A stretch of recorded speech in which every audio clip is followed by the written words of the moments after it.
Hello, gamers! Welcome back to another action-packed last day where we find out who will be your next Prime Championship Circuit champion. We've taken you to the Swiss and the quarters, but it's finally time to watch the semifinals and lastly, the grand finals.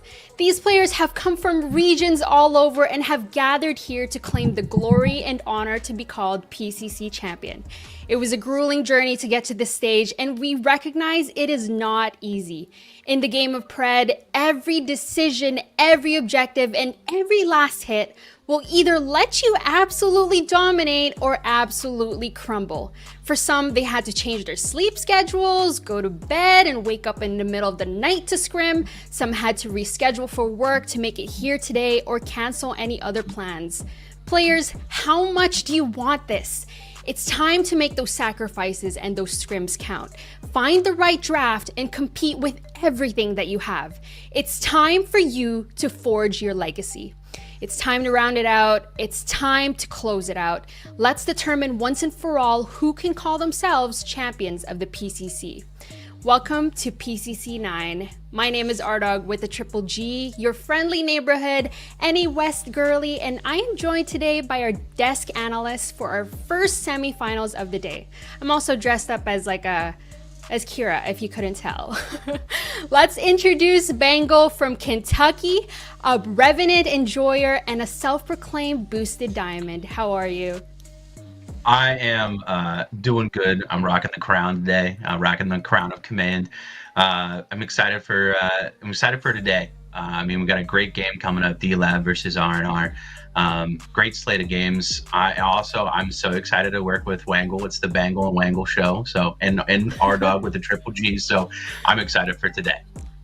Of course, we have to have Wangle torn between two worlds apart, the one with the killer smile and may or may not be a gadget enjoyer. How are you, Wangle? Pretty good because I don't have to play gadget today. No, I'm really excited to play gadget. Nope, I did not in my two games. I should have one of the games, but I digress. But it feels really, really nice to be here. I'm super excited to get into the the semifinals and finals today. But this first semifinal is going to be really, really sick. R&R versus D-Lab. I'm super, super excited to see whatever R&R can pull out just from their 3 games of experience on the patch now, and see what D-Lab can use to counter it. Super, super exciting setup. Like what you guys mentioned, speaking of our first semifinals of the day, it is Dirty Lake and the Boys versus R&R, which is Rest and Relaxation. This is a series not a lot of people expected, as people had thought it would be the Doctors instead moving forward, who are the previous PCC champions. But R&R, they're showing up and showing out. I guess their Jameson strategy is working for them. But what do you think should be their strategy to go against this behemoth of a team called D-Lab? When it comes to R&R, they found a lot of success in games 2 and 3 specifically, with prioing the Narbash. When Narbash was taken away from them and it was forced to either got picked by the other team or banned, they kind of struggled in the team fights a bit. But once they kind of got those team-centric characters and those team fighting characters built around the Narbash, they're able to really win those team fights and pull ahead of the Docs. Yeah, that Narb character is just disgusting late game. You get to a certain part of the game that Narbash has his healing online. He's not going to run out of mana, and he's healing his team up in the fights, and you really can't play a poke game anymore. Anything that you do in order to try and poke before an objective, if you take trading poke, the Narb is just going to heal it up, and it makes it so difficult to take fights. And it's something that R&R have really, really been prioritizing. We all know Bartledew is a monster on it. And I'm curious to see if D-Lab maybe target the Narber something in some way. Maybe early in the draft, taking it or banning it in some sort of way and saying, oh, neither of us get to play this. But you're looking at these numbers, the head-to-head stats between D-Lab and Rest and Relaxation. You're looking at the gold per minute. The damage is both of these teams are very close. We mentioned the Narbash a lot, but these are the most banned heroes and the most picked heroes for both teams. That's the Iggy as well as the Sevrog, and then most picked will be the Zarus as well as the Gadget. What else are you expecting to see, or are you expecting that it is going to be a Narbash, I guess, prio for this coming draft?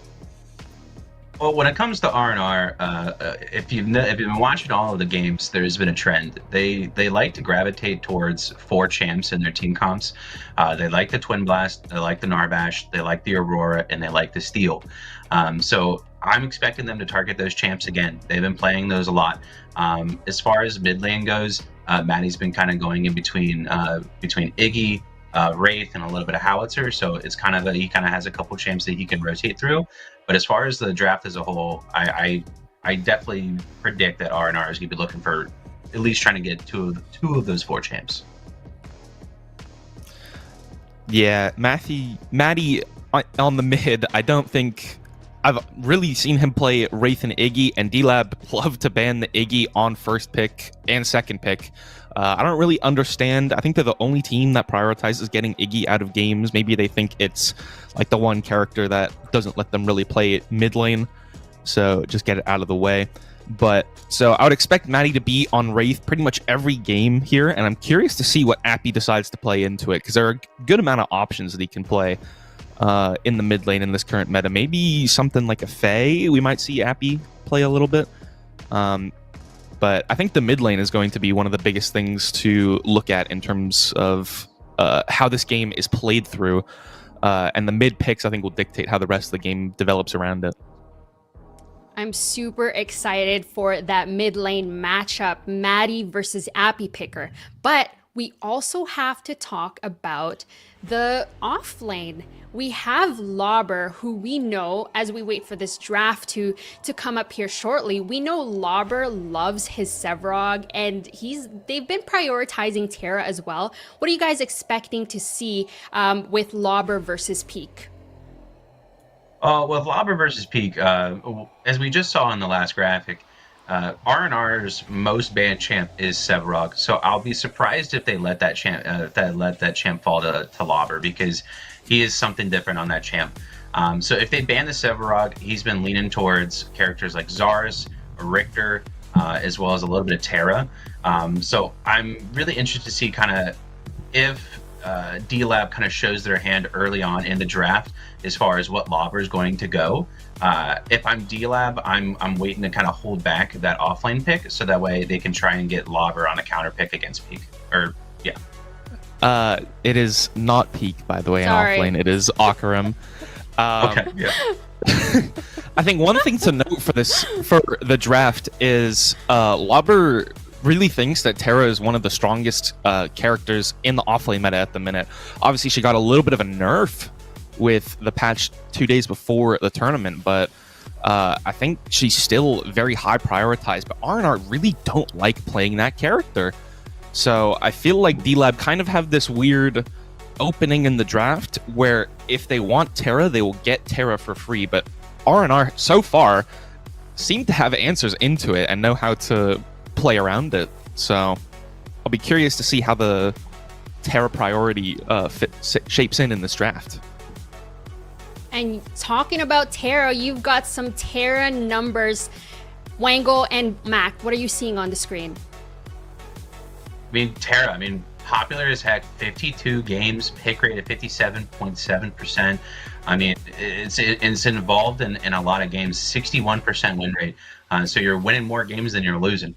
The only thing is that at least from maybe it's just anecdotal evidence, but it seems like when Terra is picked early in the draft, Terras tend to struggle.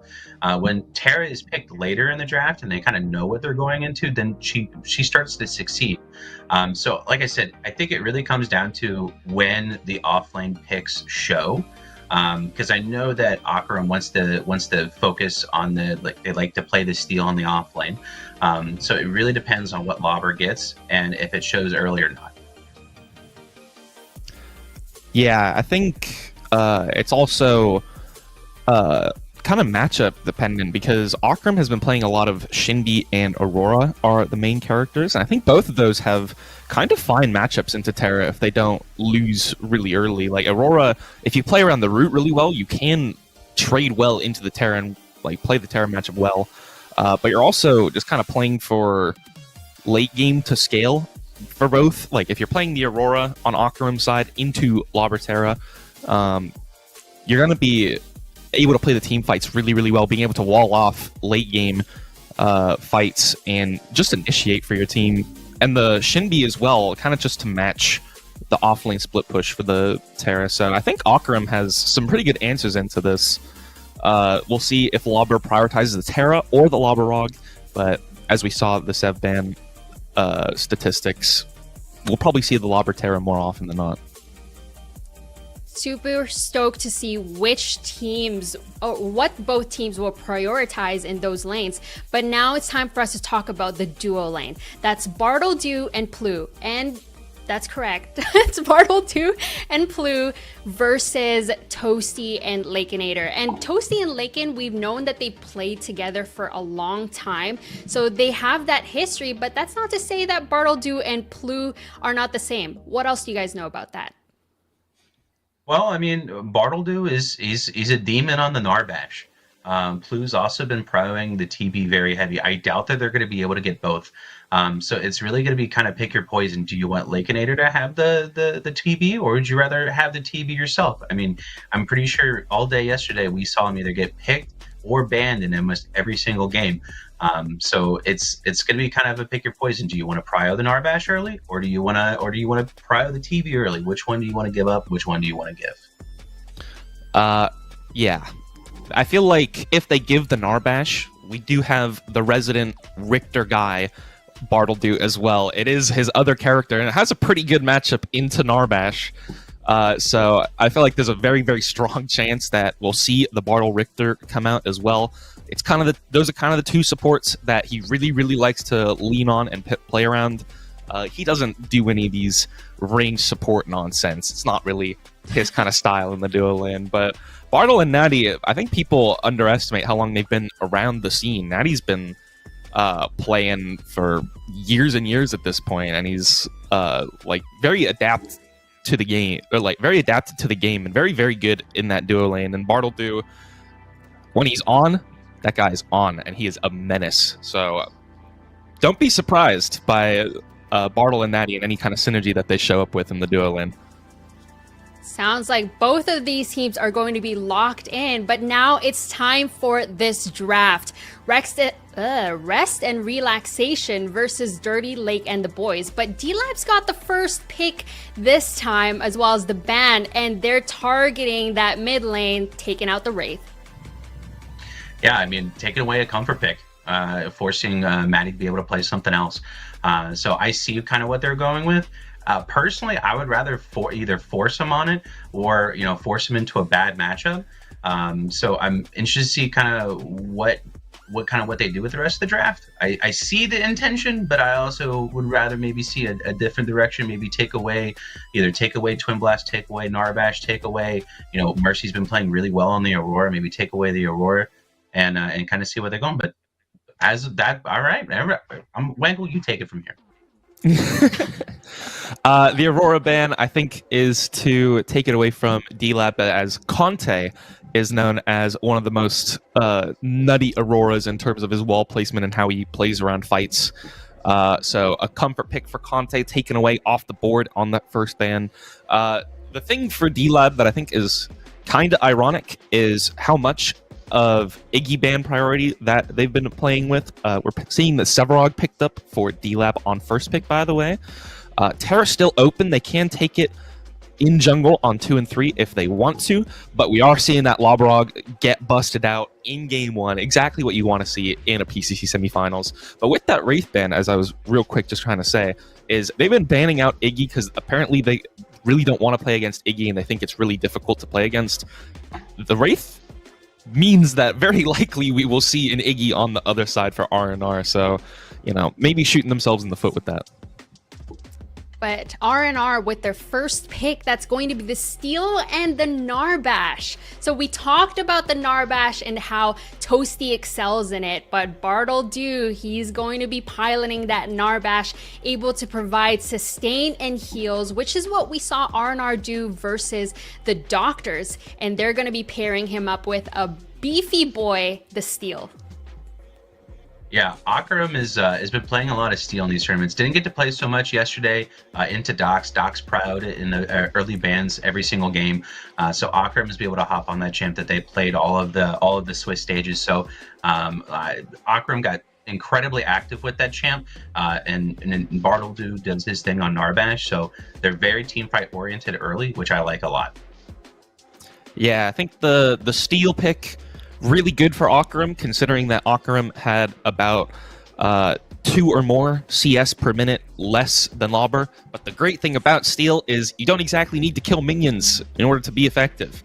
You're just there to hit the wave a little bit and then show up to team fights and hit some big slams. So I think really good for what they want to do as a team. And we're seeing the Zarus pick up on the 3 here. Notably, a character that Conte is also very comfortable on, and a lot of people consider Conte to be an Aurora Zarus merchant. So Rest and Relaxation, I think, trying to kind of put a chokehold on that jungle pool. I'm wondering if we're going to see a Terra ban on 2 here. We're seeing a Richter ban. I think a little bit more confused about that one. I think playing into the Richter jungle is fine. It would also be a double tank matchup in the jungle and off lane if they picked Richter Sev, but Richter ban coming out. Terra is still up for D-Lab to pick in the jungle. Yeah, they're really narrowing that hero pool of Contes, but we also have to talk about the Decker and the Twin Blast. That's the duo for D-Lab, and they're also taking out the Iggy. We thought that was going to be on the board, but in terms of picks, but that's going to be banned out this time. Yeah, I mean, Twin Blast being picked, no surprise there. That's one of Lake's comfort champs. Decker coming out. I mean, since day one of this game releasing, Decker has been a staple in the duo lane. So it's a formula tried and true that it works. I'm surprised that the Iggy made it this far into the pick phase. I'm surprised he didn't get picked. But we are seeing from R&R the Gadget Zarus Combus Wombus. So that is a big team fight oriented draft that they have so far, which is what I love out of R&R's draft. Is time and time again they focus on this team fight oriented build. I think maybe the reason why they wanted to go the Richter is to essentially force Lauber. I mean, as much because he's a big Sevarog player, but force the Sevarog into the off lane, and that way, if they pick this Terra here, is not going to get counterpicked by Richter by at the last minute or what may have you. So that's maybe the thought process behind the Richter. Wengel, what do you think? I feel like the Richter was just to limit Conte's jungle pool in the jungle, because I think he plays a lot of Richter, but I have also seen him on a lot of Terra, and he's very good at playing the Terra.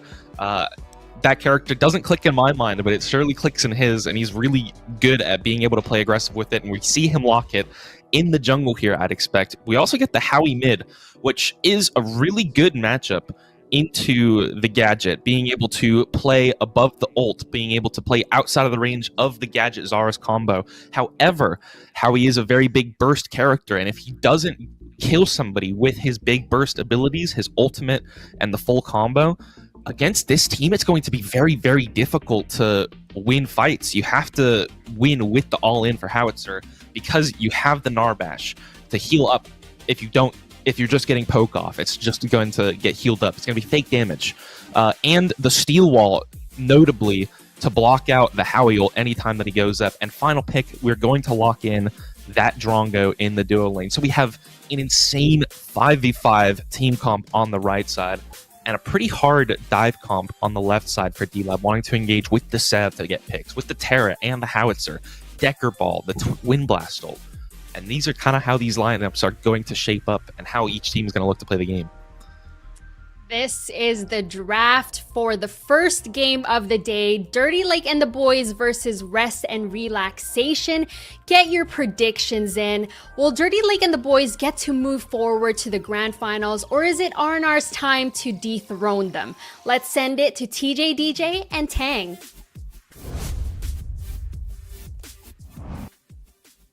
Thank you so much, Kira. Sorry, I meant R-Dog. Yeah, welcome everyone to the casting desk here.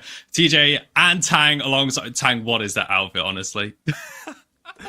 Here's me trying to play it straight, PCC, and then I've just got this bear. For the PCC, the bare minimum is just not enough. So I decided to dress up in whatever I go by, usually, of course. Yeah, and I think it's going to be a awesome game. Going to be a wholesome game, and these bear puns are going to get incredibly unbearable as this game goes on. Dirty Lake and the boys versus Rest and Relaxation. Tang, we had the pleasure of watching Rest and Relaxation upset the odds against our reigning PCC champions, but they're facing the #1 seed here. I mean, how do you rate their chances in the semi-finals? Yeah, I think just out of predictions, right? You see D-Lab and you think back to all the previous PCCs and you're like, this team, they pretty much always make finals. They pretty much always make it all the way or like one step before the winning of the PCC. Did win one before. And for Rest of Relaxation, it was already a big upset that they got the win over Doctors yesterday. They played really well around those core heroes they've drafted for themselves almost every time. Thinking of the Narvish, the Aurora, and of course the Wraith as well in the mid lane. But we see D-Lab, they responded, right? They looked at the games yesterday and they didn't give Rest of Relaxation as easy as in draft as Doctors did. Or just having a look at what they did bring to the table. I mean, Wangle was mentioning it on the desk. Just the sheer amount of team fighting, so many ways that both of these teams have in terms of tools available in their kits to start these fights. And I've got to say though, Rest and Relaxation, they pulled off some pretty insane team fighting yesterday, but they're trying to match up against probably one of the best team fighting teams in the entire tournament. D-Lab have almost made that kind of their entire reputation here, is that at 20 minutes, we 5v5 fight and we win those games. So, just wanting to try and beat them at their own game, really. Yeah, definitely. If you look back at the quarters, that's exactly what happens as well, right? So I think that is going to be the case this time around as well, where D-Lab is still favored in those team fights, but just comp-wise, we have Rest and Relaxation with those 5 big team fighting ultimates, right? We have the Steel, the Ceres, the Gadget, the Narvish, and to a lesser degree, the Drongo as well. So just with a few buttons being pressed, they can win those team fights as well. So I wouldn't put it past them if they manage to not fall behind in the early game, because there's always a trade-off, right? If you pick a hero like the Steel that is really good in those team fights, it might not be as strong in lane as Conte makes his way over towards the mid lane already.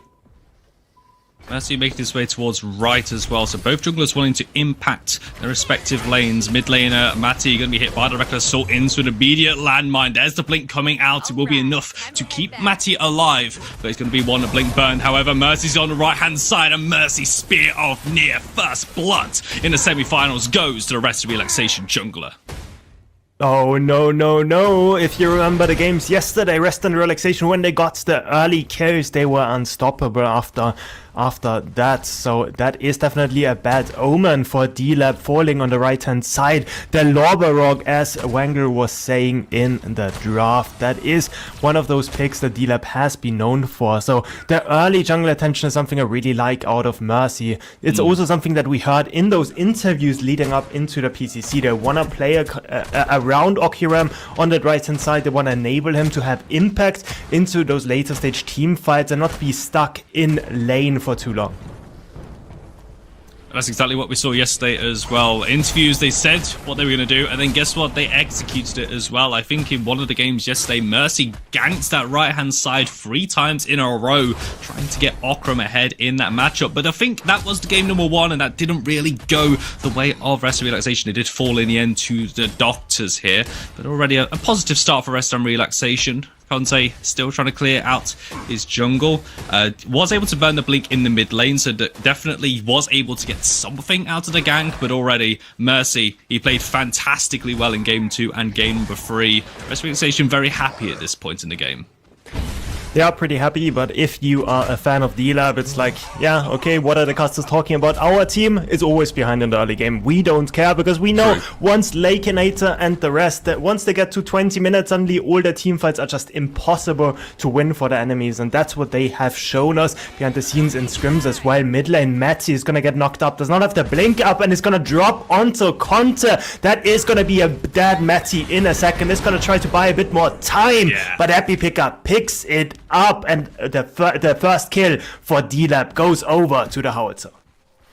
It's a set play, and Matty, you know, you're probably going to be wondering why you're pushed up a little bit too far in your lane when you have no blink, especially when Conte is hovering around. Lorber trying to channel the recall here. He's going to get it off. No, it's not. Okram interrupts with the bull rush, and the blast flower denied from his right-hand side. Lorber will maybe be able to get through his jungle to escape, but Mercy's trying to catch him off at the free camp, maybe dropping down, limit the moves here. Lorber, no, Lorber just sends him down the road for a hot dog. Really, I can't believe Lorber is able to float away back to his tower, but Mercy is not happy. Mercy might not want to show any of it. Evades forward, Spear of Nick gets the kill anyway, able to spare his blushes there. Yeah, but it is being traded on the other side of the map, so Conte realizes it. Saras uses a lot of time on the right-hand side. They are gonna trade it out for the Fangtooth, so a kill given over a Fangtooth claimed. Honestly, not bad for D-Lab whatsoever, especially because Matty in the mid lane is still under pressure, still does not have the blink up, and Conte looking again from up top. It just needs one route in towards that landmine, but Speed Gate at his feet is able to expedite Matty back to his tower and back to safety. Mercy also hovering around if that fight extended any further here, but both junglers really putting the game plan to place here. Conte heavy ganking the mid lane, and Mercy trying to get Lorber ahead in the right-hand side. Duo lane actually stays as 2 versus 2 for the opening few minutes here. I think we can describe this as a very controlled game. I think just looking back at what is at stake here, right? It is the semifinals. It is whoever wins this game makes it to the finals, and it is a lot of pressure onto both of those rosters teams, right? Rest of Relaxation have never even reached this stage before. They have reached the quarters before, but that is where they dropped, I think, against the Professors before. Now, if they win this game against D-Lab, they have a chance to get their revenge potentially in the finals if Professors makes it there as well. And for D-Lab, I alluded to it earlier, they are sort of the known factor, the team that almost always makes it all the way, and I think they want to prove it to us once again right here. Wanting to make that, want to appear for the 4th time in a row in the grand finals of PCC and maybe become a 2-time champion themselves, but they have to get past Rest of Relaxation. Going to be feeling very happy about taking the current PCC champions down in the Doctors. We were denied that particular rematch in the semi-final matchup here, but Rest of Relaxation not going to care in the slightest. That'll be quite a run though if you eliminate the reigning PCC champion and then eliminate Deadsake and the boys. Honestly, whoever they meet up in the finals, I don't think Rest of Relaxation could have any fear whatsoever. Yeah, they shouldn't, and I think every doubter will be silenced then as well, right? Like, you beat arguably the best teams on your way into the finals. Once you reach there, you're gonna fight against either Animal Farm or Professors. That is gonna be a banger of a game as well.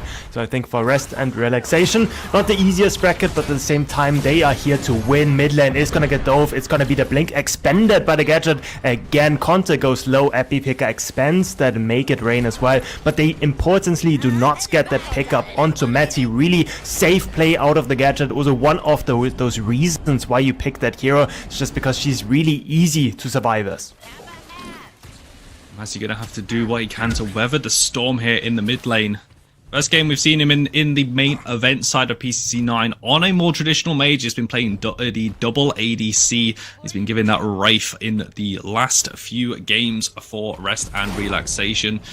It feels weird kind of actually to see Rest of Relaxation in a game where we're playing again with essentially standard mid laners as well. So a bit of a return to form here at least. But we are expecting Conte to go back towards that mid lane, really punish Matty as well. And you can see that Deadsake the boys trying to, capitalize a bit more on the pick with the rotation. Toasty has now gone completely off the beaten track. He's over here on his right-hand side, trying to help Lorber, as Lorber's going to colossal blow him underneath the tower.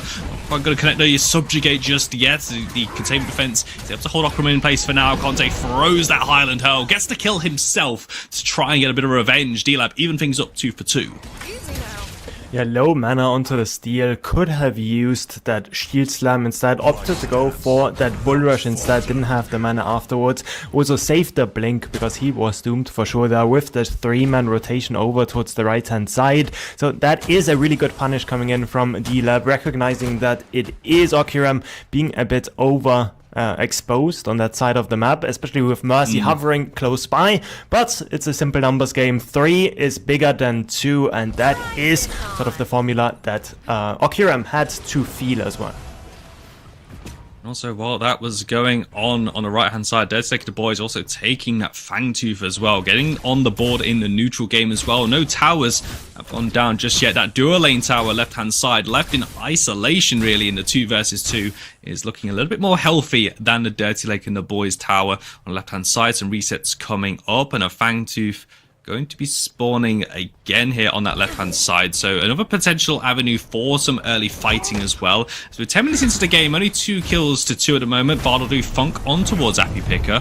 Not really going to get the kill, but trying to get a pick, trying to get a little bit of pressure, maybe try and get Matty out of this lane and get that Gadget Tesla Dome in the pit fight. Toasty also rotating as well. Exactly the same thoughts from themselves, wanting to have Appy Picker in that fight. Valdo and Mercy going forward. Conte stuck in outside of that pathing. They're having to go back towards his jungle, grouping up with Toasty and Lakenator. Mercy jumping forward. It's a good landmine from Appy Picker, able to disengage. The rest of Relaxation able to just kite this one out, but they're collapsing on towards the river, looking for a pick, and there is the Colosseum dropping down on towards Toasty, trying to lock down Conte as well, looking for the jungle. That's a blink away from Conte. Mercy on the chase. Mercy gets the kill. Spear of Near finds yet another pick, but Matty's the one now in danger as Appy Picker able to get some damage down. Mercy blinking forward and make it rain on from Appy Picker does come out, but Mercy was waiting for it. There's another stun. There's another barricade. Another Spear of Near. Appy Picker blinks. One more spear will do, and he's gonna find it at maximum rage. Double kill for Mercy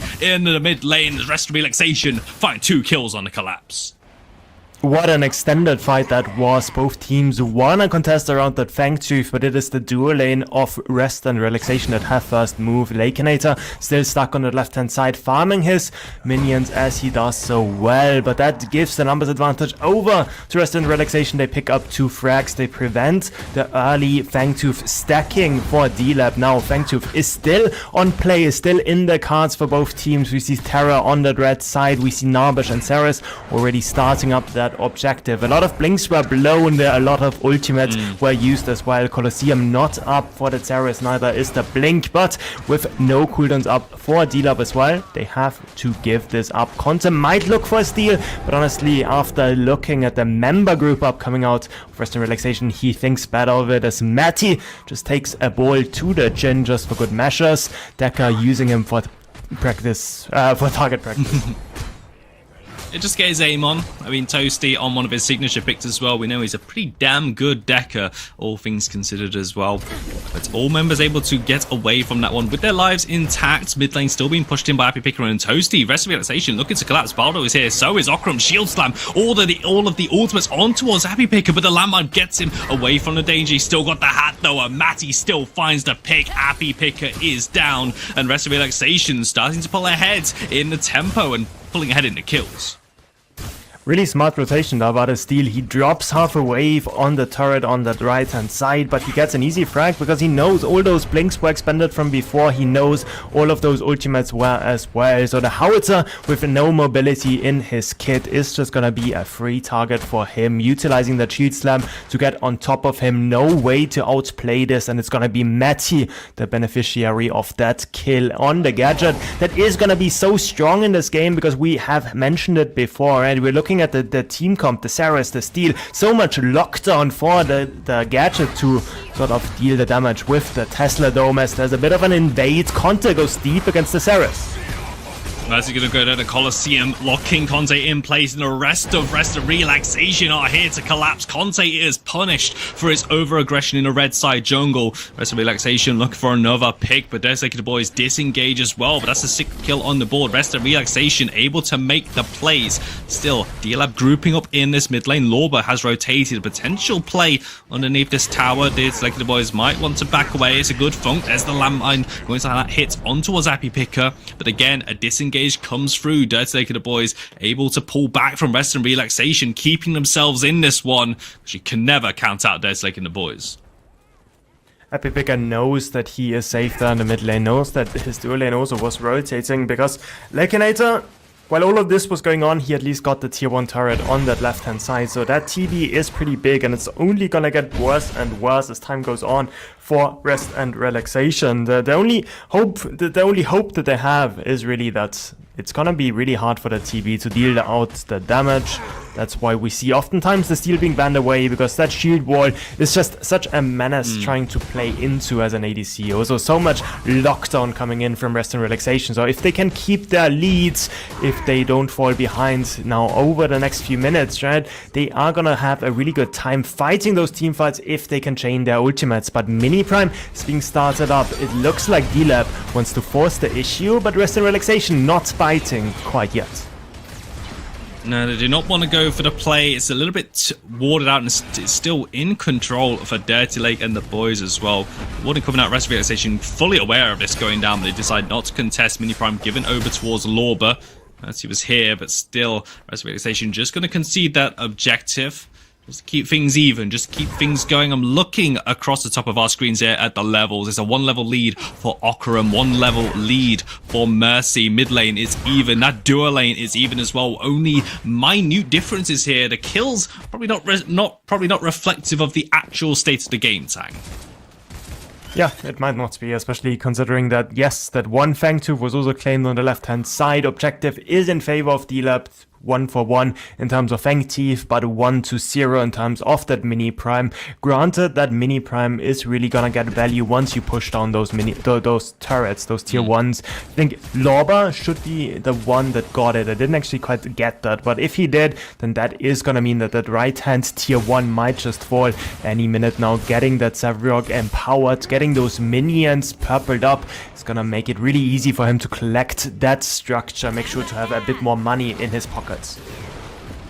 Happy Picker currently got 3 members in his lane. He's going to try and stand his ground underneath the turret. He's got a decent amount of wave clear, able to at least hold on for now, but the bleeding comes through on the right hand side. Lorba does take the tier 1 tower on that right hand side away from Okaram, but looking towards the mid lane, big grouping up here, coming from Dedicated Boys, pulling their dual lane over, trying to get this mid lane tier 1 tower down, trying to force Rest of Relaxation away, because you can see the poke coming through, the landmines hitting from Happy Picker. Matty takes a stun, having to blink away, but Mercy's low. They can't really Colosseum onto this. They're having to concede a little bit of pressure. Bartolomew's trying to top everyone up. Is going to force Rest of Relaxation away from their mid lane tier 1 tower, and D-Lab might just force this structure to fall. Yeah, so a bunch of ultimates invested, right? Decker does not have the ult up any longer, neither does the TB. Fangtooth about to spawn now. They didn't quite get the tier 1 turret, but with Savrock having that Mini Prime, that should be a foregone conclusion. We see it right there, the picture-in-picture, the tier 1 going down. Fangtooth is going to be the target for both teams. We see the group up happening right now. Mercy catching onto Lorba. Currently spit around this corner, been the bane of many a team. Mercy though taking so much damage. Colossal Blow is going to be the blink away from Mercy to keep himself alive. You have got Okaram in the front line, able to tank up a bit of damage, able to get the rest of Relaxation back to safety here. But Fangtooth has been opened the door here as well, and it's Mercy having to take the recall, so it looks going to be up for R&R to get the exit frags. Fangtooth secure, but what about this team fight? Testone going to be dropping down. Dedicated Boys trying to fight their way out. The shield slam comes through from Okaram as well. Does hit 2 with the knock-up, and Lorba is actually going to be the one who falls to Plu with the rad round starting to tick. Dedicated Boys able to get the Fangtooth, and then now they're trying to get away, but Okaram sees low health bars. Tosi hits the stasis bomb straight to the face of the steel. The Rest of Relaxation a little bit too unhealthy to continue to dive. D-Lab do pull away, only cost them the Severog's life. And they get the Fang Tooth in return. That is going to be the second one. Rest and Relaxation are allowed to give that one up because they managed to secure the second one of the game for themselves. So they prevented that Fang Tooth stacking coming in. But a bit of a misplay coming in as well, TJ, in that team fight for Rest and Relaxation. We see that the Gadget and the Steel are not on the same page. Okiram and Matty not really chaining those ultimates together too well. Gadget drops it first. Everybody just walks out of the Tesla Dome. Then we see the Shield Slam connecting. If those abilities were chained a bit better, then that would be no way out for Lakenator in that fight, and that could be a completely different story after the fact, right? But as it stands, yes, Lobber was collected, but no, Fangtooth was not secured for Rest and Relaxation. So D-Lab, they are still in this game. They're still doing fine, especially considering how strong they usually are in those late game team fights. Playing against Dirty Lake and the Boys feels like it's a ticking time bomb. There's going to become a point in this game where they will out 5v5 fight you. So the Rest of Relaxation to get themselves in a good position to at least match that. They've started off this game well, but Dirty Lake and the Boys starting to pull a little ahead in that objective game. All of the tier 1 towers have been dropping here, and also adding Narbash to that. Bardo is exploded on that left-hand side. He will fall to Toasty and Lakenator, pumping out the damage. Mercy shows here, but can only really catch the end of that exchange here. It's a good pick for Dirty Lake and the Boys. It definitely is, and now I'm looking towards the mid lane. Gadget, Matzy being overextended, having no blink up. The Terror with the Unstoppable can always gap close through the gate, and Matzy is gonna get rooted up. Epi Picker is there as well. Matty takes so much damage, but Conte does not want to engage, does not see where the Saras is, does not overstep his bounds. He's gonna be able to make it back under the tier 2, get a bit of damage onto the Terror, but all in all manages to keep his life. Just having a look there across the matchup here, we can see the camera panning onto our two junglers. Conte versus Mercy. You can see Mercy definitely coming out of this one swinging 4-0-2 on Lazarus. Near enough 100%, nearly 100% kill participation. Only the one kill he's not been involved. Definitely has been the game changer for this Rest of Relaxation side. Definitely have turned a new leaf as well in the closing stages of their quarterfinal matchup just yesterday as well. But maybe that's what they've got to leverage, because as Des highlighted, as we highlighted as well, when everyone presses that ultimate button, hopefully if you're an RR fan or all of Des Lake and the Boys are going to be the ones falling here. But D-Lab keeping their distance quite well for now here. But Rest of Relaxation, still, I think they're feeling confident going into the later stages of this game. Yeah, just looking at those teams, right? Like if you think about how the team fight will play out, if D-Lab are the ones that get engaged on while they're grouped in together, then those ultimates are gonna be a bane to fight against, right? That Shield Slam, the Tesla Dome, as we were saying. But if it's D-Lab catching on to somebody with the Decker Stun, with the Several Brute, with the Terror just boxing everybody close by, then that is a different story. And that's where D-Lab is so good at usually, as we see Mercy getting chased out of his turret, Lakenator going in super deep, Battledo in the vicinity is gonna be the ultimate in. Coliseum down to go a bit on towards the duo lane as Rest and Relaxation putting everything and the kitchen sink in towards catching the duo lane. Lakenator will be the prize. Epi Picker with the Make It Rain, trying to disengage, trying to get away from the members of Rest of Relaxation on the hunt, looking for a funk, looking for a pick here. But Mercy did take a bit of damage, having to reset, so only going to be the one pick. And Fangtooth will be about 30 seconds away on that left-hand side. R&R able to get a bit of setup outside of this pit here. Lorber, Okram still on the right-hand side, so still could be the collapse, still could be the 5v5 play. It's Rest of Relaxation just trying to get the ball rolling here. We see the Steel with the Nyans War Boots. That is certainly something that we don't see too often on Okira.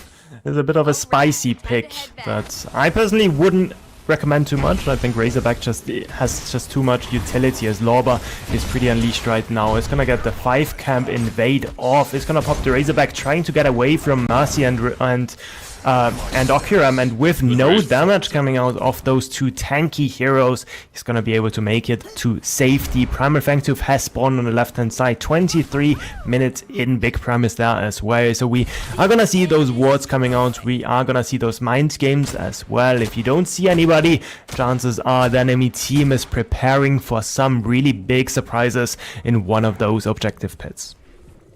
Just looking at the ward placement right now, Rest of Relaxation have got one in the pit, one at the river entrance of the Primal Fangtooth. Their ward on the right hand side has expired.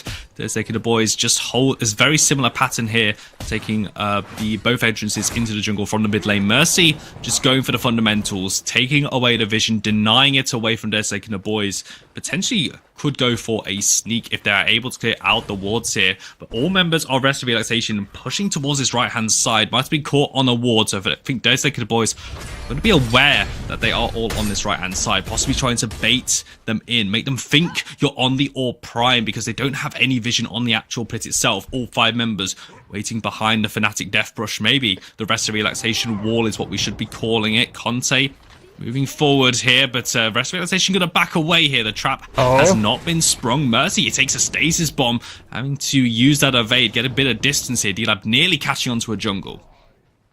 So it's a good idea to try to go for the trap, but not if the left wave is pushing into you. They did drop a lot of minions to the tier 2. Lorba in the backline now. Conte moving forward, trying to find an engage. Rest and Relaxation able to back away. Back through the Shadow Curtain towards their mid lane tier 2 tower. D-Lab still 5 members strong in that mid lane. And as you said, Tang, they've got the waves pushing here. They can stay here as long as they want. It's up to Rest of Relaxation to show themselves and try and answer on towards the side lanes. D-Lab more than happy to play the NA ram or maybe wait for Rest of Relaxation to push into this jungle. Conte, that Highland Hurl is at the stack of the ability, so it will root as well if the boys decide to go for the pounce here. They're able to lock down members pretty easily here. But it seems that this dance is going to carry on a little bit longer. D-Lab moving a bit towards the left hand side, making sure Primal Fangtooth cannot be sneaking away from them. They have to go for the tier 2, right? That's what I wanted to say before. Like, now they wasted so much time. Drongo finally makes his way over to the left-hand side, so now Prime can easily be started up by D-Lab. Conte already in the pit, so is Lakenator. Lorba is going to be playing Sonian duty, but it looks like it's going to be a turn. Gonna try and burst down Mercy and Okram, but the 2 tankiest members of the Rest of Relaxation team able to pull back in towards their red jungle. But D-Lab have pulled away from the Orb Prime, dropped its aggro, so it will reset. Okram pushing forward, maybe gets a pick on towards Appy, pick a ball rushing forward. The Howitzer able to go in towards the pit here. Containment defense goes down, Make It Ray going down, as it looks like D-Lab are able to spring a trap. Okram commits that shield slam, does get one knock up. It's a very split fight. No one's able to focus it. Mercy on the left hand side, but the main group is here on the right. Appy Picker does finally fall, and Mercy's got an angle, is able to flank mid laner for off laner as Okram has fallen, but now Mercy is in the backline diving towards Lakenator, but Conte immediately plays bodyguard, jumps back, good route comes out from the Serog Testone drop. Mercy is out of the fight, containment fence, and look at the CC on towards blue. Matty pops the epoch, Lakenator steps up, Lakenator puts him down, and the river's gonna run red on his right hand side. 3 members for 4, and Matty the only one left. Dirt's Lake and the boys pull Rest and Relaxation apart and get a full RGS 8. They get all 5 kills, 2 members remaining, Conte and Toasty. But what a close fight that was. Those ultimates not quite connecting again. We see Matty with a Tesla Dome just sort of being out of nowhere. Has so much setup with the Zeros, with that steal, but so far they have not been able to communicate well enough to set that up correctly. Left lane pushing into the mid lane is gonna be pushing into R&R as well. So even with a bunch of members falling for D-Lab as well, that is going to be them having the first move for that prime objective. We see Terra already in the blue side, Howitzer towards the right hand side as well, because they know they don't need to worry about the left hand side. It is still pushing into R&R. Blue has to go there, Blue has to respond to it, so that might be another timing window that D-Lab can utilize to start up that objective. Potentially look for a trap onto the Narbash, onto the Ceres. They just have to face check, have to check whether it's D-Lab securing that objective, and potentially just turn, get another easy frag for themselves. That's exactly what they're going to do. Run the play back as well, because Plu is on the left hand side. Matty showing in the mid lane, but Rest of Realization still being aggressive. Mercy jumps forward, Colosseum down on towards the dual lane, but there's no follow-up damage. Okram shield slams forward, but there's no Tesodome. There's no damage in this Rest of Relaxation team, and they might have been punished. They might have just gone too far here. Mercy and Okram are both down, and Death's taking the boys straight back on towards the Orb Prime. There should be a free secure for Conte on that Terra pick as well. Maybe R&R can find an exit frag. Maybe they can still run distraction duty because Matty, Plu, and Baladu are here. Funk going to land on towards Lorba. Razorback popped as well as your Prime going down. D-Lab do secure it. Matty in the front line, dropping the Tesla Dome, but there's no follow-up CC, and that's just be D-Lab walking out, but they are low. They're very, very low here on the health bars, and it's up to Reservoir Station to try and back away because Plu has been caught out. Their second the boys get the objective play, and the patience they have shown pays off. Yeah, it definitely does. And on the flip side, R&R, they are sort of getting forced into those team fights that they really don't want to take, right? I mentioned it before, that Saras and that Steel having to go in, trying to make sure that D-Lab can't start up that objective. It's just so hard for them because they don't have the damage of the gadget, they don't have the damage of the Drongo as well in the backline, because they are so overexposed to D-Lab that they just fall in a second. They have the lockdown, they don't have the damage, and that is something that D-Lab is so smart at recognizing. They can pull apart teams just by smart macro movements, just by setting up those waves, making sure that every fight they take, they are in a winning position. We see it right there again, right lane pushing in, mid lane pushing in, and they're starting the Primal Fang. Matty Bardadu on the left-hand side. Mercy trying to find a way in, but Lakenator deals so much damage. D-Lab secure. Primal Fang 2 for themselves, and they're going to be double bubble buffed up as well for this upcoming siege. There's still structures alive. It's only the left lane and the right lane tier 2 tower standing. Inhibitors look like more of a prize here. Rest of Relaxation. It was a strong early game, but now they're the ones on the back foot. They have to play defense here, and Desek and the boys seem to have found their moments as the 5v5 buff has just come through here for your side on Dusk. Yeah, having double buffs, that's gonna be so hard to defend the inhib line. 4 members on the left-hand side. Severog is there as well. Steel is supposed to be a tank, but gets popped. Toasty gets the kill credit, left inhib falling. You gotta think for the rest and relaxation, their backs are to the wall. One inhibitor already falling.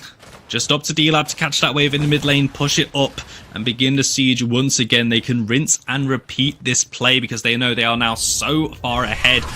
Not necessarily in items or gold, but really in just the buffs and the objectives they have. That Primal Fang 2 giving them the 8% bonuses to their offensive and defensive stacks here. They're more than happy. They're playing finally on their side here as well.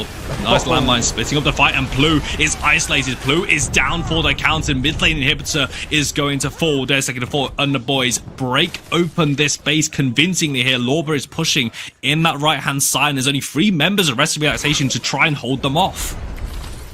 Yeah, and I don't want to be the bearer of bad news, but this is gonna be hard for them to defend. Rest and Relaxation on the ropes, only 4 members up, 35 seconds for the Drongo. The right inhib might be next. Epipicker gets engaged on by the Steel that has to instantly run away. Lorba is there as well, so is the rest. The inhib should be an afterthought, and the core might be next. Not seeing the coordination. Tesla Dome thrown out early. Mercy throws down the Colosseum, but that's a one-way ticket. Okram does slam down with the shield, with the Steel ultimate as well. Onto 3 members. It's good, but you have to be better than that to take out your number 1 seeds. They're going to lose health bars. They have to back once again. That core taking the damage is down to 60%. Another 2 mini waves crashing in, and Designated Boys, the outer combat healing, keeping them in the siege. Mercy takes the jump pads. Mercy's got full HP and full mana, but he's got all members of Designated Boys turning towards him as well. Okram joins, so does Balalu, so does Matty, and Rest of Relaxation might have done enough here to hold off Dirty Killer Boys, call off the siege.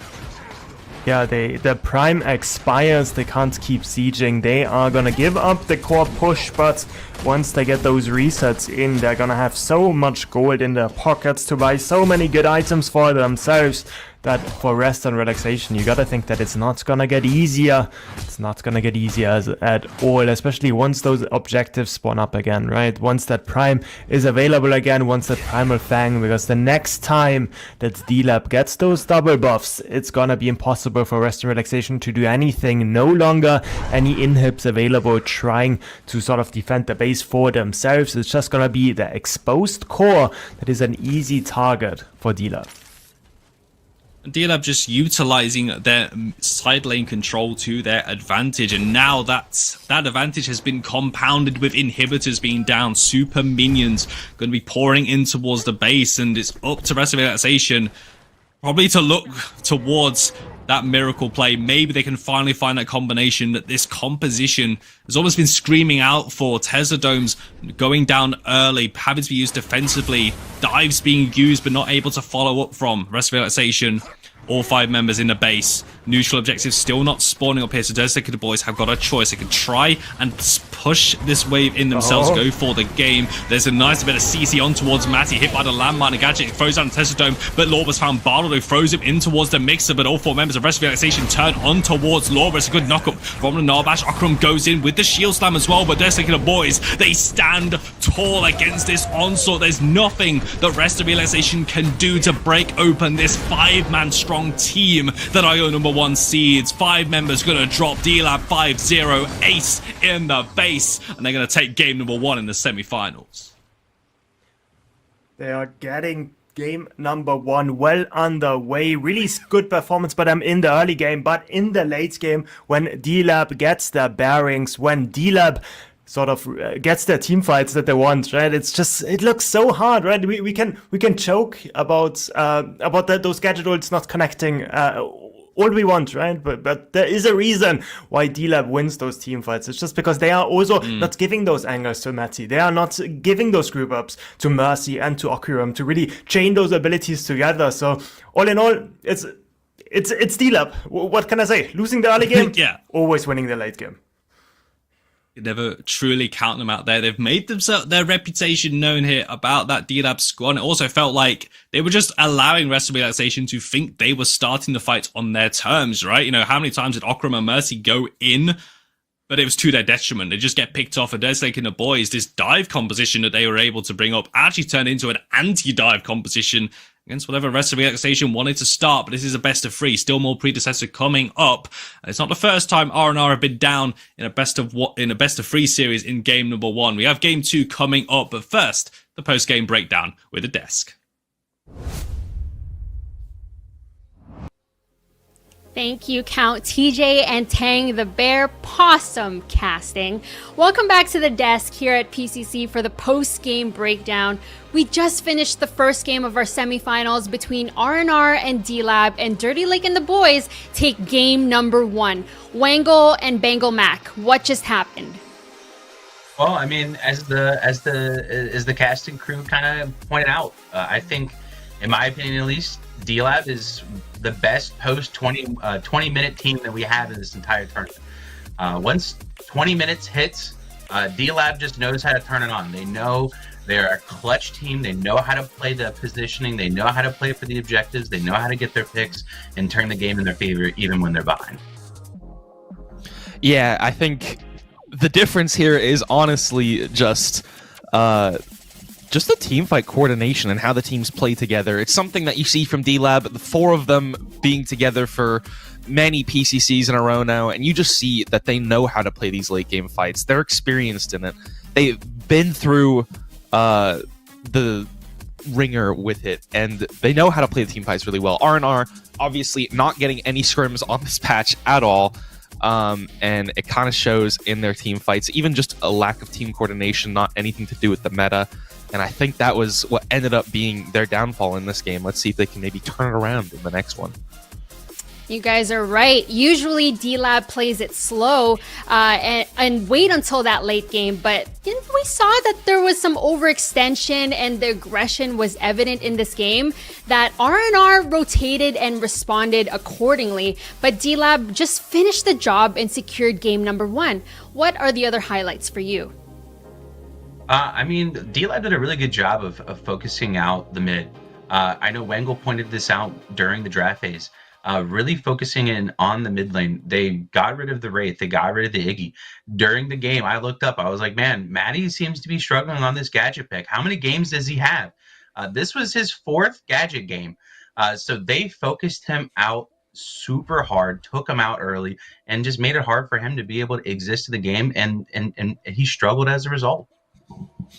Yeah, but on the flip side, I think something that R&R was doing really well was we kind of had like this tale of two lanes going on in the early game. Mercy was playing very hard off lane, Conte playing very hard in the mid lane, and Mercy's ganks were getting more value. Mercy was getting kills really early, getting Akram ahead, and then Akram was able to make roams later in the mid game really, really well across the rest of the map, and they're able to transition their lead pretty well. I think both support players as well are some people to highlight. I think both played the game really, really well, and their rotations were extremely smart. Toasty getting Lobber back into the game with his roam offlane at one point. But I think R&R are doing really well at killing it in the early game, and if they can transition these into the late game fights where they have the gold advantage, they're still a super strong team, and they can take this back. We definitely did not expect them to get this far, but that was just game one, ladies and gentlemen.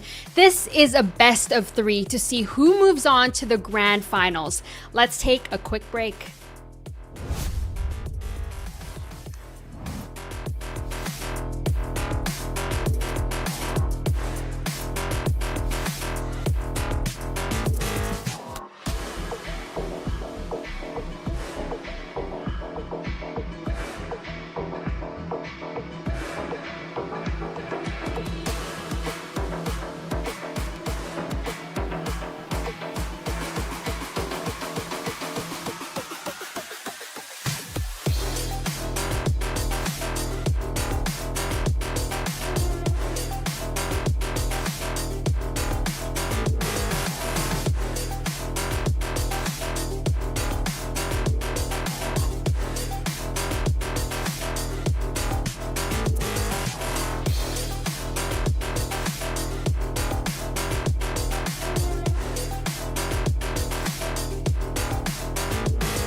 Welcome back to the Prime Championship Circuit desk. This is where we show you the best of competitive Predecessor.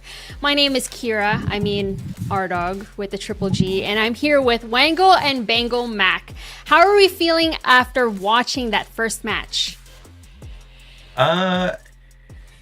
Both teams excelled in their own individual ways. If you're D-Lab, you got to be excited that you brought the game back and you got the W. If you're R&R, you can't be upset with yourselves because you had opportunities to win the games. As long as you can learn from those opportunities and go, hey guys, we need to stop trickling in. We need to stop getting over aggressive. We need to play our brand and force them to play our brand of Pred, then we can win this game. So as long as they can learn from that, both teams should be confident heading into game 2. Yeah, I think something that R&R will be looking at this game is the early game side. I think even in their Swiss stage matchup, I think R&R pulled ahead early. We saw it in the quarterfinals as well. MTG were able to get a decent amount of momentum against D-Lab in the early game. It seems to be their weak point in the tournaments thus far, and if R&R can really hone in on that and not let D-Lab's experience in tournament play, the amount of times that they've gotten to the finals, if they can kind of overcome that and not let D-Lab use their late game tournament experience to pull games back, I think R&R have a really good shot of doing really well. I also want to remind people that R&R also lost game 1 from yesterday's best of 3 against the Doctors, and then they proceeded to win games 2 and 3. So maybe this is something that was just their strategy. Hey, let's lose game 1, let's take games 2 and 3. But one of the other highlights from that last match we just watched is that matchup between Conte and Mercy. Both of these players prioritize and play a mean Zarus, but what are you seeing on the screen here? As far as what I'm seeing here, both players are getting extremely active. High KDAs, especially on the junglers. A lot of times the jungler might be just kind of an objective bot, right? They just set up plays to get the objectives and then that's it. But that's not what we're seeing from these guys. They're constantly setting up picks even when objectives aren't even up. They're constantly tower diving and setting up plays to get laners ahead. So, and they both do this, and they also have a great understanding of macro, understanding of when to invade the other jungler and when not to, when to be able to steal CS and being able to know where to be and when to be there. So just fantastic gameplay out of both of these guys. Yeah, something I want to note on is Mercy has a higher damage per game than Conte. Very much, I think, kind of R&R's bread and butter, dictating how they play the early game.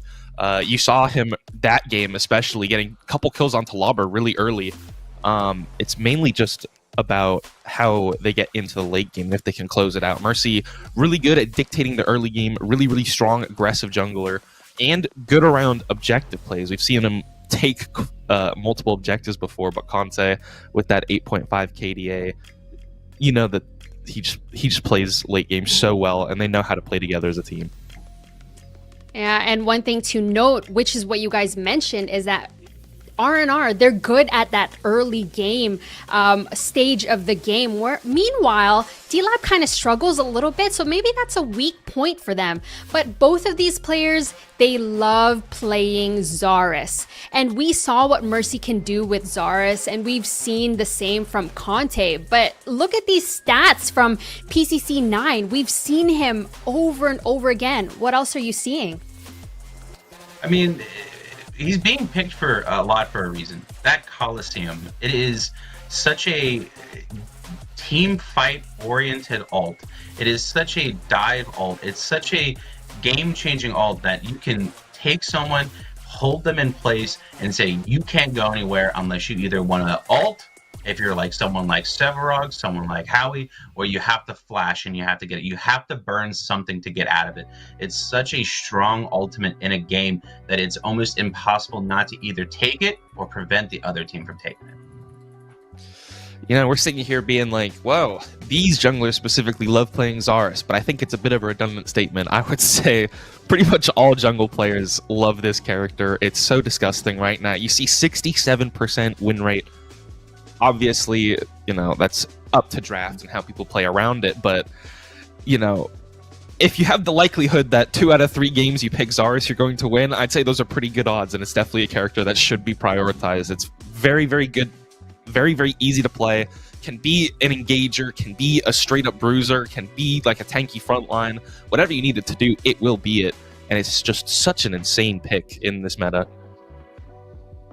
With that being said, let's take it to the draft. This is game number 2 between Rest and Relaxation and Dirty Lake and the boys. But this time around, R&R has the first pick in bans for this draft, and they're taking away the Decker. So Bartledew and Toasty cannot play this elusive hero. Yeah, Decker is an absolute powerhouse in the duo lane. We saw it. We saw the devastation that Decker can have.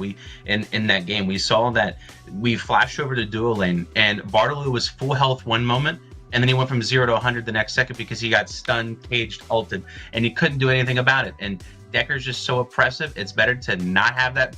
It's better to not play against that character rather than having to worry about it in the draft phase. Yeah, it's not really something that Rest and Relaxation are prioritizing.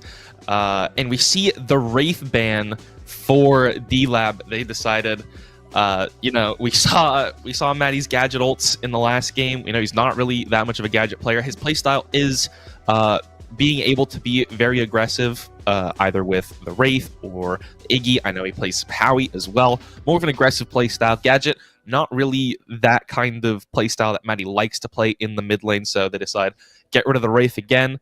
We're going to limit this mid pool and then move from there. I would expect maybe to see an Iggy earlier in the draft for R&R, but we get the Aurora first pick.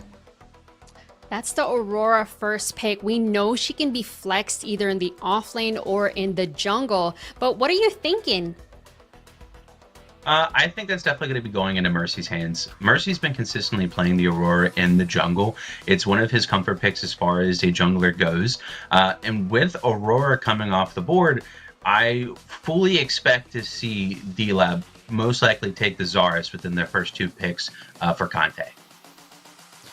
Yeah, was going to say Zarus is up here, but we're going to lock in Twin Blast and Sevarog. Sevarog, obviously, for the Lobber.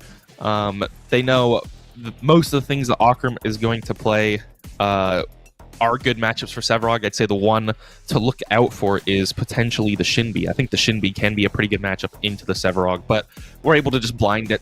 Lobberog is strong. He's insanely talented at the hero, but the Twin Blast as well, a character that has been just completely tearing up the duo lane in this tournament, locking it in early to get Lakeinator, that kind of chill action in the duo lane. And they tried to target him in the early game. We saw that Mercy was over in the offlane so many times, but they don't care. We're going to take that Sevarog, and you can gank them all you want. But over on the R&R side, you've got the Steel and the Narbash yet again. So Steel going to be in Aku's hands, and the Narbash, of course, in Bartledew. We saw how he was able to sustain his teammates for so long, especially during those team fights, but the Zinx.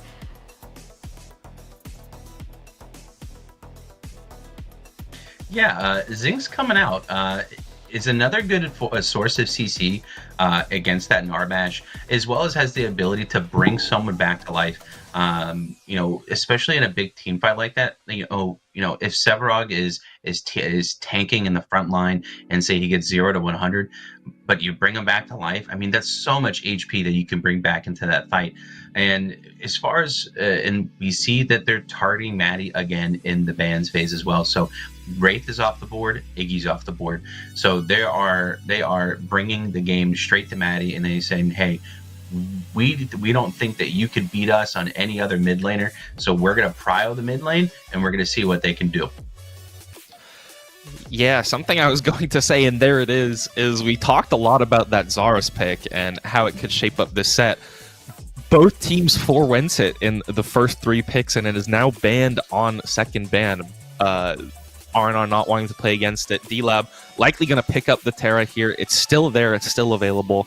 But I'm curious about picking up the Zinx rather than the Zarus. I think the Zinx is a really good matchup into what R&R want to do with their comp. With the Aurora, with the Steel, with the Narb. 3 characters that you very difficult to stop from getting onto your backline. But if they're on the backline and the backline can get revived, then it negates a lot of how they want to play their fights and ult usages, I guess. So really a pickup for the Zinx, and there is the Conte Terror. We're going to see it again. Exactly what you'd expect to see him pick in the jungle here. We know that Terra is a CC monster. We saw the stats from when we were looking at it during our desk from earlier, but the Zinx combo, the Twin Blast Sevrog, and Terra, you were just missing that mid laner. You still have Gadget available. You still have Howitzer and Faye, but we're seeing that Rest and Relaxation are locking in the Drongo and Howitzer. Yeah, I'm glad that R&R picked up the Howie. You know, in the day 2 matchup, in the Swiss stage, Maddie played the Howitzer into D-Lab and played a significantly better game than we just saw in game 1 of this series. So I think Howie's going to be a lot more of a comfort pick for Maddie. So I do expect him to have a better performance this game, but he might see some struggles early with the next pick that we just saw. I like the side of that Faye pick as the final pick for D-Lab, locking in Appy in the mid lane on that Faye pick.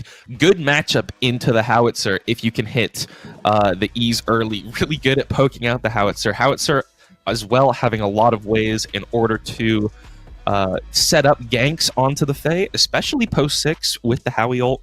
But yeah, this R&R team very much want to get in there, want to dive. Steel, Aurora, Narb want to walk in there. Howie ult on top. They want to really just get onto the backline, burst him down, not give him any kind of chance to play. But that Faye pick can make or break these fights. They don't have a character that can run group cleanse for the as of Narbash. So gonna have a lot of opportunities to get massive fly traps and free ults onto the Steel, Aurora, and Narb for the Faye. Could be the game break, the game turner. Now that we have this draft rounded up, before we head into this game, I have to ask, in 5 words or less, which draft are you preferring and why?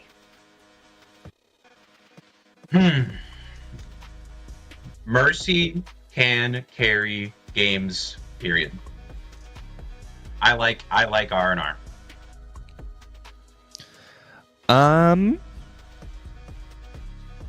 They go Brazy mode here. Let's go. Is D-Lab going to the grand finals and taking that PCC crown, or is it time for R&R to dethrone and take the championship for themselves? Take it away, TJ and Tang.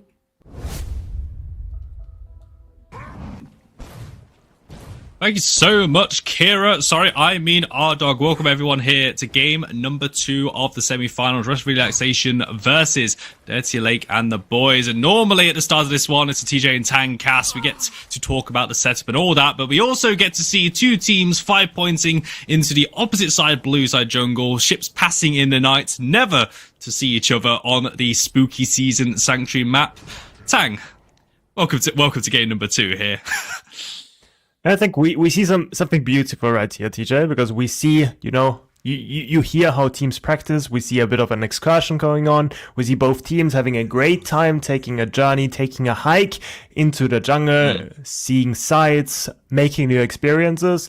And I think that is a beautiful thing to do, right? Before the game has even started, they already are hand in hand walking through the legacy map. Nothing like a good team building exercise before the minion waves are going to crash, because wards in the opposite side jungle is going to give a absence of vision. Also will give a little bit of knowledge as well to either team. So as you can see, Dirty Lake and your boys once again on that dust side, able to drop 2 wards into the blue side jungle of Rest of Relaxation. They are going to know when Mercy crosses the mid lane Rubicon and enters that left hand side of the map here, Tang. And now as the minion waves crash, we got 2 power spikes I want to talk about first, right? Desert the boys have their 25-minute, 30 minutes. We're just going to out 5v5 power spike you. Rest of Relaxation, this is the game 2 buff here. Yeah, this is the game 2 buff. We had it yesterday, we had it in the interview, right? Like Matty, okay, he had his first sip of Jameson in that previous game. Probably had a few more than 1 sips just looking at those gadget ultimates. But yeah, now that it has settled in his bloodstream, like we all know that he is gonna perform better now as he did yesterday.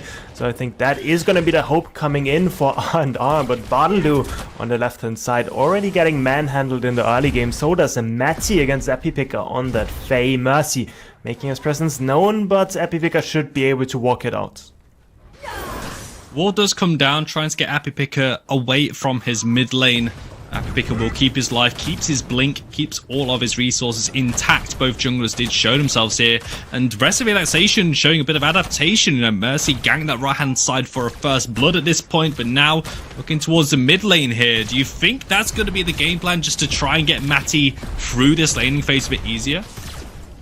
Yeah, I think Matty is going to be the big target for D-Lab again, and Epipicker on that phase is going to have a lot of agency on lane while he keeps that important blink cooldown, because those harvesting nexus, they stack up with each ability cast hits, right? And Howitzer with a really big hitbox, it's going to be an easy target to bully for that Faye. That's why a lot of people like to play the Faye into the Howitzer, but at the same time, if the Faye does get ganked early game, if Mercy makes his way over towards the mid lane and uses that or forces out the blink on that Faye, then that does not allow her to play as aggressively against Matty any longer than she is right now. And then it's such a cooldown that could be so easily exploited by the rest of the Rest and Relaxation. That is just such a tongue twister. I was talking about this yesterday, and honestly, it just continues into the semi-finals. But that a blinkless Faye, in towards that Hoarfrost, in towards that Shield Slam from Oku, playing that steal once again in the off lane. Going to be a lot of pressure on Epipicker. We know he is one of the stellar mid laners in this tournament, putting quite the shift in game number 1 on that Howitzer, really facilitating the jungle, really facilitating Conte in that jungle, especially in that early game here. But he's going to be playing against that Howitzer now.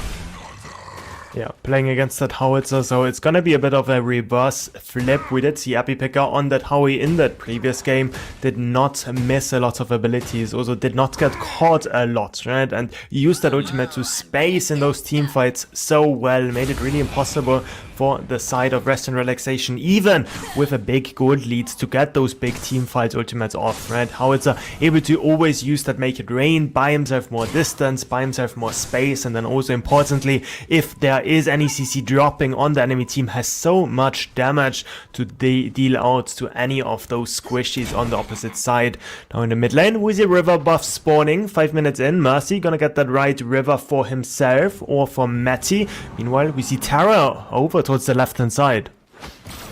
He's going to try and get the gank there as Bartleu walks past the shield wall here. He's going to take damage from the Reckless Assault, having to burn a blink to get away. But that Narbash should be alive. He has left Plu on a little bit of an island. He's got to get through Toasty to get back towards his base. There's the route connecting. Plu will burn the blink, but Mercy goes for the counter engage straight on towards the backline. Hoarfrost landed, and in that passive gets a damage. Plu takes first blood on towards Lake in Asia. Now Mercy got his eyes on Toasty, going to jump forward, and there's the Boreal Sweep, takes down the dual laner Dirty Lake and the boys. Bartleu still alive, and Matty even rotates over, taking down Conte. Would complete the triple over on this left hand side, but Conte should be able to get to safety. But Rest of Relaxation still on the hunt, still trying to find him. Plu and Matty moving forward. There's a fly trap going to land, and there's the turn coming out. Conte takes down Plu, and Appy is the one making the play, jumping forward, linking up with his jungler, and they turn around this fight. Matty also falls, but Mercy is back. The Ice Queen is going to be helped out by by a Funk from Bartledo, but just taking too much damage inside of the Unchained Growth. Mercy can't find the angle with the wall, is trying to juke it out. Can't get hit by one more ability, but Appy Picker, the basic, connects. It's an absolute chaotic fight in the blue side jungle, 3 for 2 at the 6-minute mark.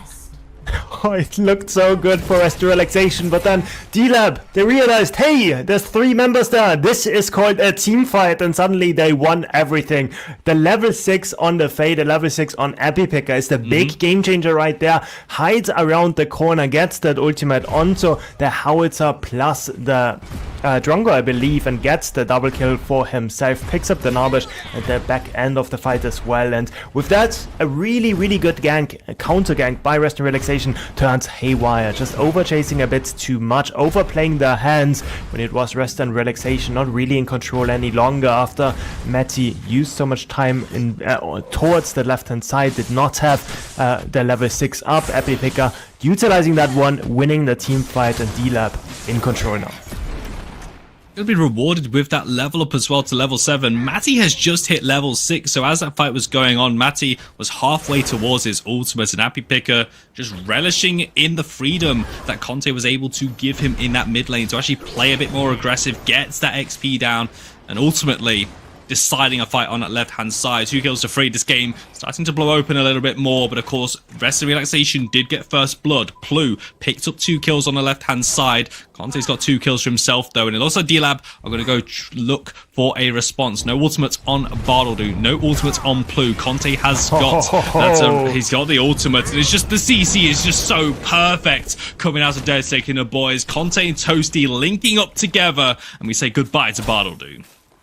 That's exactly what I wanted to mention as well. Now we don't have any blinks up for anyone on that dual side of the map. So who is going to be able to respond better? Answer was pretty obvious. It is Conte getting the gank onto the Narbash that just stood just a tiny bit too exposed. Okay, they get first move to the Fangtooth as well. 3k Mercy's in. Mercy jumps in with the Glacial Charge, can't get the Criticism off, and it's going to be paying for it with his life. And now Dersek and the boys are going to pounce the Fly Trap once again. Catches onto Plu. No way out for the Drongo. 2 kills, a collapse, and the first neutral of the game going the way of your number 1 seeds in the semi-final.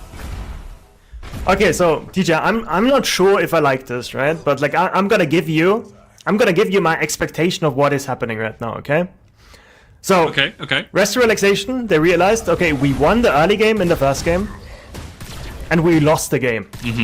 How about we lose the early game in the second game, but we win the game? What do you think? Tang, I think you're a genius.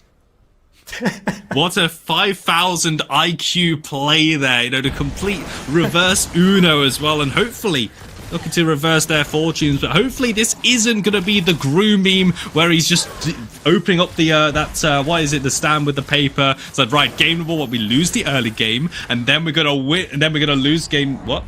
Or something like that. I don't know here, but mini prime secured. There's like, and the boys definitely wanting to prove that one right here, able to pull ahead here on the neutrals and on the kills.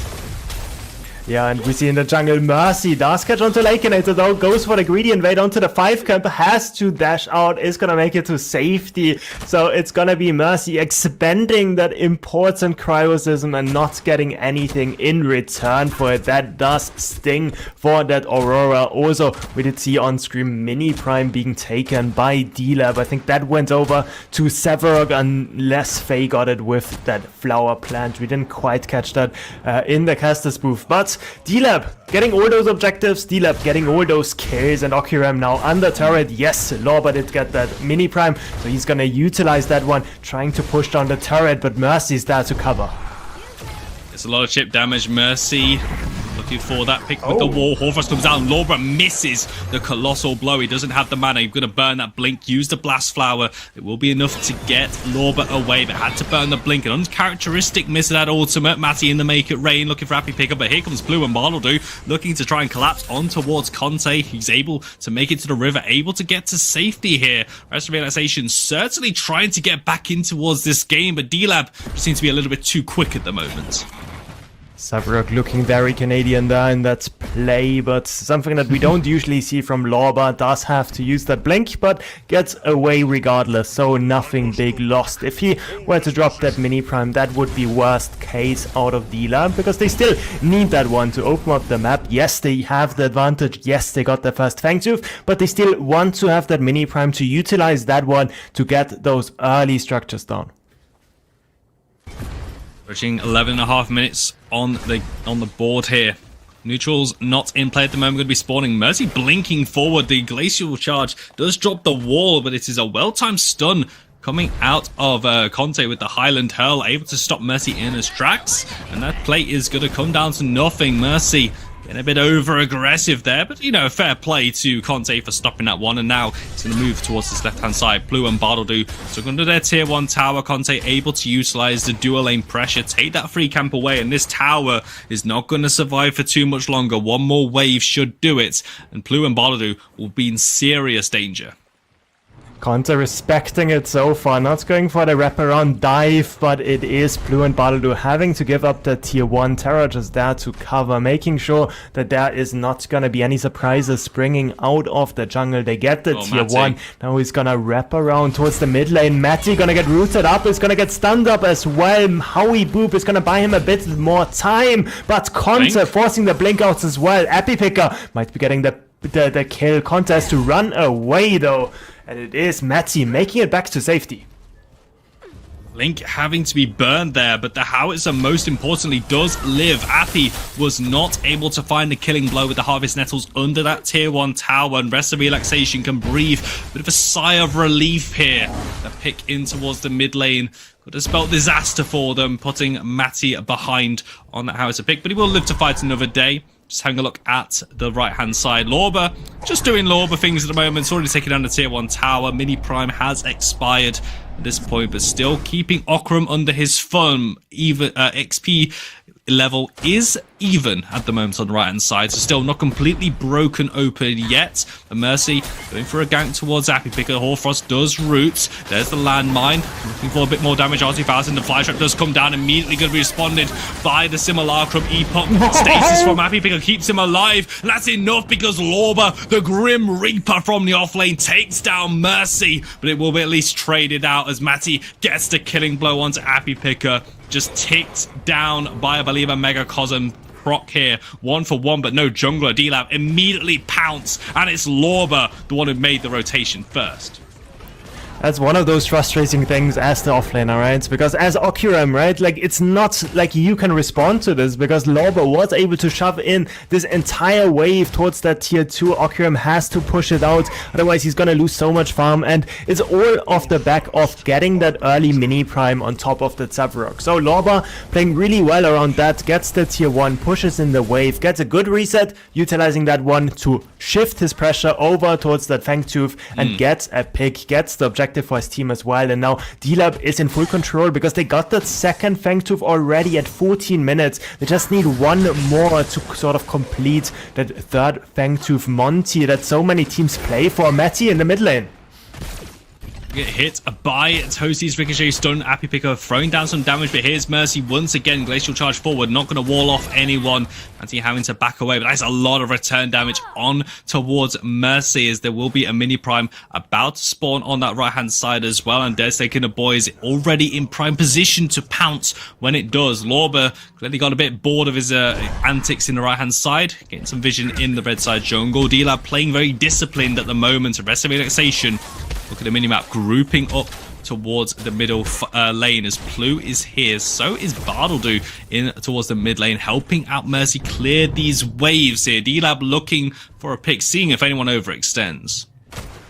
Yeah, and D-Lab, that is what got them to the finals so many times, right? Not overplaying their hands when they are ahead, because they know if they can still just slowly choke out Rest and Relaxation, they are going to be in a fine spot regardless, as we see Lakenator catching all those waves on the left-hand side, does not need to worry too much about the jungle, knows he has the mobility that a TB has to buy himself space whenever he needs it, and the rest of D-Lab is like, fine, our ADC is doing totally fine on the left-hand side, he's getting the 5 camp, we are again taking that mini prime, we're gonna give it to Lorba again to just make Okuram stay even even more miserable.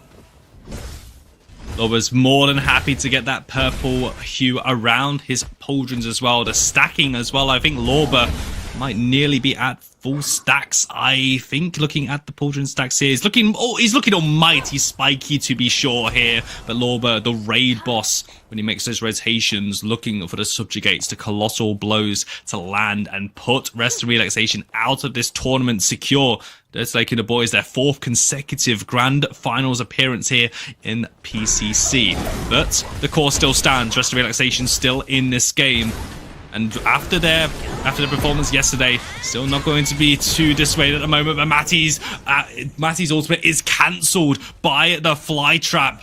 And once again, Appy Picker is going to get a pick on towards the mid lane. D-Lab with an opportunity immediately surging towards the left-hand side. Conte hitting his damage on towards Blue. He's able to use that shrapnel cannon to pull back here. But D-Lab sensing weakness and immediately pushing their advantage.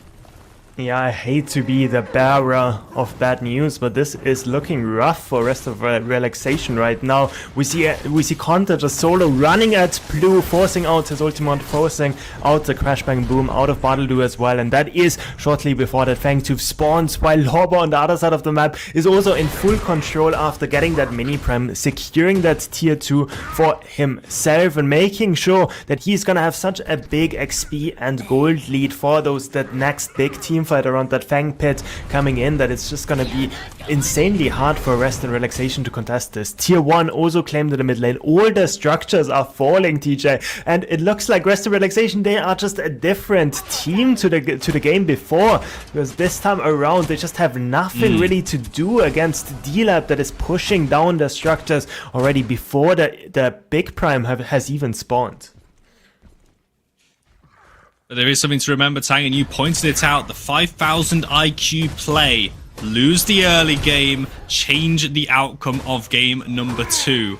Might be able to play here for Rest of Relaxation, because right now, I mean, they're currently committing to the bit, at least here. D-Lab considerably ahead here on that right-hand side. Mid lane as well. Appy has been playing so well on that Faye pick. Picked up last, knew what he was getting himself in for, and is really doing that pick justice as well. And you're right, Rest of Relaxation having to play off the back foot, really do need to channel that game 2 buff. Never say die. Well, my friends, you're in the semi-finals, you're facing tournament elimination.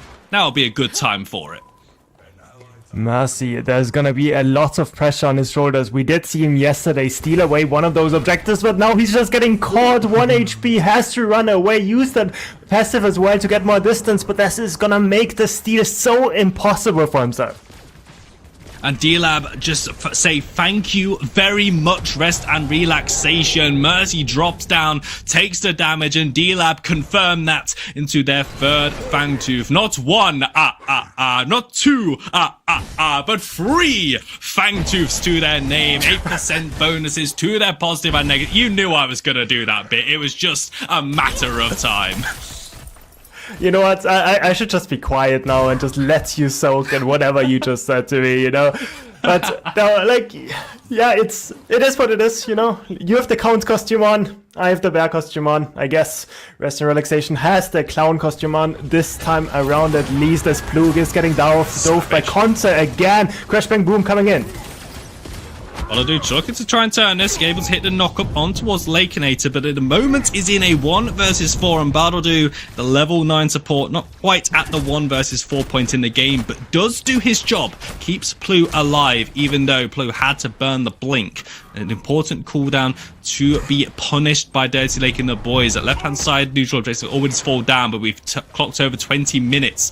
All Prime will be on the board. Mercy jumping forward, seeing an opportunity to dive on towards Appy Picker, but the rest of the team not on the same page, having to back away, and once again, D-Lab keeping members alive, and Rest of Relaxation, another play falls apart.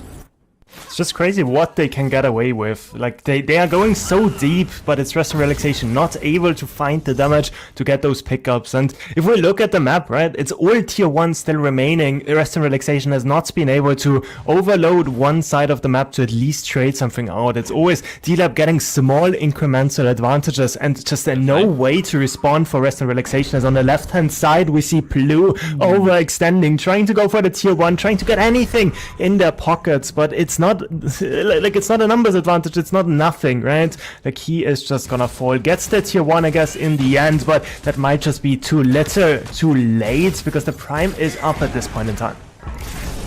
Prime is up and Predecessor the boy is just adding to the body count, looking for Matty in the mid lane, forcing out the make it rain. Mercy is here once again, but with Plu out of the fights, they've got no one to send to left hand side or Prime going to be started up here. Mercy has already stolen an objective on main event here in the PCC.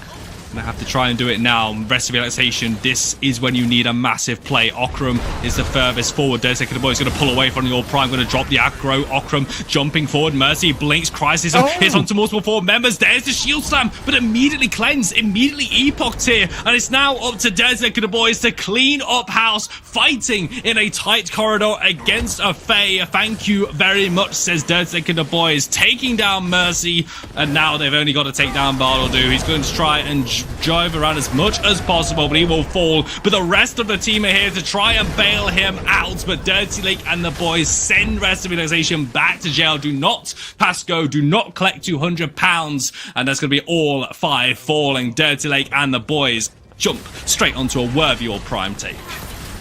Yeah, getting the Archie as ace and with the Prime as the target. That's the reward after that team fight. But it started off so well, right, DJ? We did see that blink in by Mercy, getting that criticism on 3 people, shield slam on those same 3. And you gotta think that if they didn't decide for the game plan of losing the game early, with sort of with no disadvantage in the wallet, this fight should have looked so much differently. But this time around, D-Lab gets sort of carried in the team fight by the gold advantages, and once that initial engage fails by Andar, it's D-Lab again in full control, running every single straggler down and getting the Prime as the reward.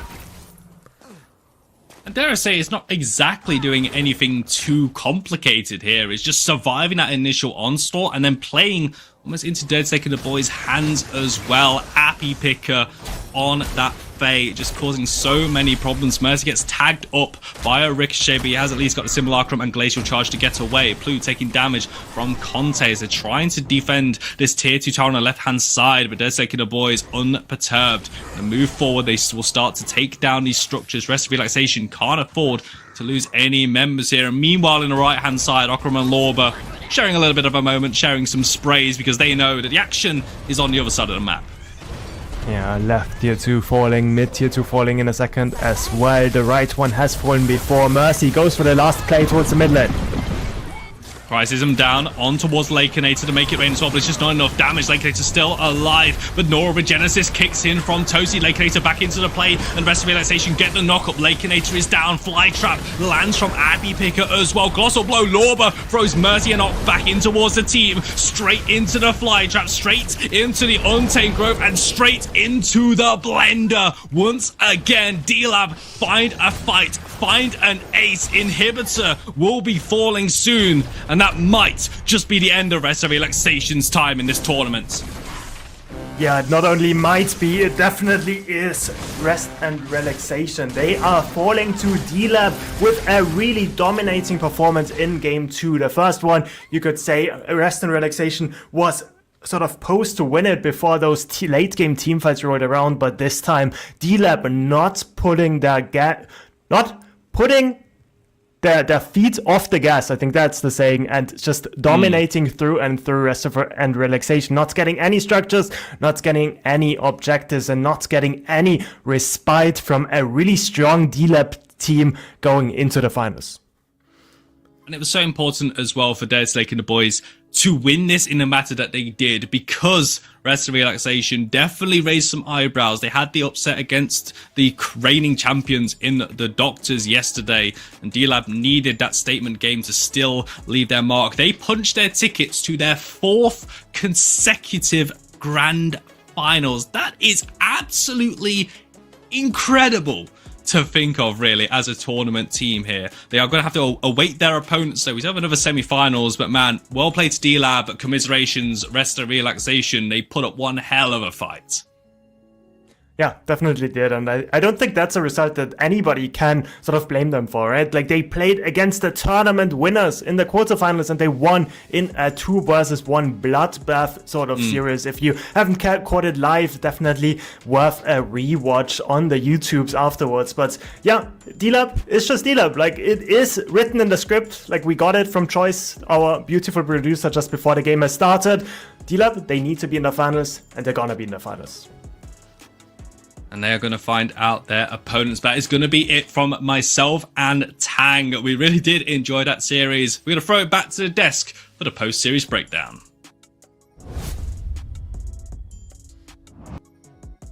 Thank you, Count TJ of DJ and our very cool Tang. Congratulations, Dirty Lake and the boys. You did it again. You have secured your ticket to the grand finals, winning this best of 3, 2-0 versus R&R with absolute annihilation, destruction, and decimation. GG's R&R. It's time for your R&R. Wangle and Mac, what were your observations from that last game? I mean, I think you said it best. I mean, destruction, decimation. I mean, I think this is probably the most complete game that we've seen from D-Lab. And if this is how they continue to play, then, you know, then they're probably gonna win the whole thing. I mean, this was utter domination in all facets of the game. They got every single objective. They won pretty much every single lane. I mean, I think there was a 230 CS difference. It was just, they won it every single level of the game. Yeah, if you're D-Lab, that's the type of game that you want to go into the finals on. They're feeling great about themselves. Won the early game, won the mid game, won the late game. Complete domination that game. I want to say I did call it. I think the Fae went insane that game. Pretty much any fight that R&R looked like they were winning or were about to win, the Fae shows up late, hits a nuts fly trap, and it just looks unplayable for R&R in that game. Appy with an insane showing that game. They made no mistakes. Everything was meticulously calculated. We were kind of talking about D-Lab just usually taking that late game, but like what you said, Wangle, they took this whole game from beginning to end and absolutely smashed it out of the ballpark. Very well deserved win. What are the other highlights from that last match? I mean, I like Wangle was saying, I mean, Appy Picker has been absolutely crushing it. I've been looking at his stats over the past several days of gaming, and his kill participation is consistently of the highest on D-Lab's team. He's consistently averaging anywhere between 70 to 80% KP. He is involved from the beginning to the end of the game. All roads lead through Appy Picker on D-Lab, and if he continues to play at this high level, then whoever has to face them in the finals is gonna have some troubles. Yeah, and you know, credit where credit's due, R&R played really, really well. They were able to get a bunch of really good engages. They were just, again, like, there was that team fight by the orb pit that Mercy and Ock had nuts engage onto the entire team, basically, but it was just so split. Same thing that they dealt with in game 1, unfortunately carried into game 2. They weren't able to convert anything, and in the end, you know, D-Lab in the finals, is it inevitable? Probably. Here we are, it's the reality, and congratulations to D-Lab. Amazing showing R&R. Congratulations, D-Lab, and thanks for playing R&R. Unfortunately, we do have to say goodbye to Wangle. What a pleasure to have you here at the PCC. I'm sad we have to say goodbye to you. Do you have anything you'd like to say to chat? Should have picked Gadget. That's it. That's all I got. That's all he's got. Thank you so much for being here. And then, of course, thank you, chat, for being a part of the journey. If you like what you're seeing, PCC is a community-based tournament. Subscribe, give us a follow, join our Discord, X, and YouTube. Everything goes towards the players and towards our production. We'll be right back with our second semifinals of the day, the Professors versus Animal Farm.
Welcome back to the desk here at the Prime Championship Circuit. We just finished our first semifinals between Dirty Lake and the boys and Rest and Relaxation. We're here now joined by a new desk analyst, someone you guys are very familiar with. This time around, we have the oh-so-humble Seismic, who puts the Seismic in Seismic Assault, PCC9 champion and mid lane enjoyer joining us. How are you, Sai? I'm doing great. I'm excited to be here again for the finals day. I feel like we have some great series coming up, and I'm excited to break them down. That's right. Our next matchup, speaking of which, is going to be between the Professors and Animal Farm. Both teams well decorated in their achievements and accomplishments, but how are you guys feeling about this upcoming series? I mean, star power across the board. Professors is a well-established team. It seems like we're always seeing them in the semifinals. It seems like we're always seeing them fight for the top spot. Animal Farm. I mean, the name is new, but the players aren't. I mean, they're strong across the board as well. I'm really excited to see the duo lane matchup, Neff versus Survivor, Crazy Fool doing his thing. So I'm really interested to see kind of how that plays out. Yeah, it's going to be a great game. I mean, yesterday Professors went up against New World, and they didn't really have the hardest set in front of them. They didn't really have to show too much, while Animal Farm, put it all out there yesterday. So we're going to be seeing, hopefully, some new stuff from the Professors, and I'm excited to see how these two teams line up against each other. We're seeing some numbers between these two teams. What's standing out to you? Picks and bans, gold, KDA? I mean, all the stats are relatively close. I mean, the biggest differentiation is the damage per game, which is almost a 20,000 difference. But outside of that, everything is pretty much neck and neck. We're seeing that the most picked character for Profs is the Drongo, but I have a feeling that I think they're going to try and get the Twin Blast for Survivor this series. So I wouldn't be surprised if their most picked suddenly starts becoming Twin Blast. And also, kind of just hopping off what Bengal said, Animal Farm's most banned is the Drongo. So getting that thing out of there, if they're first pick, my expectation is they're probably going to ban it. and then grab the DB away from the Survivor. I'm excited to see what his next pick would be, because he tends to fall back to those two. It might be the Murdoch, it might be the Kira, but either way, it'll be interesting to see if Crazy Bull gets his Richter to pair with that duo lane.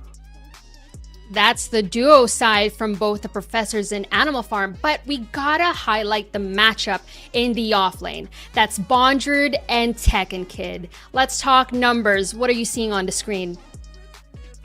I've had the pleasure of playing with Tekken Kid. He was on a team of mine a while back, and he's an absolute demon at the game.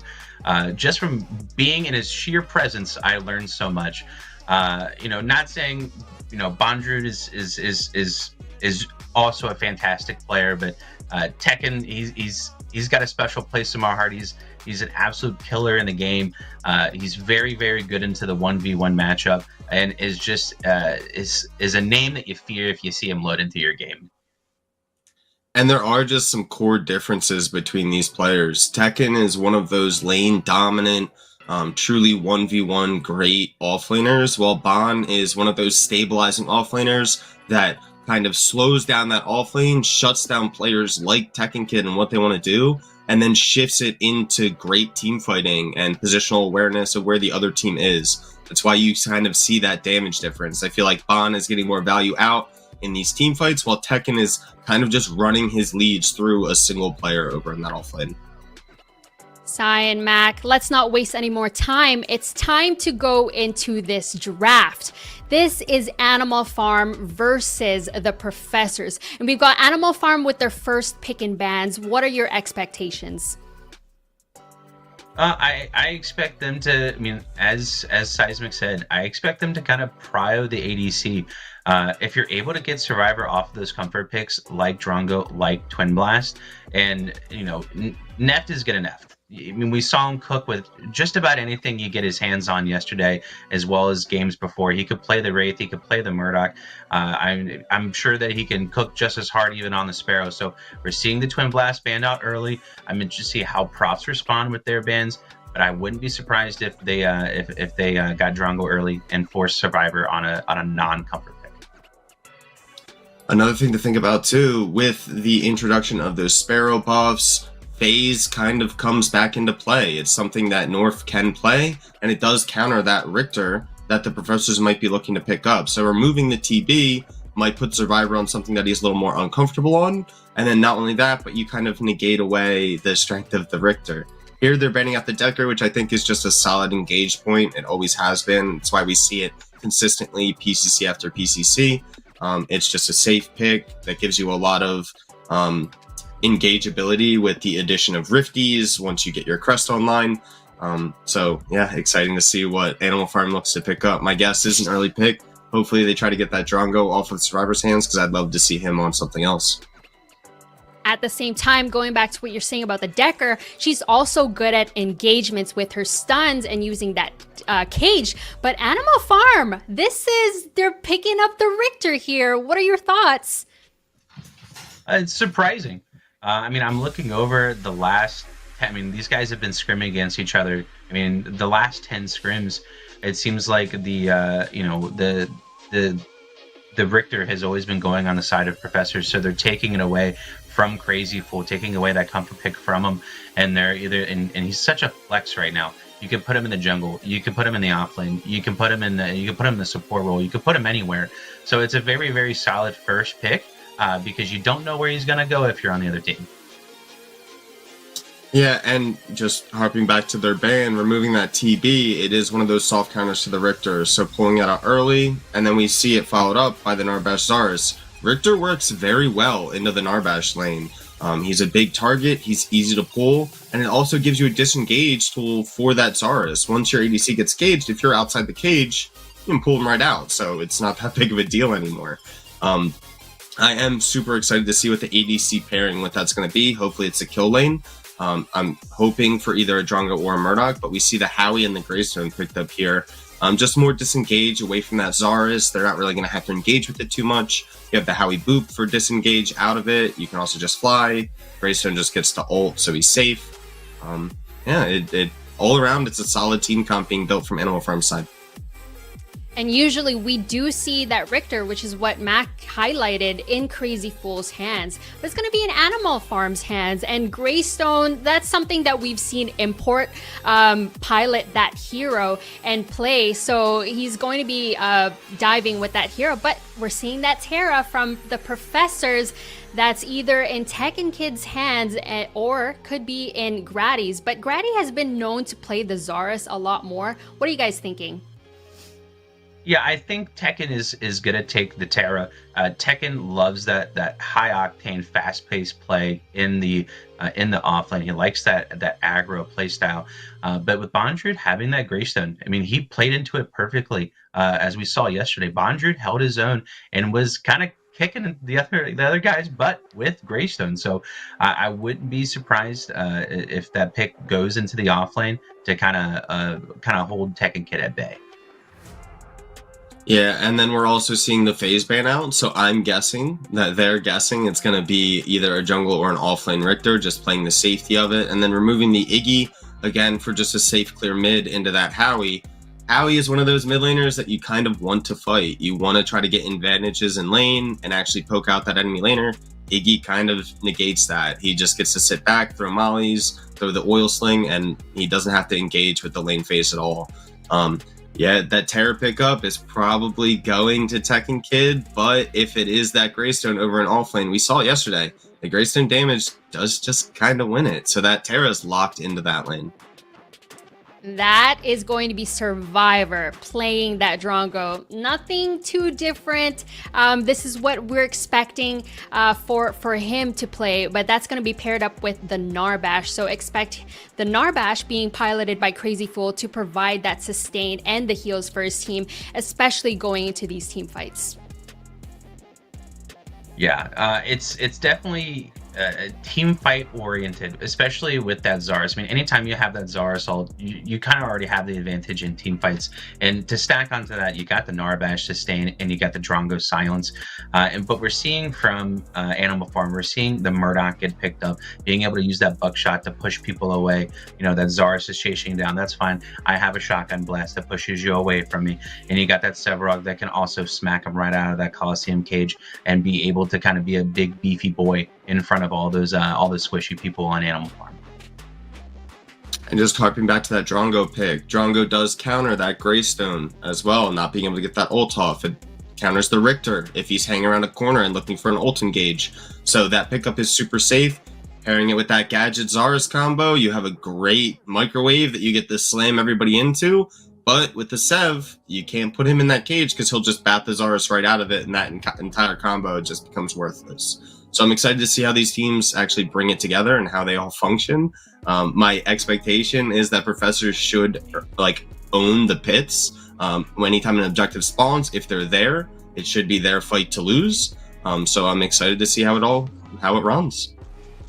I hope you are excited, chat, just like Seismic. But this is the draft here, guys. Will the Professors continue to educate, or will Animal Farm do the slaughtering this time? Let's send it to Ego and F6. Gamers, welcome in. We got a banger of a match here for you in the PCC. It's going to be Animal Farm versus the Professors. But here in the casting booth, you got some familiar faces. It's E Squared rocking with you, Ego and F6. Brother, are you ready to get into this match? I'm more than ready, man. I'm excited. It is the semifinals. This team gets to push themselves towards the finals if they are able to win these series. And these two teams are definitely a force that are going to be clashing against each other. I mean, let's just be honest. Both of these teams could be the ultimate winners of PCC9. Everyone at this point has the caliber of play to pull it out, of course, but there's just some recognizable powerhouse names, especially over here on Animal House. You got North, Neft, Import. Those three alone are champions who know how to win, and I'm expecting to see them kind of show that mentality even here in the early phases. They're not afraid to get a little bit peaksy here into the jungle. No, not at all. They're very confident, especially with the lineup of that Richter. If they're able to get a snag while they're grouped up as 5, they're trying to get some deep vision. That is also a potential to start off this game early with a banger. Yes, indeed. Yes, indeed. But kind of shifting our focus over onto the professors, this composition is one that we're not dishonest with here. Gadget plus Zars, you have that microwave combo with some pretty radioactive damage, and to complement that Survivor on a very comfortable pick in the Dronko. It is very comfortable as well as into this Greystone, right? You just be able to try and get that silence on top of the Greystone when he's diving that back line. And Survivor is that back line to be able to stop him from just pushing towards them and to be able to get that Stoneforge soul off. And that's going to be very key going into it. That Stoneforge Soul is such a powerhouse ultimate, especially if you're able to comfortably scale up to it, not getting too pressured out of lane by your solo lane matchup or maybe a jungler rotation. That being said, though, that Gag Grenade, as you said, it's just such a poignant way to be able to counter into it, especially when you have some excellent follow-up in that Spear coming out of Zaris, maybe a Wild Rush to offset your engage coming out of the Terra. All in all, the side of the Professors has some solid answers to it, but they're going to have to make sure they answer it when it comes in. I mean, this is the Professors we're talking about. They normally have the solutions to problems. Normally they do, but I mean, they're against Animal Farm. Animal Farm is a great team. We saw the roster coming into this PCC9, and we were like, man, they found everybody that they could to stack up against the best of the best. And I mean, this team is just going to just be able to also answer to what they're trying to find the solution to on the side of Professors. Looking at that Richter versus the Narbash, yes, that Narbash has those heals towards the later end of the game. But at the same time, it's a big body, big place for a hook to land. And if at any moment that he gets caught, that's a big factor leaving the side of the Professors.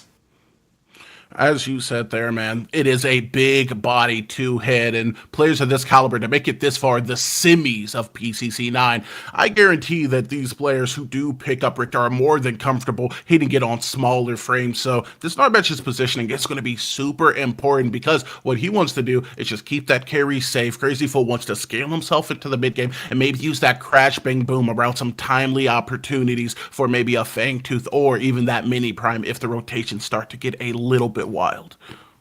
Yeah, I mean, the Professors have pretty good control over the pits, and when it comes towards that mid to late game team fights, fighting around those objectives if they have their members.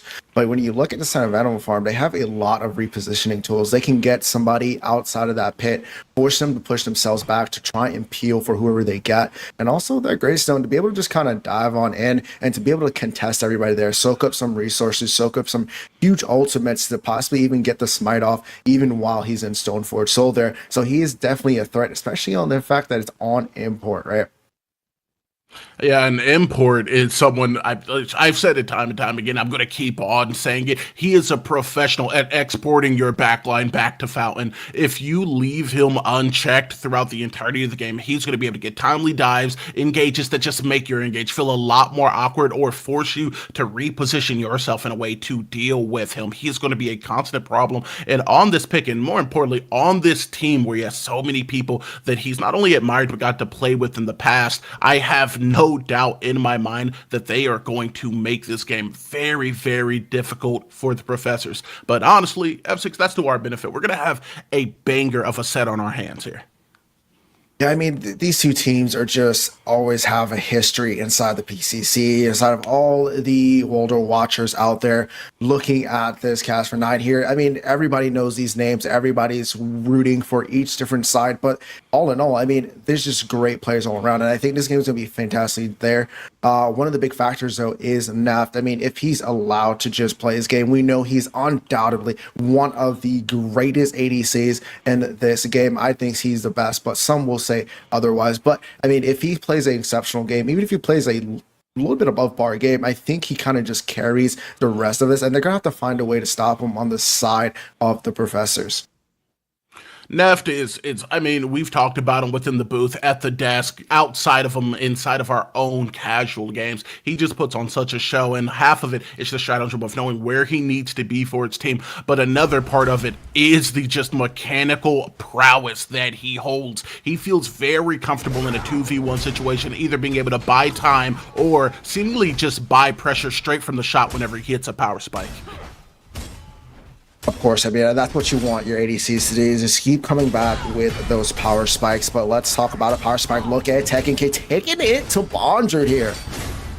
Earlier on here, we might see a solo dolo, a blink for blink, but Tekken Kid with the highlighter hurley is going to be barely offline, so no first blood will be spilled here in the solo. Not quite yet, but that is a little bit of a kind of showing of what that Terra can do in the offlane. And I mean, we did see that Seismic did point out to it that the Greystone's going to have that damage come online to be able to kind of fight against that Terra. And that's where it's going to come down to player versus player skill. We know Bondred's a top offlaner. We know Tekken Kid is a top offlaner as well. And it's going to come down to who can play this matchup perfectly and better than the opposition. That's what you're going to have to do too, right? You're going to have to play perfectly as North is going to hit a perfect pull on the Crazy Fool. Blink for blink will not matter though, as Neft is going to be the one who picks up the first blood. Put him on the board. That is the hook I was telling you about. At any moment, Big Body Ogre was yoinked out of the swamp, and so does Survivor as he's put into a bad position. And this dual lane is going to have to watch out for North. This combination of Neft and North is a double in its own. It is not nice. The ability to come out of both of them within an instant, just turn the pressure from 2 to a 10 is recognizable, poignant, and so very deadly. We saw there North hitting that secondary pull, knew the kill pressure wasn't going to be there, but what was there was the message he was sending to the opponents. The professors need to be on watch. I mean, they do say shoot or shoot, and he's shooting them hooks, and he's 2 for 2 right now. And I mean, that is not what you want to see. We saw Crazy Fool on that Richter yesterday hitting every single one of those, and how the Professor was just able to stomp through that. And now if Animal Farm is going to be able to do that with North, oh man, this was going to be a rough one for the Professors, and they're going to have to find an answer for it, and they're going to have to find an answer very quickly. I'm kind of hoping to see Zara's maybe make some rotations over, because you do have that Riplash coming to the Richter. You don't have to push up too especially close if you want to turn up the kill potential within the lane. You know, call me crazy, but I think the ability to bring a backliner and make him a frontliner is pretty good and may require a little bit of assistance. As now in the mid lane, we're seeing some of that pressure shift its way across. Bry, I'm not sure if he knows he's in the danger zone, but if he steps up too far, that Richter could have gotten a big Riplash. I mean, I think he does know Crazy Fool, able to look into that fog wall, able to know if the Richter is just kind of sitting there and calling now if he is missing. So Bry kind of knew, like, hey, you need to kind of play safe back. The River Busts are also coming up, so that's a timer to kind of let the mid laners know that there's possibly going to be a contention for these River Busts. So you also need to be careful in that mid lane, because they want to get the pressure out before those River Busts spawn, to be able to secure that and potentially secure themselves to get to another position or into another fight. Thinking about securing positions, securing objectives, more like Fangtooth has now come up. F6, do you think we're going to see either one of these teams vying for it within the next couple minutes, or are both teams going to maybe wait to get a pickup of a pick and then make a rotation onto it when they soundly have that advantage? As Saudi as ever, North is going to be hitting those hooks. Bry within the danger zone is going to start getting burned through, but he has backup on the back end. Tech the Kid with the timely rotation is going to save his mid laner's life. Oh man, North. I mean, you can't get any hotter than this. I mean, like I said, they're gonna have to find an answer for this. There is a ward inside the 5 stairs there, but there's not a ward in that river, and they're gonna need to start putting up wards for this Richter. This is his second rotation towards that mid lane, one of them being almost into a kill there, and he is already showing the confidence that he knows on this Richter, and he knows he can be deadly. And I mean, hey, they're gonna have to do something, but they're gonna have to look at this Fangtooth here, as they think they have the prio for this. But we do see that Sevarog over there inside the red side pushing towards this, and this might be a team fight. waiting on the wings. A Thunk is going to come out with Grady, being able to engage onto the backside. Subjugate is going to come out as it's going to be Narbash who comes in. The Tesla Dome, though, with the damage is going to help Grady get the kill on the enemy jungler in import. It's not quite over yet, though. Brandonite positioning himself to translate some of that R2000 damage. And with Grady looking for the engage, he is going to find it soundly, looking to force some space. Howitzer is going to have the mine up any second. And as he deploys it, he will force the blink out of Survivor, who will barely get the kill onto Brandonite all the way back near his inhibitor. The Professors are turning up the temperature. They are indeed. Survivor did flash for that kill.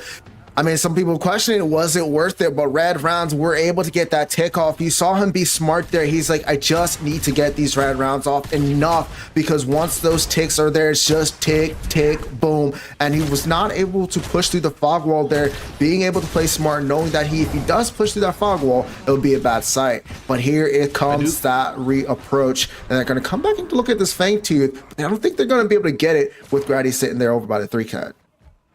I kind of do like this play, though, coming out of Animal Farm, immediately going down, but early game, early days, those times are going to be short. And now using the disengage that the Professors got in order to apply a little bit of a pressure onto the objective that started it all, making a rotation onto that Fang Tooth. But Professors, man, very, very aware and very aggressive, were able to just push up, show their face, and then get the opposition to back up. As we're seeing North now lingering around, maybe looking for a hook with import in the wings. Riplash is going to be up. However, it is also going to be off mark. Blink, though, being utilized in order to kind of force some space creation onto the backside will give import what he needs to land the double subjugate. That Blink is going to be down, but with a timely thunk and a blowback, and Neft is going to be able to get a lockup kill on the Survivor.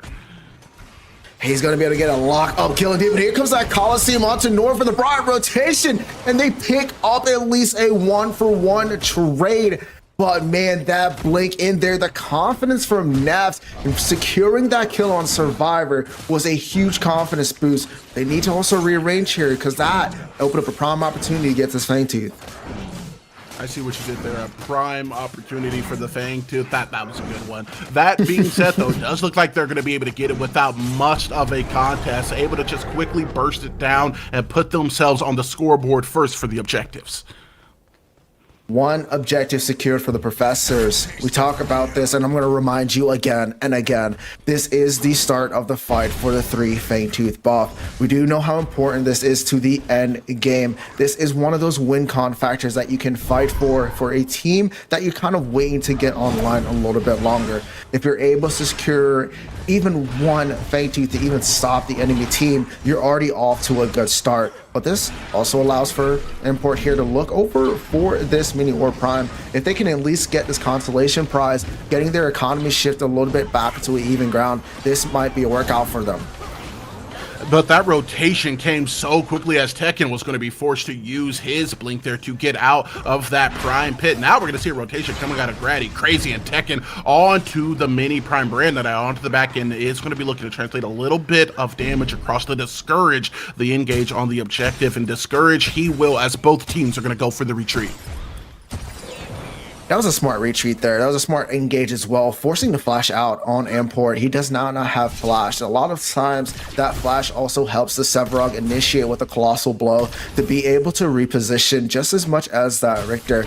So being able to knock that resource off of import allows kind of Grady to be a little bit more aggressive inside the jungle. It allows the Professors to be a little bit more aggressive when it comes to these contestations, and knowing that if he's inside somewhere that he can't really get away from, they have the dashes, they have the movement speed to catch up, especially with the Narbash, with Grady on that Zarus. And as you see there, they know that, and they're going to be able to push towards this mini prime again, but this time fully grouped up. They have their ADC, they have their mid, but Animal Farm, I don't think he's going to let this go for free. 4-man deep within the Prime pit. Bondroid is going to be the first one to show. Phase 8 leap onto the backside. Won't stop the objective from being taken, but they're looking to take away lives. Great, so use that reforged soul. Is going to be able to force a slow, force some damage, and force Survivor down as Brandonite is going to be able to pick up the big kill, but not for long before his life is going to be taken by Tekken the Kid. Looking to get teched up onto the backside. It is going to be Grady. Bondroid is in hot pursuit, but seeing the space created by the dash, he may give it up as Grady Grady is going to be making his way to the inhibitors. The fight not quite over, though, as it is going to be Richter and Tekken the Kid scrambling it out in the solo lane. Ultimately, no more lives will be lost, though, as it is going to be a 1-0 trade. Yeah, honestly, that is worth. They got the mini ore prime still on Grady there. They picked a 1-for-1 trade, and Grady with the schmooze, leaving Animal Farm thinking, where is Waldo? Because that man got out of dodge. That was a great fight there from the professors, and this is going to their favor. Even though it's a very incremental, small lead here, they are slowly building up, and Animal Farm needs to start to get these little mistakes out of the way.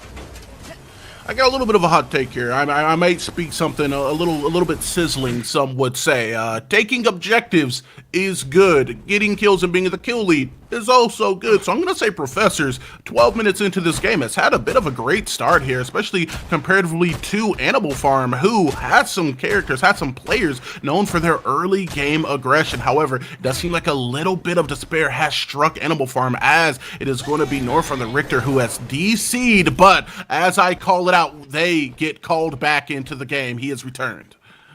He has returned indeed. I mean, even if it was just for a little bit of a time there, that still allows for the professors to be free. They notice that DC allows Crazy Fool now to rotate towards this mid lane. And what this helps out with is create presence to be able to get these double river buffs, even with Grady on that 2-side camp. So this also pushed a lot of pressure, even though for only 15 seconds on that mid lane, now being able to push Howie back. And this also opens the map up for Bri to rotate.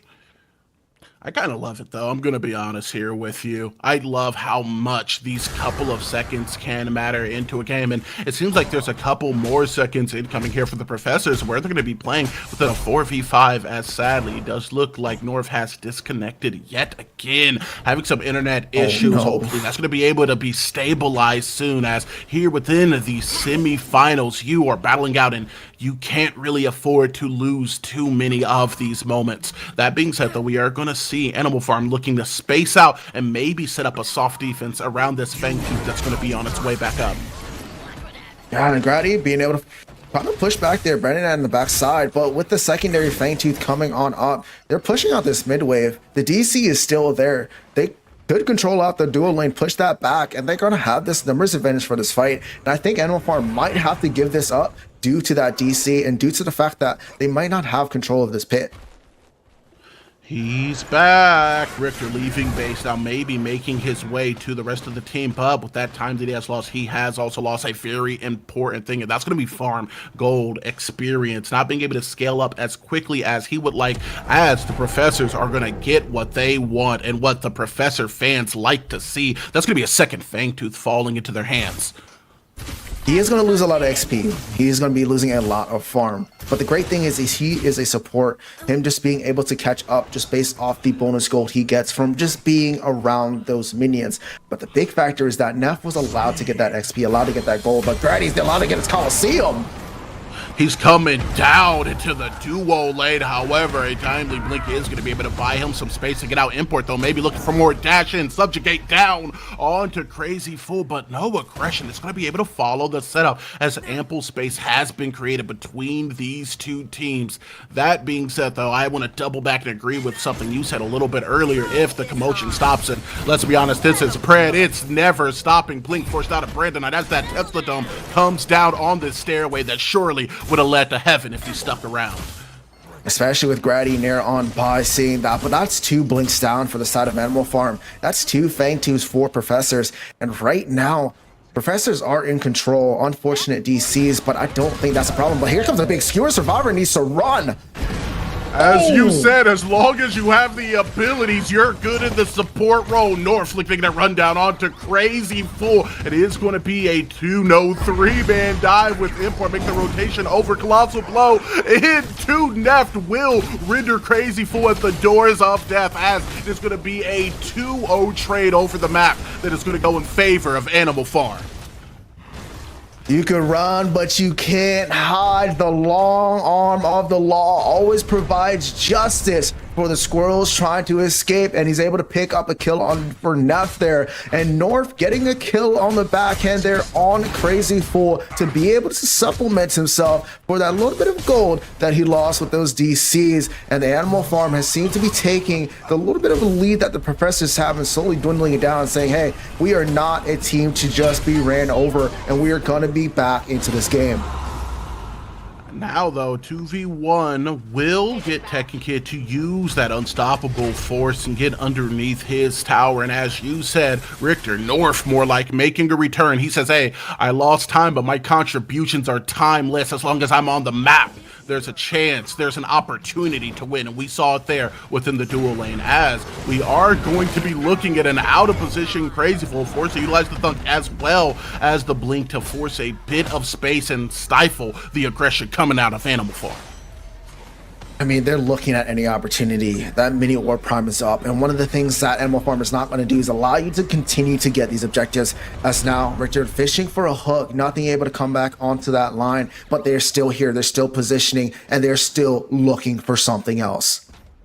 Excuse my glaze, but Grady the Great is a little bit out of position here, as Bondrewd on the backside is going to get a solo duo on the Survivor. Big team fight breaking out within the corner. We see the Tesla Dome comes down as North goes down as well. A 1-to-1 trade, at least at this point. A re-engage is what we see, but a colossal blow will make him unseen. Turn that boy into a ghost. Now, though, the Coliseum coming down is going to be able to set this squad up for a potential couple other kills. And with the Howitzer Mind, they get oh so very close. But ultimately, at the end of the day, it's going to be a 1-for-2 trade that favors Animal Farm and gives them the kill lead. I mean, yeah, that favors Animal Farm because they also were able to push out that duo lane, and now they're gonna have to answer that on the side of Professors. They can't just allow that wave to be there, so they're going to be missing one member, and Animal Farm is going to be able to go and contest this mini or prime, and that might be able to turn back a little bit towards their favor. It does feel like Animal Farm, when they start getting to that 15-18 minute mark, much like D-Lab, they see a team fight start going their way, and the momentum, the wind just hits their sails immediately. The confidence right now is through the roof for them. Neft is comfortable with a 4-0-1 stat line. That long arm of the law able to snatch some advantage, snatch some stats away from the oh-so very low members of the Professors. And that being said, the Professors now find themselves with an objective lead, but maybe feeling a little bit uneasy as we make our way to the mid-game. They should feel a little bit uneasy here. It seems like Animal Farm has hit a switch and they're here and ready to play. This is something you kind of see with D-Lab as well. That 20-minute marker time is where they start to get themselves on even footing or start to push themselves even into a bigger lead. The third Fangtooth is up. You're going to have to fight for this if you're Animal Farm. You're going to have to fight for this if you're the Professors. You're going to have to push in here. Big important play that comes with the Orb Prime on Neft here. They're going to have to watch out, and they're going to have to try and pick early when it comes to this fight. They're going to need to get an early pick, or maybe just look for a full 5-on-5 here. I mean, the Professors have seen some success whenever they've gotten a couple solid groupings and now fallen into the Richter trap. But this is going to be something only time is going to be able to tell, as Survivor Crazy Fool are going to be grouped up around that corner where a great many tombstones have been set. But with the migration of the fight making its way mid, it feels like the pressure is mounting F6. It is mounting indeed. They need to control this pit for whichever team that wants to win here. But now we see that Animal Farm has that control. Grady and Crazy Fool are looking to be that front line to be able to start to manage that. Crazy Fool needs to be careful though, because there's been a couple times that he's been caught out. Yeah, and like you said earlier on, that big frame makes him easier to catch, but some of the action is actually going to start not only in the mid lane, but within the far lane, as Bondrewd is going to be assailed upon here. Within the mid, though, it looks like this tier 1 is going to go down, and with Grady actually pushing up, I'm expecting a Coliseum, and my expectations aren't going to be met instantaneously, though. It is going to be the skewer in response, but you're casting Chain. Survivor is casting a powerful spell called Bullets, and with him, he's going to melt through the HP in North. Oh my, the Wombo combo hit the Coliseum onto the Tesla Dome, and they're able to pick up North. They force a flash and the Epoch out on Brandon Knight, but they're still not done yet. They cannot let this third Fangtooth go.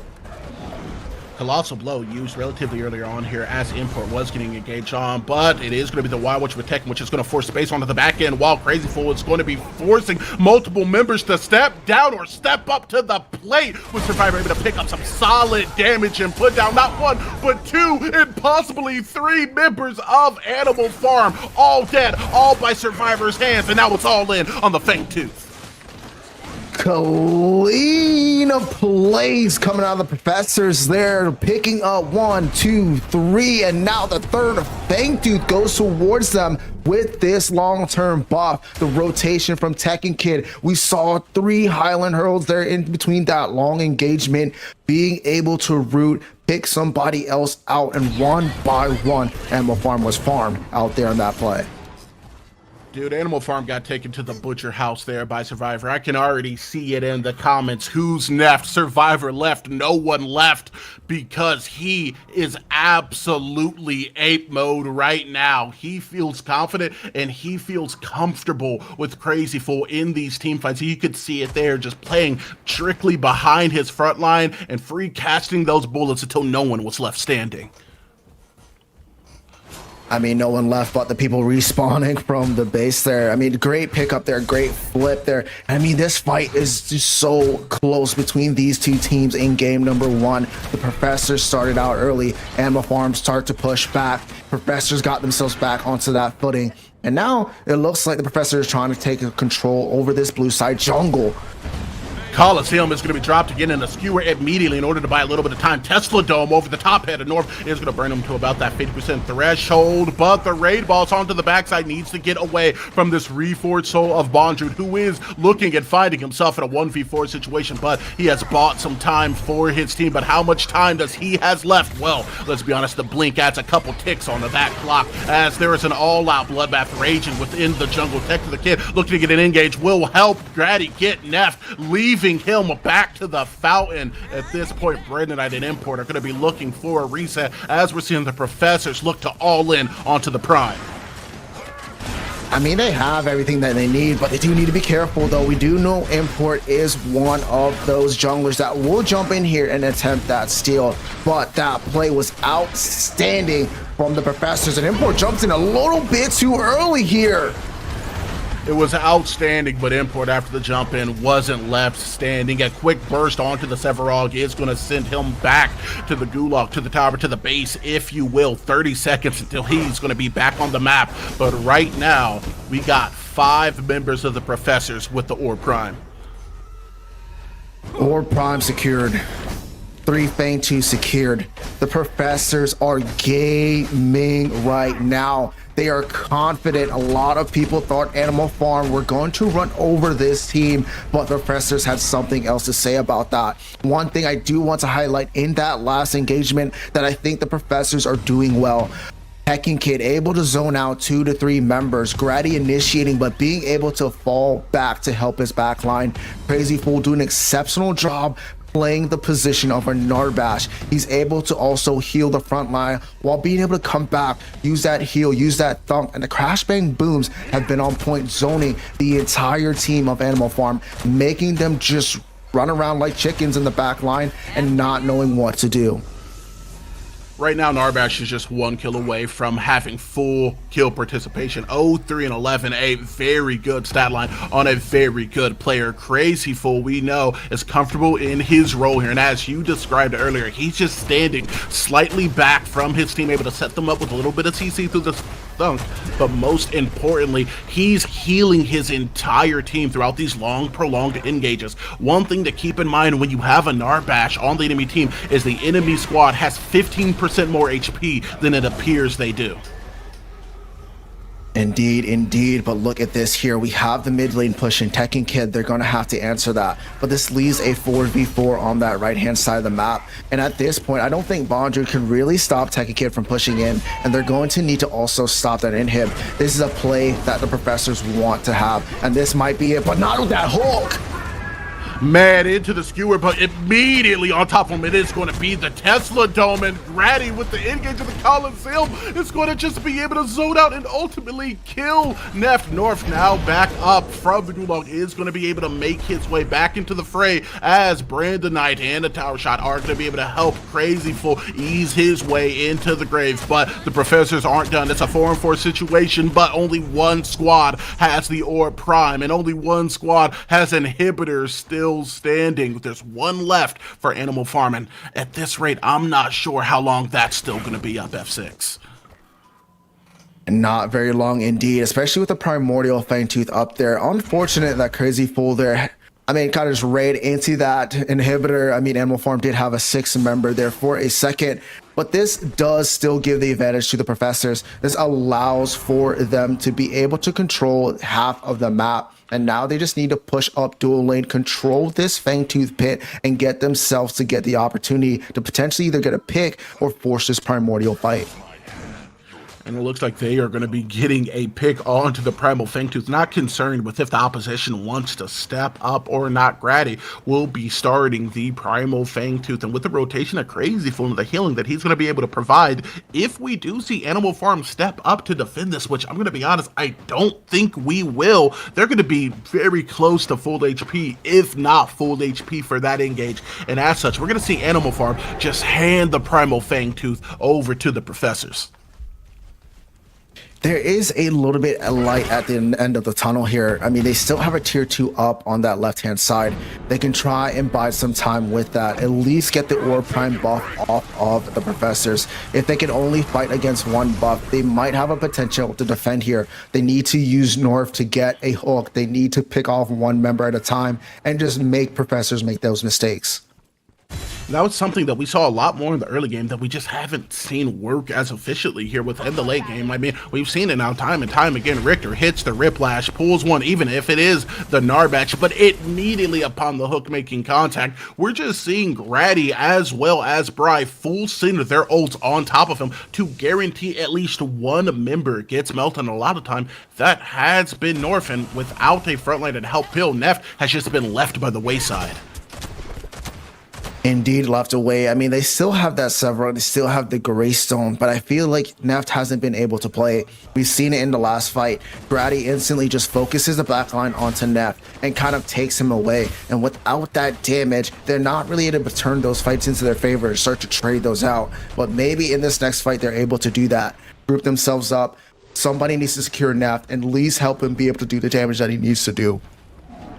And this isn't too, sophisticated of a problem, but it's a hard problem to solve nonetheless, as Tekken the Kid gets caught out in a 2v1 situation that obviously goes in his favor with the backup being provided from Grady. This is going to be a significantly tougher defense now, as they're not going to have the Greystone to help disrupt that backline off of this engage. As we predicted, though, this last inhib not going to be up for very long at all, as this is going to be the beginning of the march towards the core.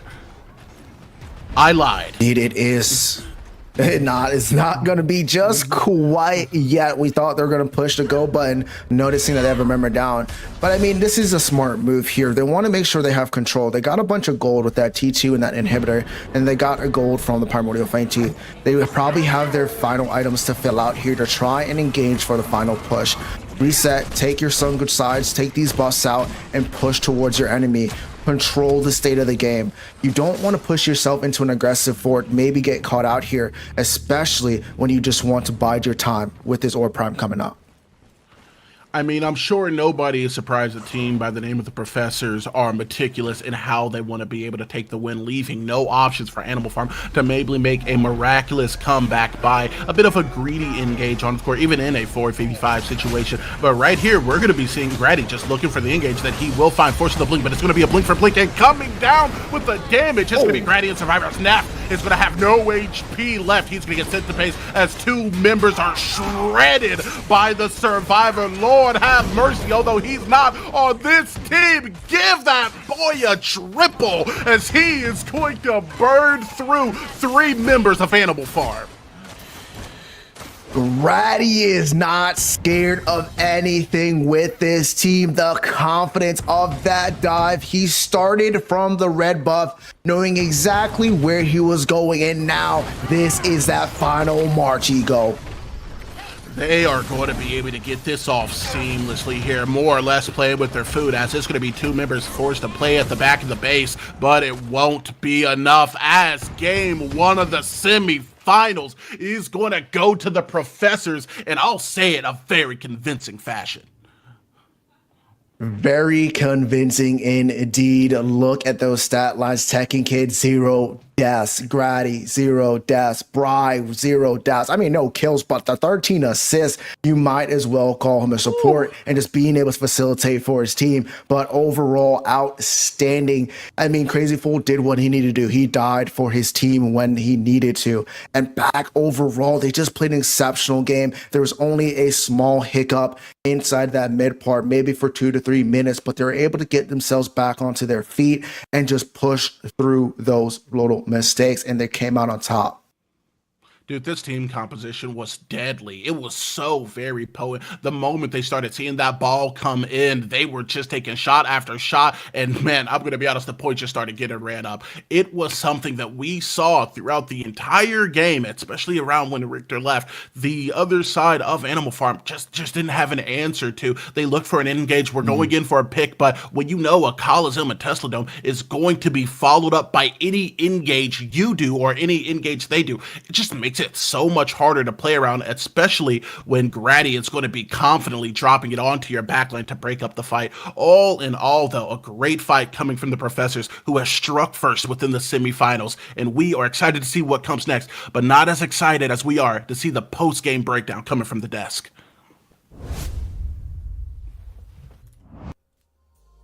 Thank you so much, Ego and F6, although I wasn't sure where you were during the casting. Welcome back to the desk here at PCC. We just watched the first game between Profs and Animal Farm, and the Professors just secured game 1.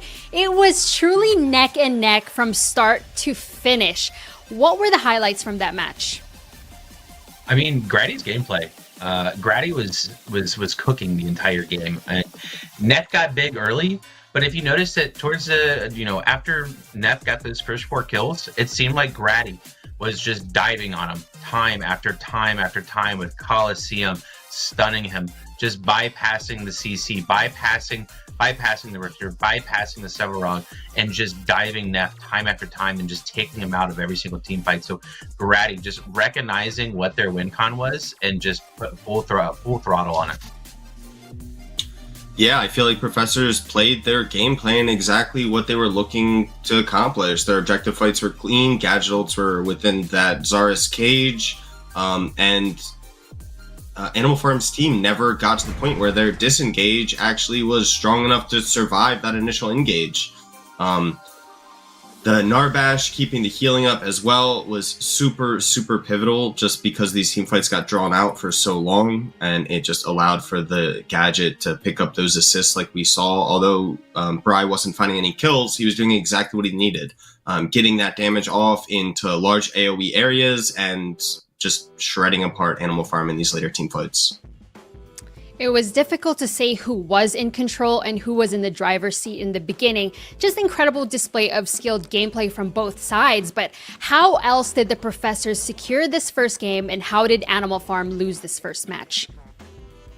I think besides playing off the back of Grady's great jungling, I think Tekken Kid absolutely just rolling Bondrewd in the offlane, putting so much pressure in that offlane to where Import can't just sit in duo lane and feed Neff over and over again.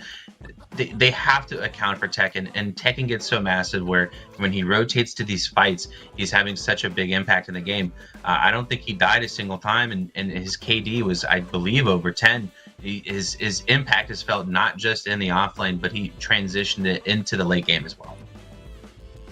Yeah, Bond was never actually able to get to the point where the Greystone just kind of out damages and runs down that Terra, so Tekken Kid was able to actually interact and get micro leads constantly with those pushes. You saw a big big gap over in that soul lane, honestly. And then also just shifting over to the opposite side of the map, you have Survivor on the Drongo, which is his top 2 pick aside from the TB. You have Crazy Fool on the Narbash, which is exactly what he wants if he's not going to get the Richter.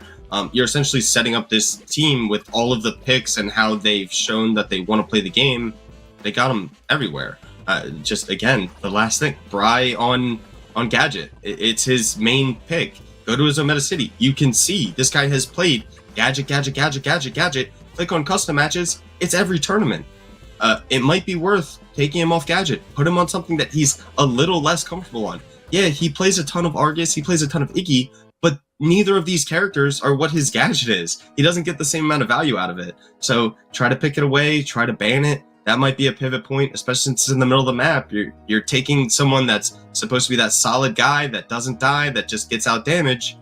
Take him off of it. Make him a little uncomfortable. Shift import off of something like the Sevrog because it's not going to be able to impact the map early. It feels really silly. You have a team full of all of these talented players. Take advantage of it early. Actually draft yourself for an early team comp that you can push leads and end games, not semi-scaling into a super team fight comp that's just going to win out at 30 minutes anyway. Congratulations, professors. You're one step closer to the grand finals. Stay tuned because we'll be right back with game number 2.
Welcome back to the PCC. We just finished game 1 of our second best of 3 semifinals with Professor securing game 1 But there's still game 2. Anything can happen, but everything is on the line and the stakes are so much higher for Animal Farm. Let's talk about the jungle matchup.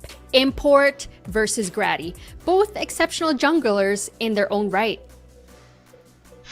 Yeah, Grady is a staple in the jungle. Whether it's on his Crunch, whether it's on the Zarus, whether it's on, I've even seen him pull out the Countess. It's something serious. Grady is a threat, regardless of what team he's on. An Import, he might have that EU ping, but he has that NA high KDA. So both of these guys get active. They both want to have massive impacts in the game, and can be the reason for either their team winning or their team losing.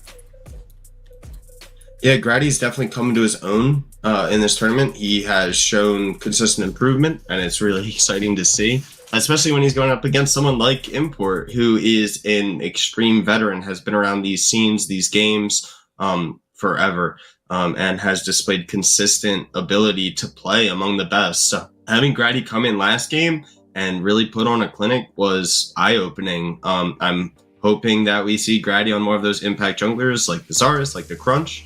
And I hope Import kind of falls into the same vein, away from these scaling picks, so we can actually see a battle of these two stats. But we also have to talk about the Greystone. Both these junglers play this hero as well, but we saw this in Bondrude's hands with this first match. How is this hero's numbers in PCC? While that game individual performance might have put a bad taste in some people's mouth when it comes to Greystone, don't sleep on that champ. He did just receive a couple buffs. His natural wave clear as well as his AoE damage is nothing to sleep on. His ability to dive on the back line, as well as to be able to proc that Stoneforge soul and pretty much give himself a second life, is not only annoying, but incredibly hard to play into if someone knows how to play it right.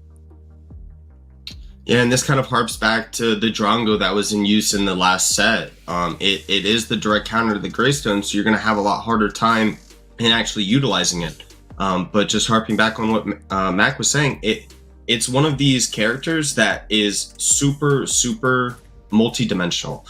You can use the ult to save yourself or to split a team fight. Usually when a Greystone is ulting on top of you, you're not just standing still and waiting for him to come back. You're finding your way to the closest edge of that ult. And it can lead players to walking in to the enemy team, finding that opening, getting back there, having that giant AoE slow. It can set up great team fight opportunities as well as objective pickups. Smiting in that ult when you're invulnerable is available to you. So if you're picking the Greystone, the main thing that I would look out for is no Drongo, ban the Drongo, and then that character should be in your repertoire. But if that Drongo's up, I would try to sway away from it. And speaking of banning the Drongo, it's time for our draft, Sai and Mac. We'll have to see what these players are prioritizing in terms of picks and bans as we wait for this draft screen to load up. It is going to be the professors with the first pick and ban this time around. What are you expecting to see? We're seeing the Decker ban, which is perfectly fine, because if you're picking the Narbash or you're picking the Richter, that's good, because you're not getting that cage, that stun, that big ult combo that Decker has. But to kind of alluding back to what Seismic was talking about at the end of game 1, with professors, it's so hard to get them on champs they're not comfortable with, because it feels like every single player on that team has a wide hero pool, and if you try to prio one, the other players are just going to get what they want. But we're seeing the Decker get banned, we're seeing the Richter get banned, so I'm interested to see kind of what the first picks are going to be on both teams. So I'm expecting to see good engage tools. Something like the Zarus early could be super impactful. We did see that Terra get picked up early because it's a decent counter engage. You get to just walk through CC. But if they pick up the Zarus here, it kind of makes picking that Terra a little bit harder on first rotation for Animal Farm. Banning out that Richter, again, although North had a pretty good game early, you're not really finding that success later on, especially with how the other comp was designed to heavy dive on your backline. Even pulling someone to you isn't really going to do much because the rest of your team is still getting attacked. Picking up the TB, it is one of Survivor's picks. It is something that he can kind of play the lane by himself with. It's not really forcing Crazy Fool on any kind of engage pick. He can play something that he might be able to leave lane with, interact with the rest of the map. The TB has a safe dash and great wave clear. So I think it's a really solid first pick. And a shift away from the Drongo that we saw last game, which might open up at Freedom for a Greystone later on Animal Farm's side. But they did pick up the Zarus and FaZe, which are great engage tools. The FaZe with the long lance to pick up people over in the dual lane or later on in lane fights. And then the Zarus for great dive and engage. And usually the FaZe is someone the professors always first ban, just looking back at PCC's history, but that's going to be in North's hands this time around. Yeah, with that FaZe pick, I'm very curious to see if Sparrow follows. Sparrow received a couple buffs, is a very strong champ right now, and I think she's incredibly slept on. I believe Neff pulled out the Sparrow in the Swiss stages earlier in the tournament and absolutely fried on it. So I'm interested to see if that Sparrow does follow with it. But we see the Narbash and Aurora get picked. So Aurora, I believe that's going to go on Grady. And it's not a very big popular pick for Tekken Kid. So he's going to be able to have that Ice Wall engage, have that ultimate, that CC, and that Narbash to sustain, crash, bang, boom, big team fight ultimates, big team fight abilities. And there's the Sparrow pick that I thought was coming up next. And I was going to try to jump in there before they did it, but you'd expect that Steel ban to follow. As soon as you have the Sparrow, that Steel is the direct counter. You throw it on the wall during the ultimate timer, and essentially the entire ultimate just gets eaten by the wall. So removing that pick is super smart on the side of Animal Farm, allowing that Sparrow to free fire into the Zarus cage. Essentially, the Sparrow ult will cover the entire area of that cage. If someone's in the cage, they're getting hit by the Sparrow ult. So really good combination there. The FaZe with the ultimate to increase the attack speed, the physical damage. It's just a great all-around combination coming out of the dual lane. And like Bengal said, with the changes to Sparrow, she's kind of turned into a lane-dominant ADC. And into a TB, she definitely out-damages. Removing that gadget on the side of the professors stops that microwave combo. Although they do have the Narbash, which kind of negates it, it's better just to remove it in case the Narbash gets picked early or he's not around during the engage on the team fight. Just remove him, and now you don't even have to think about it. We're definitely going to be expecting to see that professors trying to just CC the Sparrow out of her ultimate, but you have the FaZe, you got the Zarus, but at the same time, she's got that Terra now to also help protect her. What else are we thinking? Yeah, I like the respect ban, or not the respect ban. I like the gadget ban, taking away that microwave combo with the Zarus. So we don't see Bry on the gadget, but I wouldn't be surprised if we see him pull out something like Iggy, especially with that damage over time onto characters like Terra, like Zarus. But we're going to opt in for the CC with Argus, which I'm perfectly fine with. And out comes the Crunch. And the thing with Crunch is there's two people on this team that are demons on that character. And I think it's going to go to the offlaner. It's got to go to Tekken Kid. He is so fun to watch on the Crunch. I even hope we get Moon Boots Crunch, because that is so fun to watch. Crunch will also have the ability to win out these trades into the Terra offlane, being able to cancel out that empowered Q, while also being able to close gaps if she's running away. The Bellica is a great answer to that Crunch as well. She's not terrible into the Argus. If you're going Astral, you can't into the Bellica. So it adds a ton, and also kind of pressures the professors to play away from what they were already trying to do with their comp. You can't have a mana stacking mid laner anymore. If the Crunch is spamming abilities, he's getting eaten by drone. That was just a great answer to what the professors were building there. Now that we have the draft rounded out, it's time for this match to happen. Will the Professors move to the grand finals to meet Dirty Lake and the boys, or will Animal Farm have the tenacity and determination to take us to Game 3? Show us the game, Ego and F6. Gamers, welcome back. I mean, let's be honest, you know who it is in the casting booth. It is E Squared Ego and the man, the myth, the legend, F6, rocking with you today, brother. We got a game 2 on the precipice, on the edge of elimination. Animal Farm is going to need to step it up. Do you think they got what it takes? I think they have more than what it takes to step it up and step to the Professors. I mean, we cannot say that the Professors did not display an outstanding game in game number 1, but there were some weak points and there's some weak times. And I think if Animal Farm can just make more of those opportunities and push them on the back foot, they can do it. Game number 2 is going to be a heater. I'm telling you right now, Ego. I can't agree with you anymore, truly, man. I mean, 110% with what you just said, and kind of shifting over into the mindset of the Professors. They've had a lot of formulas, a lot of calculations to make, but there's only one number that matters to them right now, and that's going to be the number 1. They have one game to win until they solidify their spot here at PCC9 finals against D-Lab. They won PCC5 with that core, with that nucleus of Survivor, as well as Crazyful, and it's been a long time coming for them to make a run at it for a second time. That being said, though, it's going to have to be Animal Farm who stops them, if anyone else. It's all on them at this point, F6.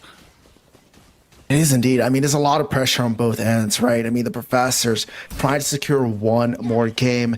Animal Farm trying to secure one more game to keep themselves alive. Just an absolute forces are trying their best here to keep their names on this list to contend for the finals. But the Paras, you said they're trying again.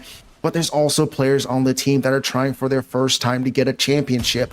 We have Grady, who's been a veteran fighting for a Tekken Kid, fighting for that championship. And I mean, Bright as well, a newcomer, just slowly working himself fondly into that mid lane to become one of the best mid laners there is ever been for PCC.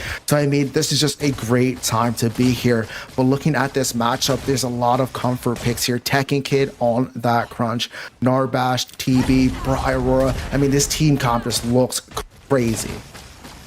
This team comp looks crazy good, as Import is going to go for a crazy early rotation, but a Treadnova is going to be able to stifle his aggression immediately as he shows face. As you put a little bit of emphasis on Bright, has been just doing so well at playing his role, it feels like, throughout this BCC, giving him and his team whatever they need when they need it. Now, they're going to need him to do it one more time to solidify a spot in the finals.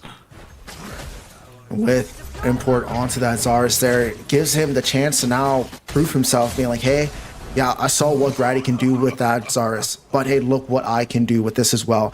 We know when Import's on those junglers that are able to make it a threat early, mid, and late game. Just once you hit level 6, it is now a different game for you. We want to see that out of him here today. But Brian, oh my goodness, you need to be careful here, as look at that Brandon Knight locking in, bringing it to Brian. Nearly put into the kill zone. You know, if that Neural Disruptor was up just a couple more levels on Brandon, that most definitely would have been a kill. That being said, though, Argus having to reset and then make his way back into lane is going to be missing a little bit of farm, as Neft and North is going to be looking to elongate their goal differential by taking this buff. But with the rotation coming out of Crazy Fool and Survivor, it looks like they're going to be able to snatch away, force a blink out of North, and with that beam set up Import to potentially get a first blood. Glacial Charge is going to be used, but it won't be enough, as Neff is not only going to strike first, but possibly strike second, as he gets a double kill sub 5 minutes in.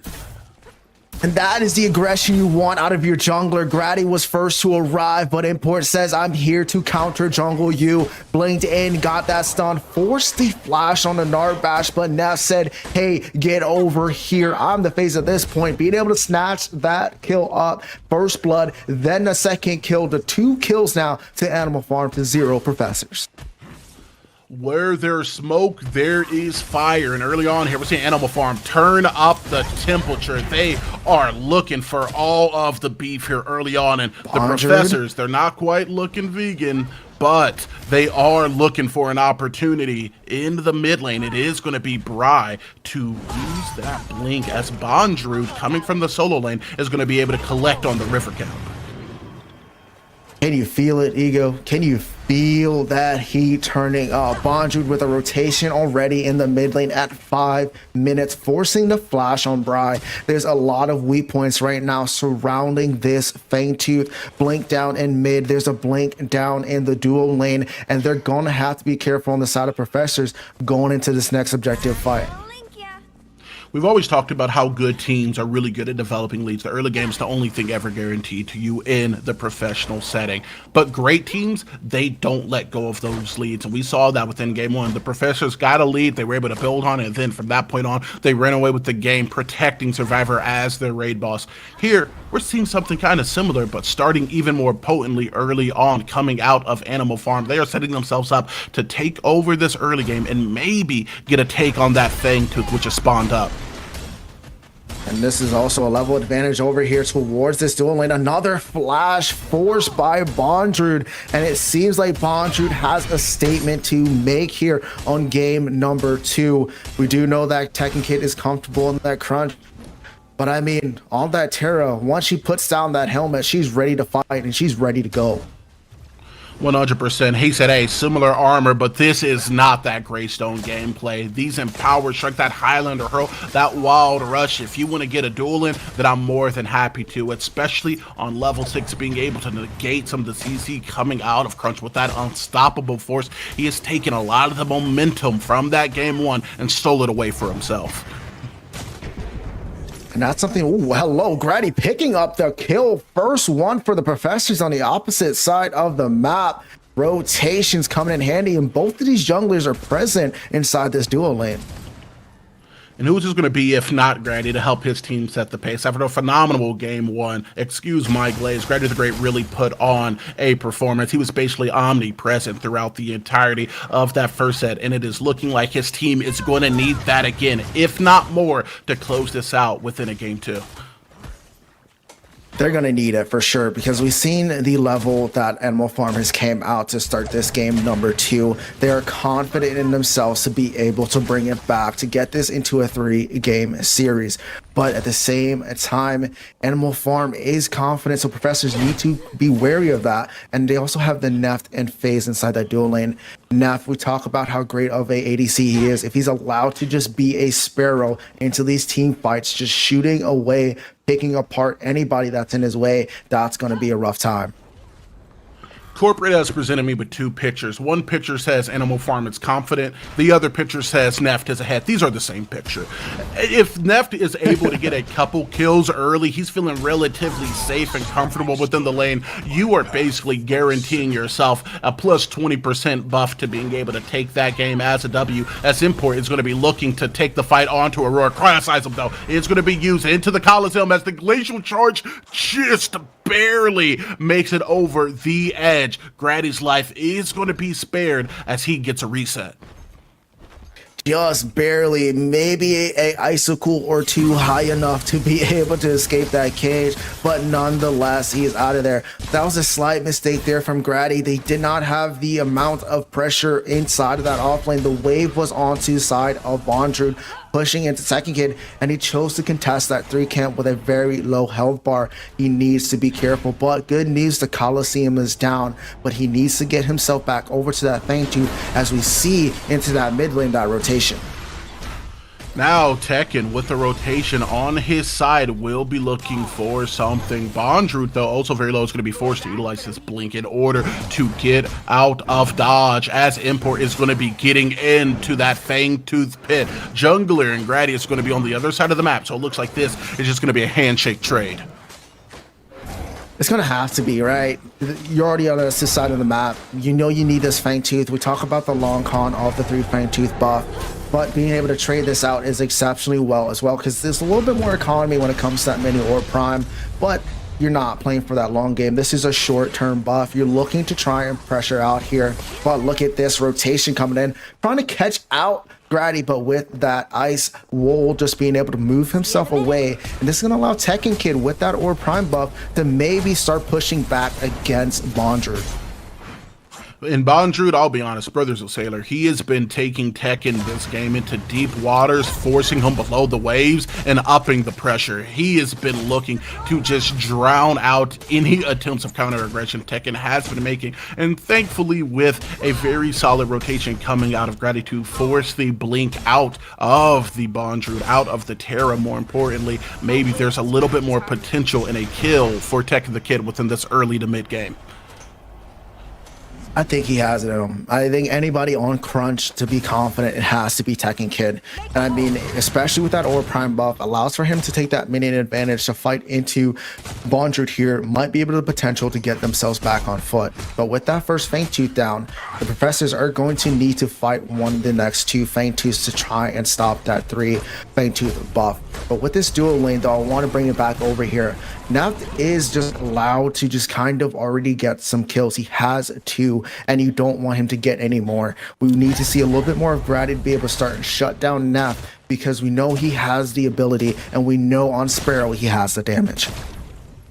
Neft definitely just feels like he has a multiplier on him, and let's be honest, you can see how cautious that dual lane has been since that double kill. It's simple for them to do the math. 1 kill for Neft is 2. 2 kills for Neft might as well be 4. He has more substantial lead than what it looks like, because he has that Mysterious 6 teammate on his team, and it's in his lane. And no, it's not North, it's called momentum. Every team wants to have him on the roster, and right now, Animal Farm has been able to stabilize and keep him on their team.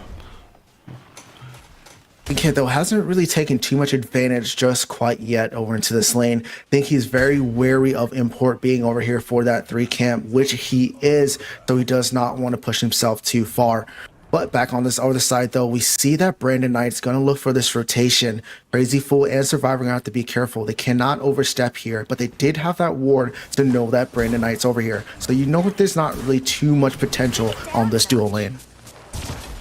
Call me a homebody, brother. I'm not leaving the tier 1 tower at this point. We are still going to see that Seismic Assault get a solid knockup onto Crazy Fool, and now force him to utilize some more mana to sustain them out of the lane, while Grady and Tekken are going to force Import to use his blink in the jungle. On Fortnite there, Blink is down for Import. We saw him use that within that First Blood for a primary engage tool. But look at this, Bry actually being the one to rotate here. That pull is down, so they do need to be careful. But Brandon Knight has an answer. Crazy Fool is oh so very low, and now Neft has his 3rd kill. F6, it's going to be Animal Farm up 3-1. 3-1 indeed. The rotation, the counter ganks. Man, what a rotation coming out of Brandon Knight using that Neural Disruptor. But look at Import here catching Bry out. Coliseum's going to come down, and as such, it's going to be a blink that comes out of Bride. That's going to be down for the foreseeable future, as a couple quick moves forces one member back to base for the Professors and forces some key utility out of their mid laner. Blink down on Bry. He does not have any other mobility other than Ether Crystal to maybe pop him up. He has to be careful in that mid lane. He has a 5 minutes here to be worrisome, but they also have a worrisome going off into the dual lane here. T1 down for the dual side of Survivor and Crazy Fool. That opens the map up. Not as significant as the mid lane, but this now allows for Neft and the FaZe to rotate over with North. Something that is going to be significant is that Fang Tooth timer. Take a look over at that. That is going to be up in about 20-ish seconds, 26-ish seconds. It's a guesstimation, guys. That being said, with Survivor and Crazy Fool having the pressure, it is looking like they may be able to help the Professors leverage that in order to get some positioning onto the second Fang Tooth. They might, but it won't last too long. As you can see that the offlane side is being pushed out, but the reset is coming back out of the dual lane for the side of Animal Farm. That's a power spike incoming towards this next objective fight. And with these resets timed with each other, this might be the advantage that Animal Farm might be able to push it into high gear, take over, get that Fang Tooth that they need to stop the 3 Fang Tooth buff from the Professors, and be able to start controlling this game a little bit more.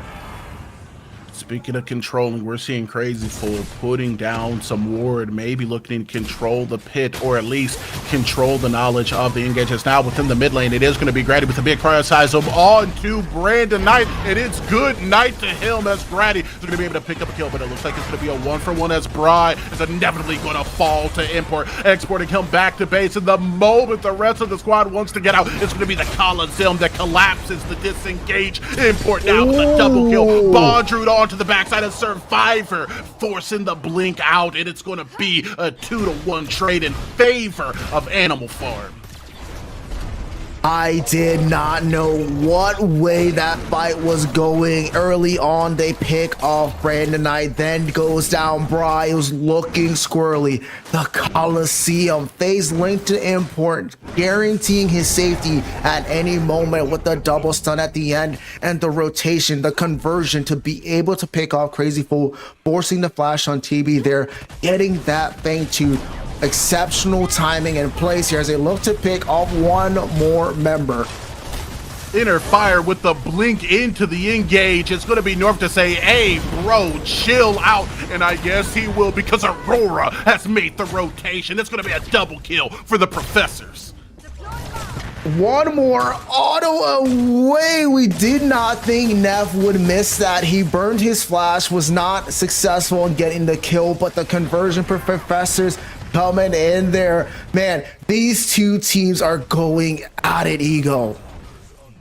I'm gonna be honest, dude. The Professors came into that mid lane like firefighters. They saw a heat check come out of the Sparrow and they told her to cool it off immediately. This has been a jab for jab, hit for hit bout within game 2. The Professors want more than anything else to close this game out, and Animal Farm is showing them it's gonna be a tough task to do it.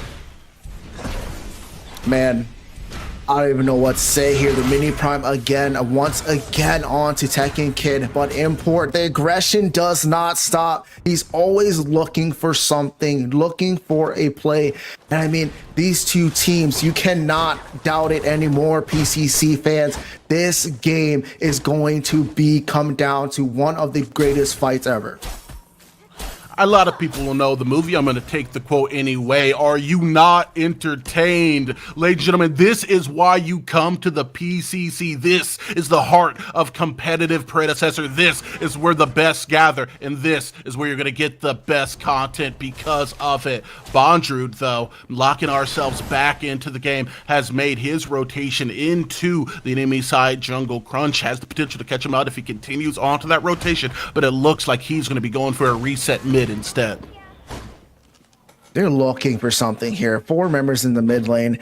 Import zoning out here, but he needs to be careful because there's 2v1 and they need to be on the back foot. They do not want to get a deadly kill here and be put out of position. But in the meantime, we see over there onto the offlane, Bondrude able to capitalize on the rotation from Crunch to be able to get that T1 to even that lane out, to even out the rotations that they both can make.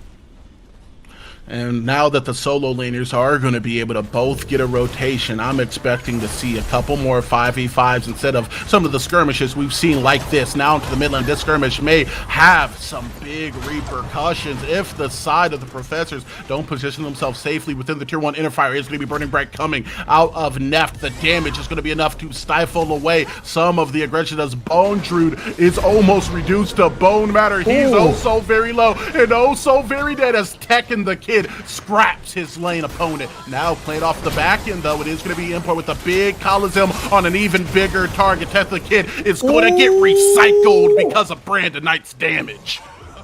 The Neural Disruptor just took him away, but Grady now on the back foot trying to escape once again, but he's not going to be able to. There's that energy lance, there's that root, and there is that gray screen. Dude, the Neural Disruptor coming out. What the character says is get on the ground. What she means is get in it because she put that boy in the dirt. We have a brawl, a bloodbath here as it seems like both of these teams, F6, they're getting comfortable. real comfortable down here on this map called Sanctuary, and it is beautiful, especially with these updates for the Halloween time. But looking at that replay, unfortunately the uppercut missed, but a real big thing here that I think killed Tekken Kid was that glacial wall. If that was not there, he might have been able to play a little bit more zone inside that Coliseum, but was not able to do so, and that caused those double kills to go down. Both of these teams fighting for that right to play in these finals here today, ladies and gentlemen. Now, F6, me and you, we've casted together for a little bit now. We've done tons and tons of games. I've had the joy, the pleasure of doing the finals with you. By now, you know I'm a very big momentum gamer. There's so much that you can see on the map, but there's also so much that you can only feel as a competitor. So I'm going to kind of ask you a question, and who do you think has the edge here 20 minutes in? That is a tough question. Usually I can give you a straightforward answer, but it comes down to who initiates first, and then also who's going to be able to continue that initiation. But for me, if I had to vote, I'm going to put it down to Animal Farm. They've been playing successfully on these engagements, coming out of these fights that they're not supposed to win. And I think partially is that due to that phase being able to yoink members out of dangerous positions.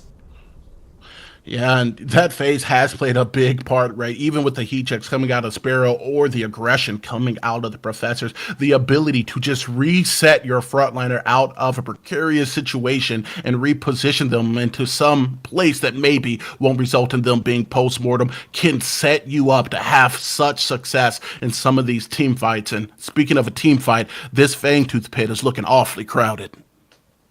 It is very crowded, but the Professors are on the back foot here. You look at that off lane, that wave is pushing towards them. Somebody's going to need to answer to that, which allows for Animal Farm to have a little bit more control on who they can send to this pit. So Grady and the rest of the Professors need to be careful here. They're starting off this third Fangtooth.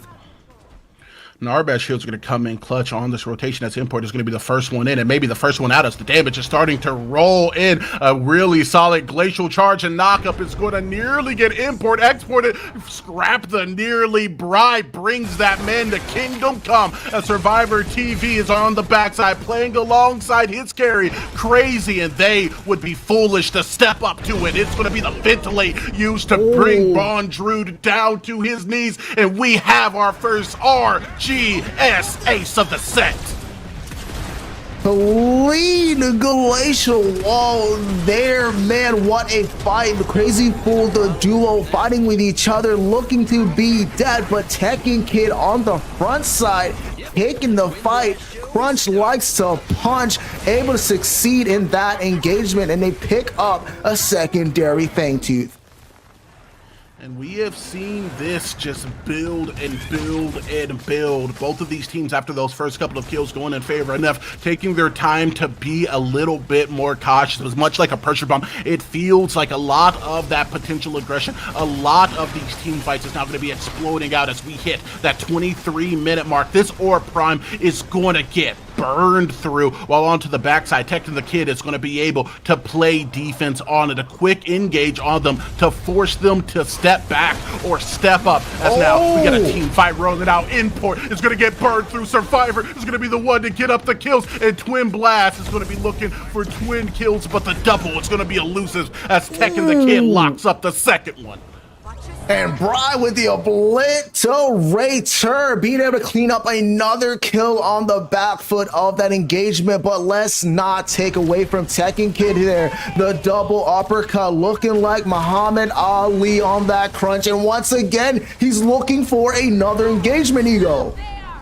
Tekken the Kid double uppercut is gonna send them up to heaven's gates. Brandon Knight is gonna go down as we're seeing the Professors playing out of their mind. They're making plays for the end up, and Crazy Fool is gonna make a play for a Bondrude using that wild rush to run out of there. And Import is gonna fight himself and engage with the Coliseum. First kill is gonna be on the Survivor TV. Inhib down, carry down, Crazy down, and I'm not talking about laying there 6 feet deep in a reversal of fortunes. No Muriel, it's gonna be Animal Farm who let the dogs out and get a triple.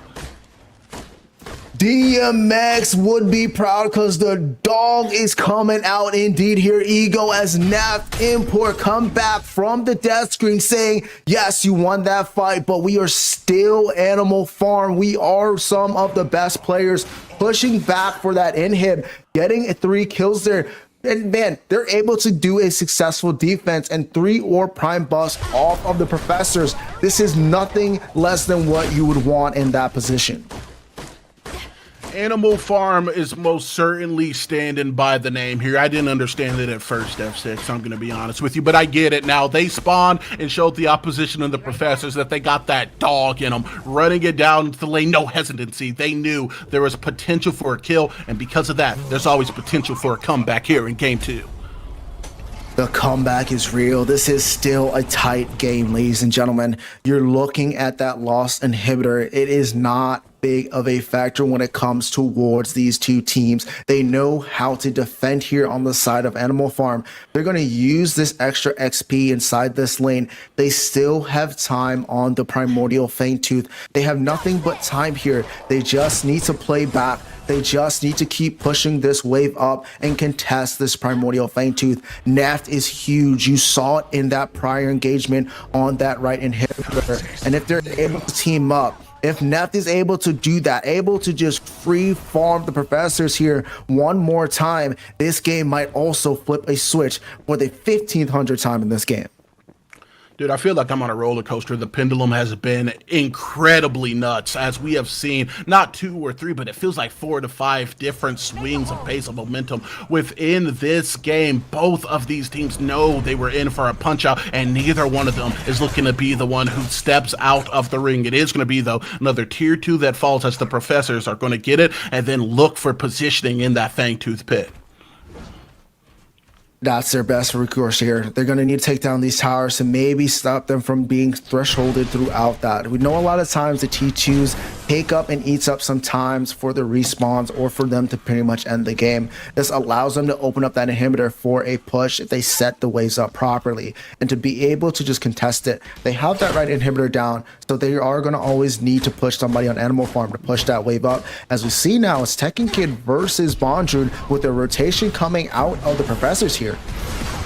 Bondrewd, brother, it's too late to retreat. You got a full 5-man on top of you as the solo laner gets boloed by all 5 members of the professors off the rotation. Now, with that Fangtooth coming up relatively quickly, they have the potential of taking this at a 4v5. They do have that potential, but the body blocks coming out there were huge.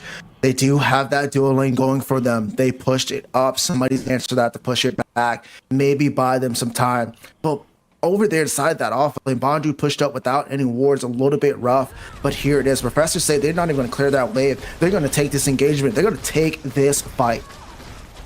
If you're not ready to step up, then hey, you're going to be put down. Luckily for them, diamonds are only made under pressure, and it's going to have to be someone on Animal Farm that shines. Grady, looking for the engage, is possibly going to find it, but with the space created and with the sustain offered coming out of Crazyful, the team fight's going to be delayed until now. A full rush over onto the left side as the team fight breaks up into 2, and Import breaks up into 2 pieces. The damage is back breaking, as it's going to be 3 members dead and 5 members of the professors in the Fangtooth pit.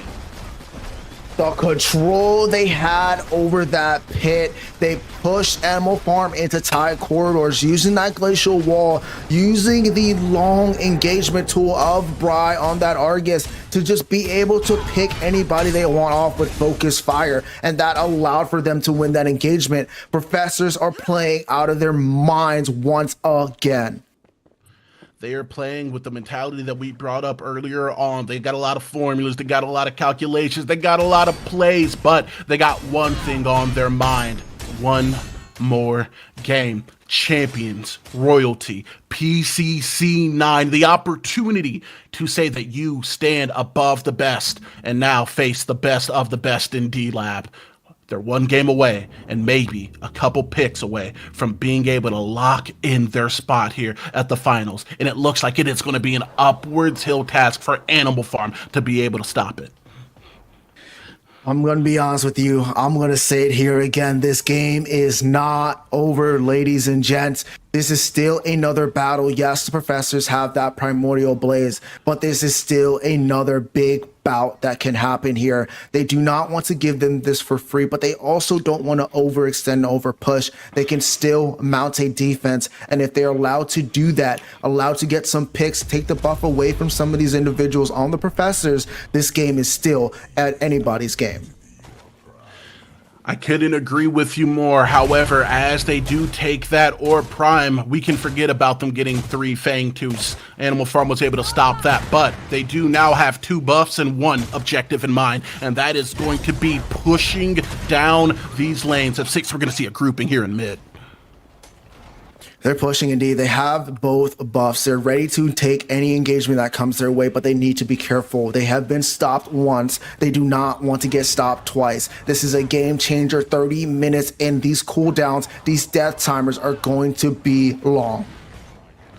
Animal Farm, can you push us to a game 3 as we're going to be looking at the professors pushing on to the in-head grouped as 5. Utility is going to be up. As you can see, top right, the ultis are going to be all online, spread across all 5 members. They're going to be needing something like a pick here, F6, and the question becomes, who's going to be the first to engage? It's going to have to be professors to engage first here on the side of Animal Farm. They're waiting for that mistake, but if that mistake happens, it could flip the switch and they take it down, but down goes the middle inhibitor.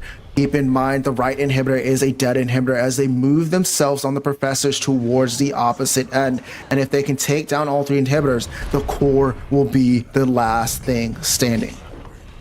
And this is the moment, isn't it? The place where the competition is hottest. We're alive, you're alive. 5v5. We're looking for it to engage, and you just may have found it. As it's going to be FaZe who's going to be able to save the life only temporarily of Import. That boy was thirsty for a kill, so courteously the professor sent him to the fountain. It's going to be 2 down as Brandon Knight has his knights locked out. Bondrewd on the engage. It's going to be a wild rush, and it's a wild thing to step up to this much damage, to this much confidence. It's going to be imminent as all 5 are going to walk into the corner. It's only a matter of time before one gets burned, and their fire burning right onto the back line as Sparrow is going to be able to set Neft up with a big kill. That's an ulti. That matters. Second Kid is going to be killed, but with that core oh so very low, we will have our finalist of this match. The professors are returning to the finals.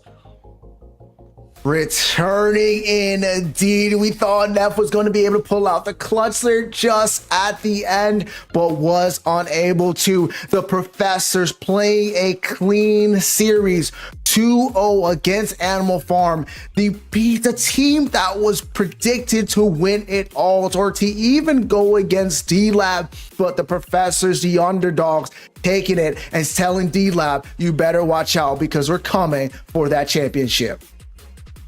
Dude, the professors absolutely taking them to class there, and they graduate to one of 2 positions in the finals. They're going to be coming up soon. A huge thanks and a huge congrats for everything, though, that Animal Farm did up to this point. They gave us some phenomenal games, and let's be honest, all of us every second, we were entertained, F6. Entertained indeed. I mean, it was back and forth, a lot of outstanding plays. But GG's to Animal Farm. Congratulations to the professors because they came out on top and they were the better team today. Echoing what F6 said, congratulations to both teams. And we, ladies and gentlemen, have the finals coming up. But that is going to be all for the E Squared Combos. Ego F6 signing off as we're going to be sending it back to the desk.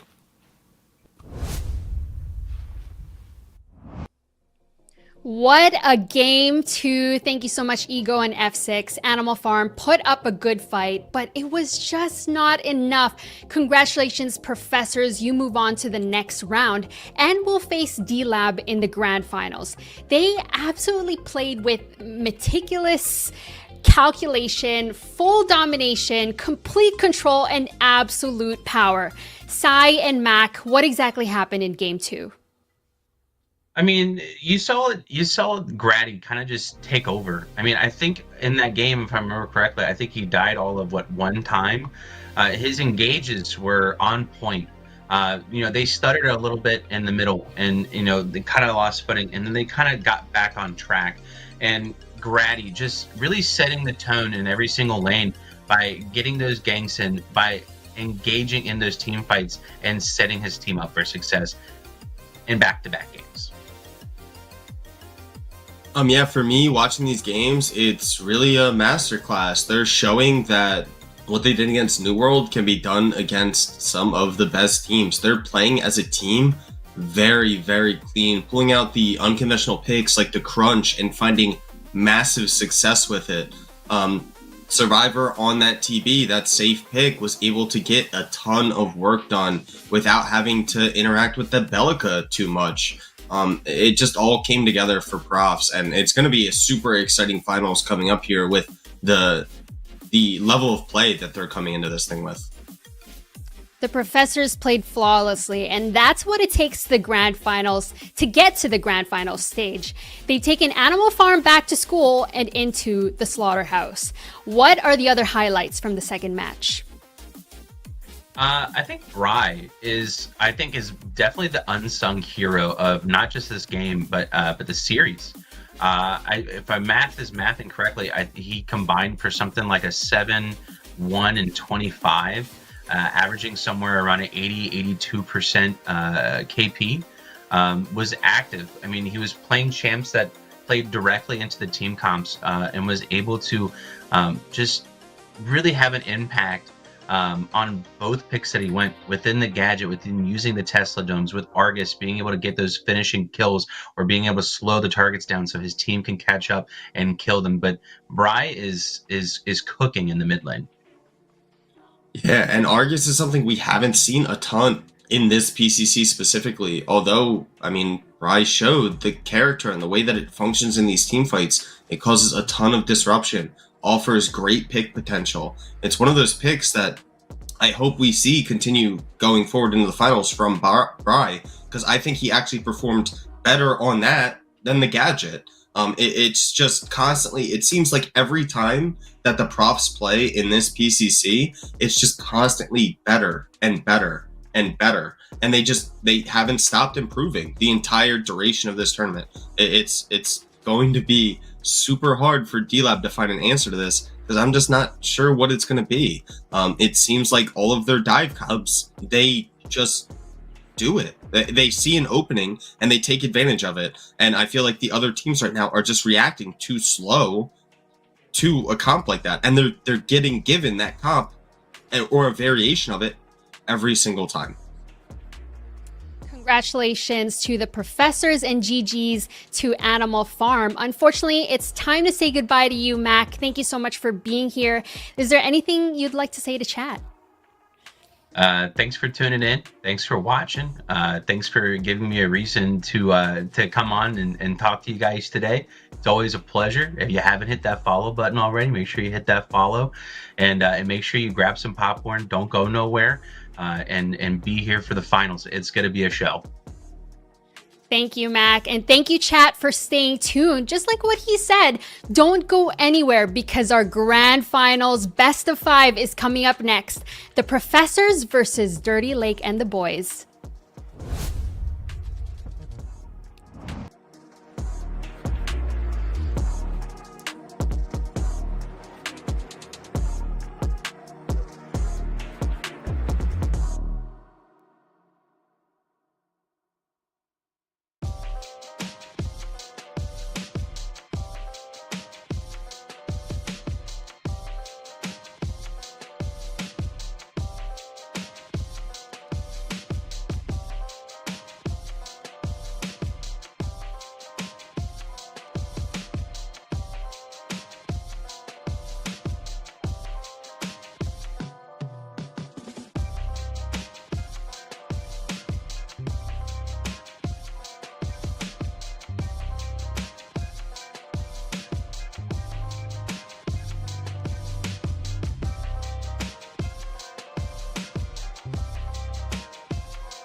Welcome back to the desk here at the Prime Championship Circuit. We just finished our 2 semifinals, and it's finally time to close it out and determine who can call themselves champions of the PCC. I hope you have your favorite snack or popcorn ready, because this best of 5 will be close. The path to victory is narrow, and these players are giving this with everything that they have. But before we talk about these teams, let's introduce a new face on the desk. Easy Ed, 3-time world fault champion, all the way from North Dakota, and captain of the Implication Pontoon. How are you, Easy Ed? I'm good. Excited to be here. Big day. It is a big day indeed. And for this last series, let's start with the matchup. The head-to-head stats between Dirty Lake and the boys and the professors. What are you guys seeing on the screen? Ed, take it away. Oh, my bad. I thought that was you. These are high kill games through and through. We're at 41 and 43 kills per game for these two teams. Great objective teams. I mean, obviously these here are the top teams in the community, perennially and in pretty much every single tournament we have. So, if you're looking down the list here, the most ban on Iggy, both of them really hate playing against it. But these are high skill cap teams with great hero pools through and through. So there's really not a lot you can do to crutch either team through this.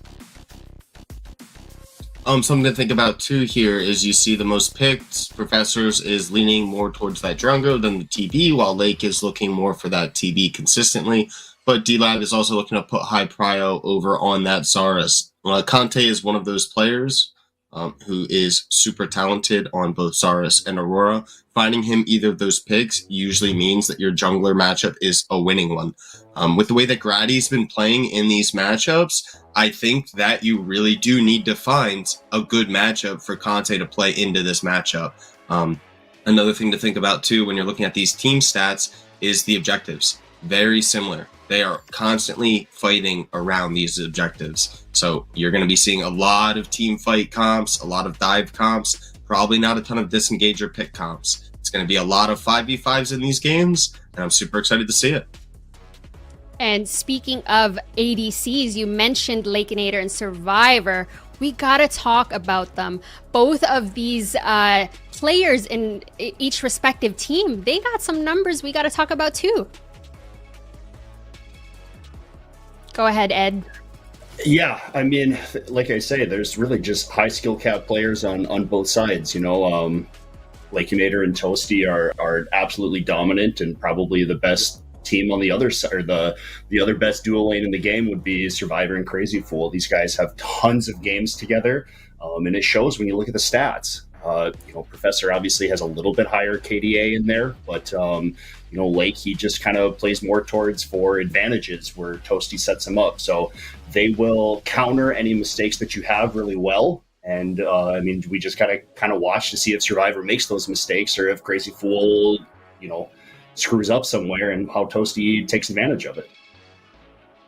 And I think these stats are kind of indicative of how these players want to play the lane, right? Survivor, although he's a safer ADC in that dual lane, is still willing to fight a little bit more than Lakeinator, who tends to take a back seat, farm up very safely, and then he pumps damage in the later game, which is why you see the damage difference and the CS difference there.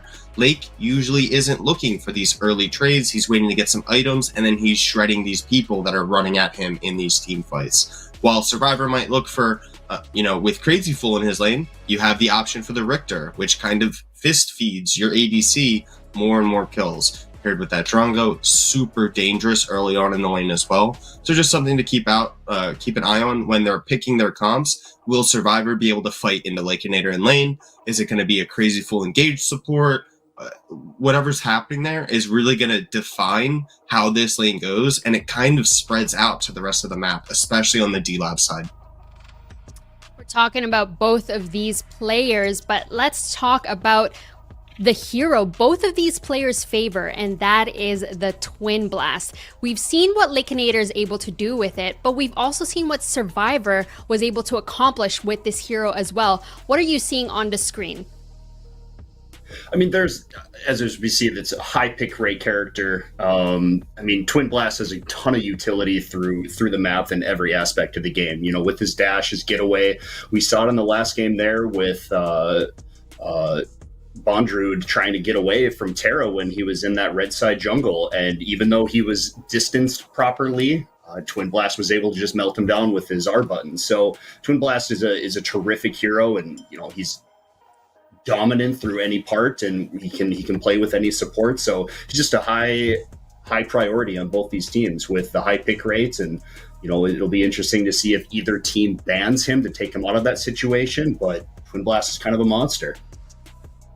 Yeah, TV is one of those characters that kind of has a little bit of everything. He has great sustained damage as well as burst, timing, or things like Q and R&B hitting at the same time can surprise a lot of people. He's also extremely mobile, which makes he's very safe, especially in engage comms. If you're looking for engaged laners, he's someone that can kind of disengage from those pretty easily. His ultimate too is something that adds so much value in these fights. When you're trying to stay so far back, you're getting consistent damage from such a long distance that you don't actually have to worry too much about your ADC player in general, as long as they're aware of what's going on in the fight.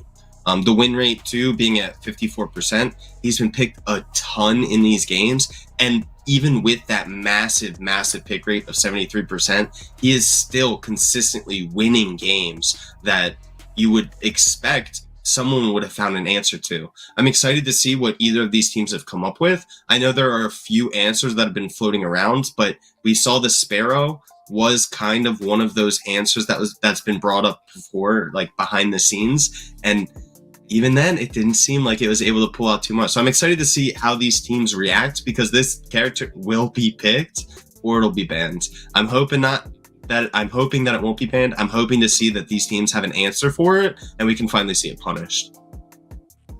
And as we wait for this draft to finalize and be prepared for us, let's take a look at the bracket so far. Just a reminder to chat, !bracket will tell you what has happened throughout this tournament here at the PCC. And look at these numbers. Both of these teams are 2-0. How are we feeling going into this matchup? What do you guys think should be the strategies of both of these teams as they enter into this grand finals?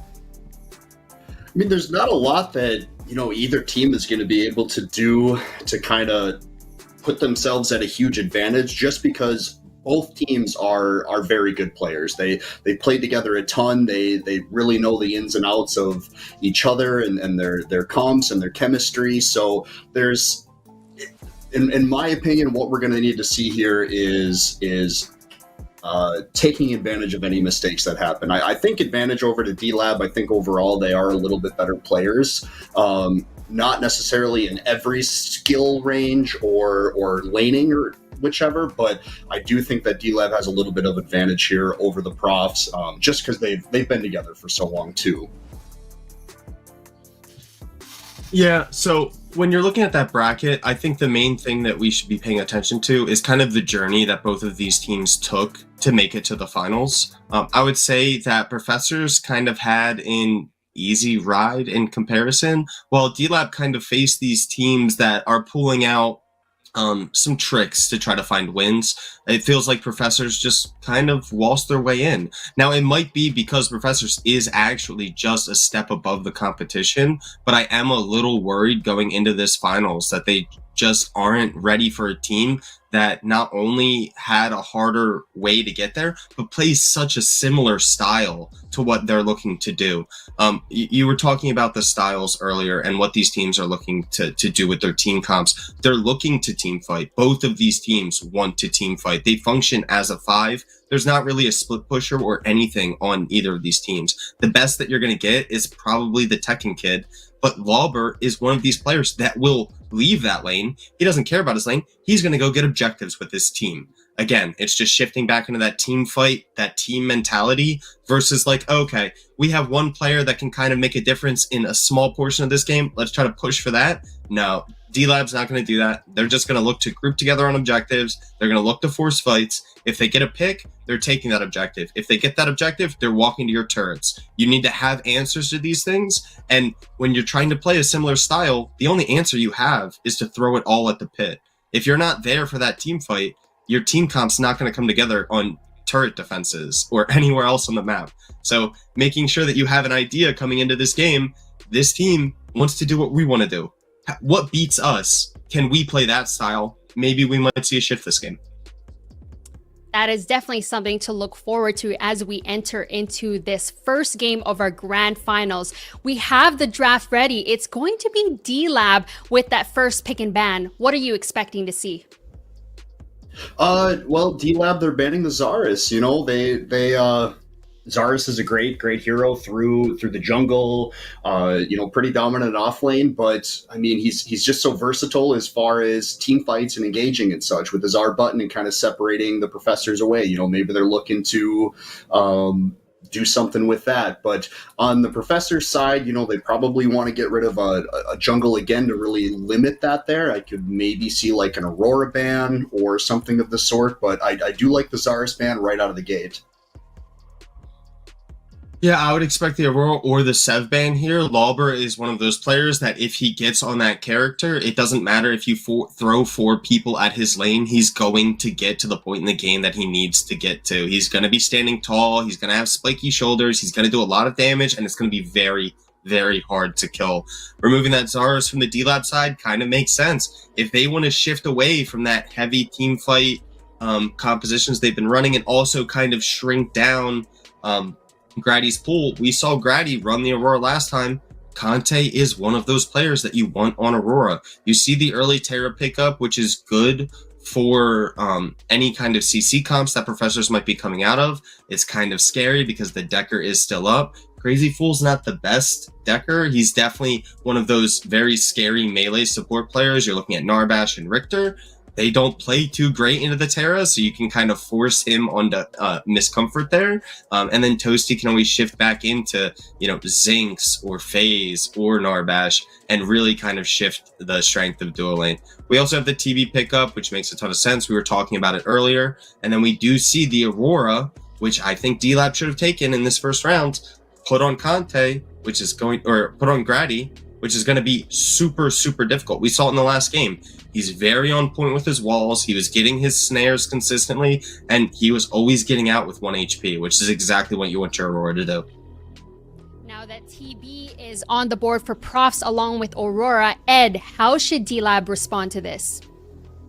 I mean, you need to counter the jungle speed of the Aurora for that clear. You know, they need to find something with that, but they prioritize the dual lane here, getting what they're comfortable with as far as the Decker and the Drongo. We talked about the Decker and the utility of it, and, Decker is great at roaming around and maybe helping out the dual lane, the mid lane a little bit too, if there's a good freeze over on the duo side. And I mean, I love the Decker pick. Decker's my favorite hero. You could get a little moon boots action and kind of run around a little bit with it and get some speed.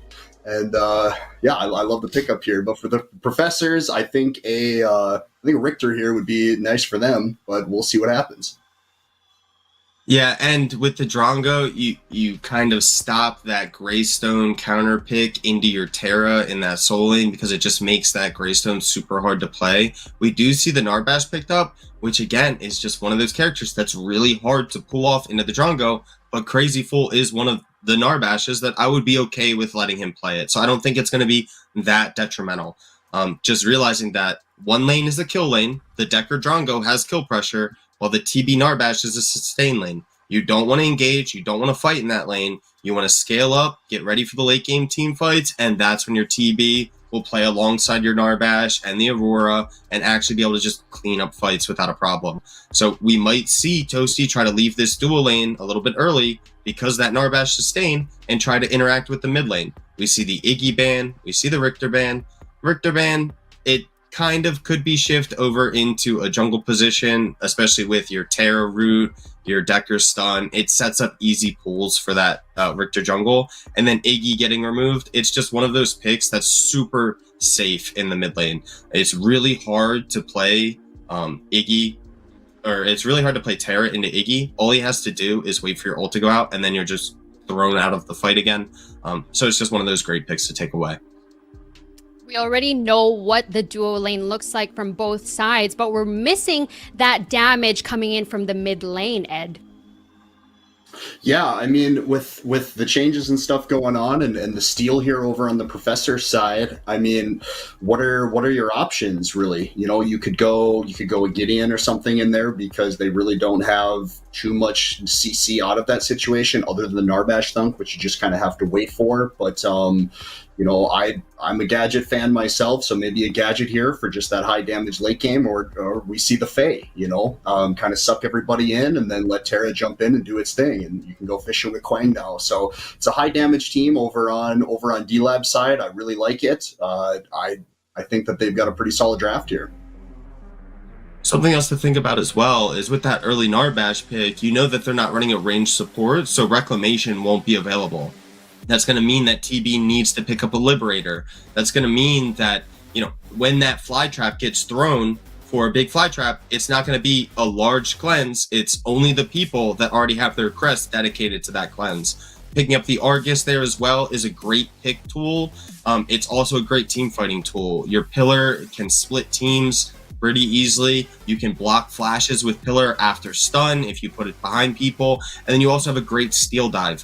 The Argus lets the steal dive in, the steal can dump kit, and then Argus can pillar him out. So even if the steal is getting hard targeted after the dive, the steal will be able to get out and you can play these extended fights. With the Quang and the Fae, it kind of does the exact same thing. You're looking to play off of the Quang tether, and then once that engagement's over, you're backing off, you're resetting, and you're looking to continue the engagement with a Decker stun.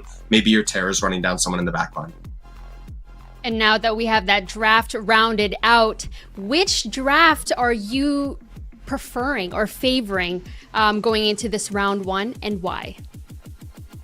I actually like D-Lab's draft a little bit more here. I mean, Professors, they've got a great situation going on, but I just think that there's a little bit more damage overall over on D-Lab's side.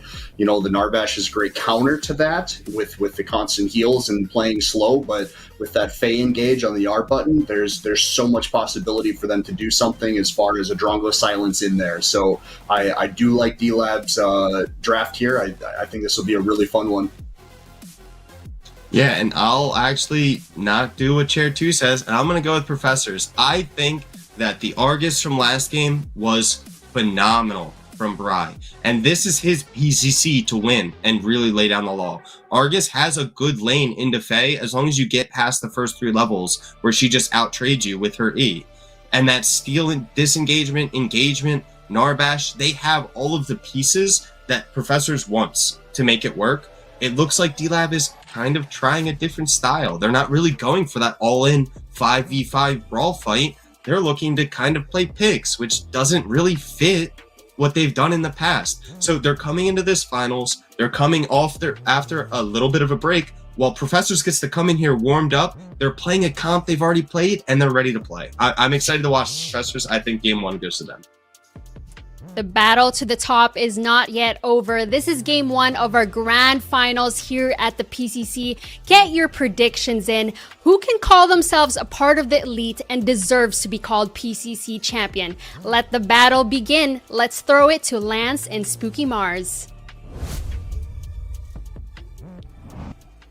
That's right. The battle isn't over just yet, but we are reaching the top of the peak. D-Lab has been on a tear this entire year, and they're looking to put their stamp on PCC9 right here, right now. But Lance, they got to get through the Professors first, and the Professors have consistently been a major obstacle.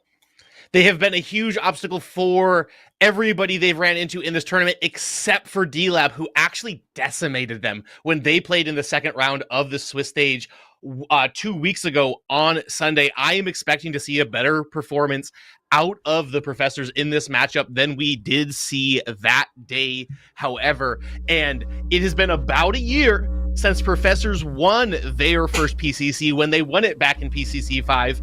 Both these teams now attempting to get to their second crown, that second title for both the organizations, 2 of the longest standing organizations that we have seen in PCC. If you've watched any of our events, this is number 9 all of the way back to number 1. You've seen the Professor's team and you've seen D-Lab team in damn near every single one of them, and I love that the consistency of these teams continuously showing up has rewarded them by bringing both of these teams to the finals, because we know the show that is about to be put on for our audience here is going to be top tier, Spooky. This truly is a battle of veteranship. As you said, both these teams have been around the scene practically since its inception. They have so much experience between the two of them, and all culminates right here in the grand finals of PCC number 9. We gotta wonder where things get off to a start first. We've seen both these teams throughout the day. We saw them yesterday as well. And D-Lab hasn't dropped a game so far. They've been doing fantastic. So have the Professors.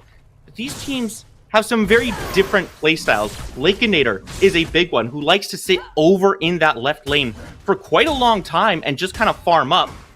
Where do you think the Professors look to put their mark in this game first?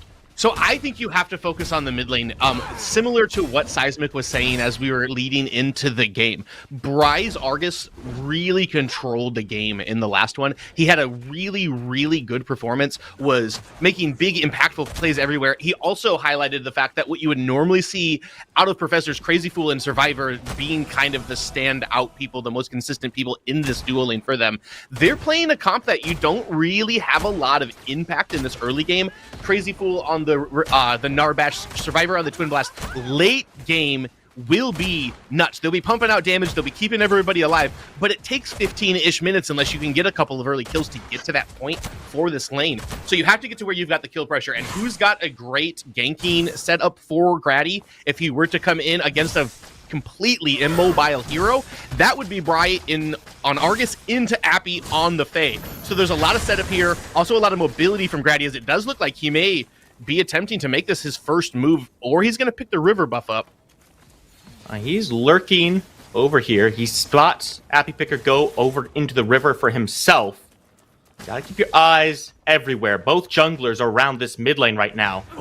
Appy Picker drops a ward, but doesn't know that Grady's right here in this wall. This might be where we get started off. Up into the sky. But wow, that damage is coming back. It's Bry who goes down first. Appy Picker has so much damage early on that Grady has to simply walk away, get out of dodge. Oh, put him on the board, Spooky. First kill of the grand finals of PCC9 goes over to the NA West mid laner. Appy Picker playing the Fae. Poor Bry flashed right into the wall there, unable to get himself away. Was very close to turning the opposite way, but much earlier first blood than we've seen historically from either of these teams, really, as first river buff's not normally where we see people fighting at. Bry now also 5-minute cooldown on that Plink. I would not be surprised to see Grady return. Or, I'm sorry, to see Conte return. Yeah, once you have that cooldown expended, you pretty much have to try to take advantage of the vulnerability. Sure, this Argus does have a lot of CC, a lot of safety, and just being able to throw stuns out. But, like, what's he gonna do if you just decide to gank him 3 times in a row? And as you mentioned, Professors wants to play through Bry here. They want to get this Argus snowballing. So does that now demand that Grady also makes a return to this mid lane?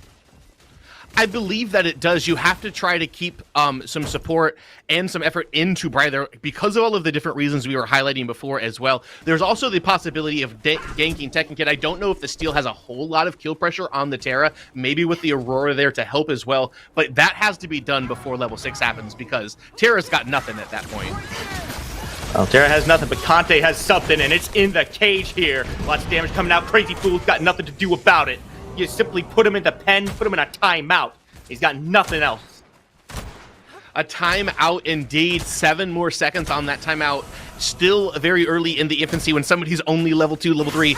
Just like when they're only 2 or 3 years old. You got to give them short timeouts because they can't handle it as long. They'll get right back out onto the map. But even more of a setback as the lead is moved not only into the mid lane, but now they've got a little bit of an advantage in that dual lane. They were already going to have an advantage with the Decker and the Drongo into the Narbash Twin Blast, as we've already highlighted. So that's exactly what D-Lab is trying to do. The game plan is being executed so far. So far, it's going very well. And like you said, D-Lab is being a lot more aggressive than normal. However, Appy now being aggressed on himself. CC chain comes out. Crystal is good, but there's not quite enough damage there. Survivor has made the rotation, but he's not finding too much off of it. You gotta wonder if that was a valuable use of his time. We also need to highlight really quick the peak release that we don't see a lot of Faye in PC. Hold on, we got even more action before we get into this. Cage is dropped. Grady on his way. Lakenator may be the target, but Toasty's a little bit further out. That's right by that wall. Drops down off the ledge. They should be just fine. Shouldn't be too much fireworks happening here. Yeah, still just going to get poked out, which gives us the opportunity to go back to the point that I'm trying to make beforehand. Windows of opportunity, these guys are at the highest level of play. As you see, Grady identifying a window and going to come in and sneak this first Fangtooth for his team. But right now is a power spike for Faye. She has hit level 6. Nobody has their crest online. There are not cleanses. Bri does not have a flash for another 2 or 3 minutes. The mid lane is vulnerable for the side of Professors right now if D-Lab decides to capitalize on that. However, it will be Professors very sneakily getting in, getting that first Fangtooth like we discussed, finding that window, that opportunity where they had Prio, they weren't on a ward, they can sneak in there and get it. That's great macro out of Prof. Yeah, pre-7 minute Fangtooth feels very good, especially when you're down 2 kills to 0 like the Professors were. Evens things up a little bit for them, gets some gold in the pockets, and more importantly, gets those stacks starting up. The first one, not going to have too much of an impact here in the early game. If you can get that first one, it means you're in a lot better position to get the second one right after that. D-Lab exactly hasn't had much to really say about it so far. Weren't aware that that was happening. You got to imagine that they're going to get that warded up. Won't let a second one go for free. They won't. And the other thing that's really important about it is because they did it in silence without being on vision. Oh, here comes Abby. But it looks like Brad's going to be pretty safe back into his tower. But that's Appy trying to capitalize, Conte trying to capitalize on that window we were talking about earlier. He doesn't have a blink. The flash isn't online. He doesn't have his crest to be able to cleanse or stasis for that fly trap ult. Weren't able to capitalize it and get Bri down. But I would not be surprised to see Conte just come in and regank almost immediately. I would love to see him go back to it. But like you were saying, with that Fangtooth going in silence, there was no mini prime taken on the other side. There's no handshake trade there. So this objective is still something that can be fought over. It is, and if Professors is able to get it, they've got that 50% extension because of the fact that they took that first Fangtooth. So yeah, down 2-0 in kills, but some life out of Professors, and that's what you like to see. Grady has also been incredibly active in this early game so far, as you see him standing behind the fog wall looking to get another gank on. You have to wonder if that's eventually going to cost him some experience, although he has hit level 6. And with the Aurora on this side of the wall, you just have to be careful. With the changes that they've made to the wall where you can jump over them, a character like Aurora can kind of gank you from anywhere. If she's off vision, she can come from inside your tier 1 tower now. Yeah, Aurora, such a slippery and dangerous hero to be trying to keep track of. And so far, we haven't really seen a whole lot from Conte. We've seen him gank that mid lane. Nice early kill, help things out. And we saw him go to the left side one time, but ever since then, he's been very quiet on this map, just kind of farming up, making sure his stuff isn't being invaded. Whereas Grady, you're constantly seeing him trying to set something up, constantly looking to put pressure onto Lakenator, onto Toasty. And while it hasn't been working, you can definitely feel his presence in the way that this dual lane is positioning so close to their tower. You can, but that's kind of what you would expect out of them with the composition that they are playing. Something I think is a little interesting to me is there has been just zero attention paid to this offlane so far. We've kind of talked about the early parts go into Steel's favor. Once that level 6 is online, Terra can negate whatever Steel is trying to do. He basically turns that hero off by exchanging ultimates at that point, but you have to be able to bait it out. And while you're in the 1v1, you might be able to get Steel to dump the entire kit on you, but they're going to be aware, Professors, of not trying to get that Terra while she's ulting later on in the games. So it looks like they're pretty okay with just kind of trading some farm, getting themselves into the later game, and will choose to join their teams later once the bigger objectives are up. But here's Conte in the mid lane.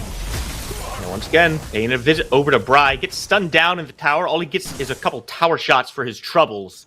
Not a whole lot of success there. Bri has just been so survivable with this Argus so far. Every time he sees this jungler come in, just drops a little bit of CC, walks away, says, hey, I don't really feel like having this exchange with you. Meanwhile, It makes makes off lane. Go ahead. It makes it easy to get away when Conte doesn't land the tether on you, though, I will say. You're standing in your tower line, Conte doesn't land the tether. All you got to do is give yourself uppies with the crystal, and you're out of there.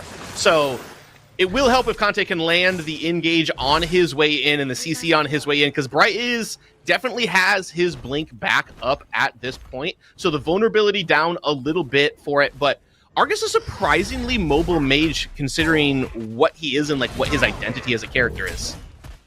Keep your eyes on this left side as well. Lots of positioning happening over there. You might be seeing a gank coming through. Conte, for his part, is simply hovering around the right side, making sure that his offlaner isn't getting too much trouble over there. Grady wants to make his move right here, right now. Toasty in a bad spot. Wall comes up, and so does the Horfrost. Lakeinator in a bad spot. Has to try to get back into his tower. Crazy Fool, the only one aggressing on him, means he's not in too much danger. And somehow, despite the positioning from Grady and an excellent wall, nothing really happened there. So Survivor a little far back in that wasn't able to get the initial poke down onto Toasty that you would like, and that's what Seismic was highlighting in it. There's just not a lot of kill potential early with the Twin Blast and the Narbash in this lane together. They have to get scaled up. Yeah, they're past the level 6 mark, but it takes a couple of items and before Twin Blast just to leech your health bar like that. Grady, textbook gank, couldn't have been better. Completely catches Toasty. The damage follow-up just isn't there because of what they've drafted so far. But it's coming. It's only a couple of minutes away. We're at the 12:30 mark. It will come where those will start converting into kills if Grady just stays aggressive. I was really expecting to see D-Lab maybe try to make a play for that Fangtooth. They saw a lot of cooldowns being expended, had a small health trade, but with Toasty's mana bar not being the greatest, Grady hovering around so close, nothing really opens a window there. Might still see some grouping, though. You still got a lot of bodies on that left side. Grady gonna be the one starting this up. Conte and Appy making the rotation over. Toasty coming in. Grady goes back, looking to try to take this mid lane fade down. Lots of damage comes through, but so far no one has fallen. It's just a dispersal. Survivor drops the ventilate. Appy dangerously low, and Bry picks him up finally for the first kill of the trade. Now looking back at this Fangtooth. Here one goes down to the right side, but no one cares about that right now. We're looking at the Fangtooth. Conte wants to get in. Toasty throws some abilities over the wall. They don't have a tank here to get into this pit, and that's going to mean a second Fangtooth for the Professors. And that's the out-of-combat movement speed. That's going to help them get around the map, which is very good because as you saw from that fight, Professors has a comp that is very good at catching you as you are trying to run away. They've got that ventilator with that extended range on the Twin Blast. They've got the particle obliterator, which was able to secure their first kill for them in this game on Bry, on the Argus, and it's starting to come together. The scaling comp is starting to get to the point that they wanted to be. We're still a little bit early, but we are not very far off, and it does work in their advantage. And now some pressure starting to be applied to D-Lab as Professors is on Fangtooth 3 point. If they catch one more in 5 minutes, that is a big buff. That's worth a bunch of gold stat-wise. A bunch of gold, and also this mini prime still hasn't gone down. We're 2 Fangteeth deep. Not a lot of attention paid to this right side of the map. I'd like to see Conte maybe try to make a play for it. Lobber hasn't really had an opportunity to make any kind of impact in this game so far, which means he's just been kind of sitting there farming and getting items online, getting a little bit bigger. It really feels like you need to start incorporating him into some of this map play if you're going to find success. I agree with you, and I don't think it will be too long before that becomes a reality. The tier 1 tower down over in the right lane going to allow Lobber to just kind of join the rest of Dirty Lake and the boys in these team fights, put that CC immunity on, and sprint at who he wants to, probably the Twin Blast and potentially the Argus. And there's just a lot of dive potential coming out from them. They can get back onto them with Conte on the Quang as well. So pretty tight game right now. It feels like we're going to have the classic comes down to that 20-minute mark, a couple of dances around the big objectives, a couple of big explosive team fights, and whoever can come out on top of those brawls is going to be able to take it. D-Lab now going to start the mini prime up while they've got the advantages into the pit, but Professors is around. Grady's going to come in. Grady comes over the wall, drops the Hoarfrost. Tekken Kid goes up and down, but he doesn't quite connect anything off. Well, still pushing back finding Bry is Appy Picker, takes the mid laner down to reduce some of the damage. They might just have a way into this still. Tekken Kid wants a little bit more, but recognize there's too much distance here. Mini Prime still standing strong. Still standing, and they are able to pick Bry out from that fight, so chalk it up as a small victory for D-Lab, but the primary objective not taken for them at this point. I don't remember who had gotten that kill. I believe it was Appy Picker who picked another one up for himself, as he has been putting on quite the performance on the Fade. Is Appy Picker, as we see in that wonderful replay. Thank you so much, Choice. And now it's going to be Professors. Has the inside track, has the timing advantage, but D-Lab right around the corner. They're going to be wise to this. Grady falls off the ice wall. Got to run up there, Grady. Go, go, go. Oh, no, the tether gets him. Oh, it's going to time out. Grady is left alone, put in a cage. That's what you get, but he blinks over the wall just in time to keep himself alive. Professors drop this Mini Prime. Leave it for the D-Lab boys. I'm going to be happy to get this one. Oh, Grady very, very lucky to have escaped there. Would have gotten out very cleanly if the ice wasn't as slippery as it is. You think with living in ice, Aurora would have, you know, the wider foot base, be able to walk on that ice like that. Whatever, Grady still gets out, has to use the blink to do it. That'll hand over Mini Prime at about the 1640 minute mark to Dirty Lake and the boys, but it is a little bit shorter because they do not have a Fang Tooth yet. Lance, this is the second time in as many games that you've started talking about feet. What's going on, man? Oh, let's move on here, Spooky. One of these days, I'm going to get you in the act. Meanwhile, Tekken Kid kind of just farming up on this right side of the map. Not a lot he's been able to do so far. With Lauber on this Terra, it really feels like Tekken Kid's impact has been mitigated. He hasn't really been able to do anything in the lane. You can see the tower health bar really hasn't shifted for D-Lab on this right side. Lauber's just kind of been controlling everything. Do you think that's going to be a problem for the Professors? It might be a problem for them if we keep seeing similar steal ults and similar things that we saw in that last team fight as they all came together. Right now, Lauber is in control of what's going on over here, but if Tekken Kid is hitting the shield slams onto the right targets and he can get in and hit Appy Picker, he can hit Survivor, he can hit Lakeinator, or he can hit Toasty with it. It doesn't matter what happened in his lane. His job is to team fight and soak up some damage and put a big wall down. That's all that really matters for Tekken. They don't give a toot about that tier 1 tower. Lauber's a little ahead right now, but they think they're going to be able to kill him late, or they're going to be able to sustain through it. Crazy Fool getting picked here is big for D-Lab because they are looking for this third Fang Tooth. They got the numbers advantage already. They pulled Lauber over from this right side. Bry still trying to find a way into this, but recognizes there's really no way he gets past this wall, especially at a man disadvantage. Instead, I'm going to go ahead and take a tower, trade the objective for objective here, maybe come in after D-Lab has taken some damage. Oh, they do get something out of it at least. Trade the tier 1 tower in mid back, so a little bit of gold. Lauber still on the chase, though. Stunball goes a little bit wide. Grady here to play some defense. They should be able to just walk themselves out. Tekken put in the zoo, but nobody's there to visit him, so he's going to walk out too. So we'll get our first Fang Tooth of the game for Dirty Lake and the boys. The mid-tier 1 will have fallen for Professors, so totally worth it if you're D-Lab, keeping them from getting that third Fang Tooth. Now they will have to take down the Primal Fang Tooth that has much more health, does much more damage in return if they try to get that permanent buff put on themselves. And I really do like the decision from the Professors. You lost a man, you know Crazy Fool's dead, so you're really not going to risk the 4v5. You've already got 2 Fang Teeth. You know that D-Lab has to take this third one. So it's a free tower for you, and it opens up so much of the map.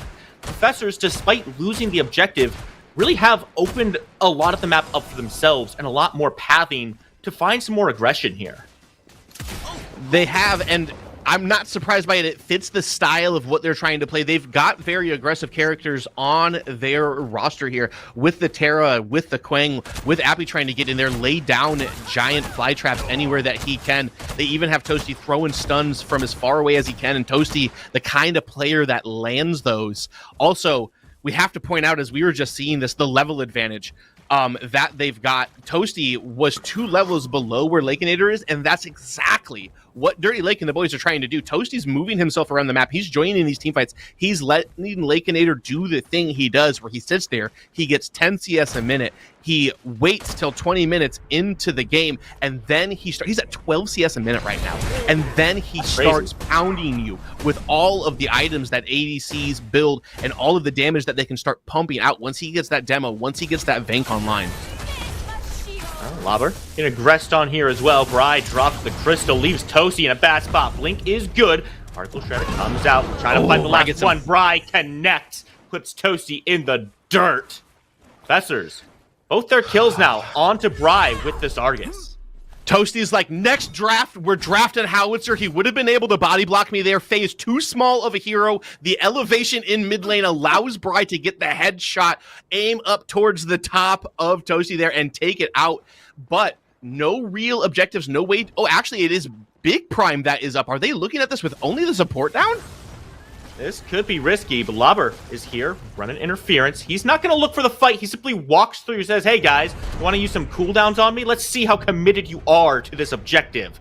I'm going to go ahead and step back to it. They've got Crazy Fool. They've got the healing. Conte is here. Toasty on his way. 4 members of D-Lab are in the area. The professors are aware that they cannot start this too idly. They cannot, but this feels like a bait. They're trying to just find the right spot, get themselves onto a pick, but they need to be careful they don't get fly trapped themselves.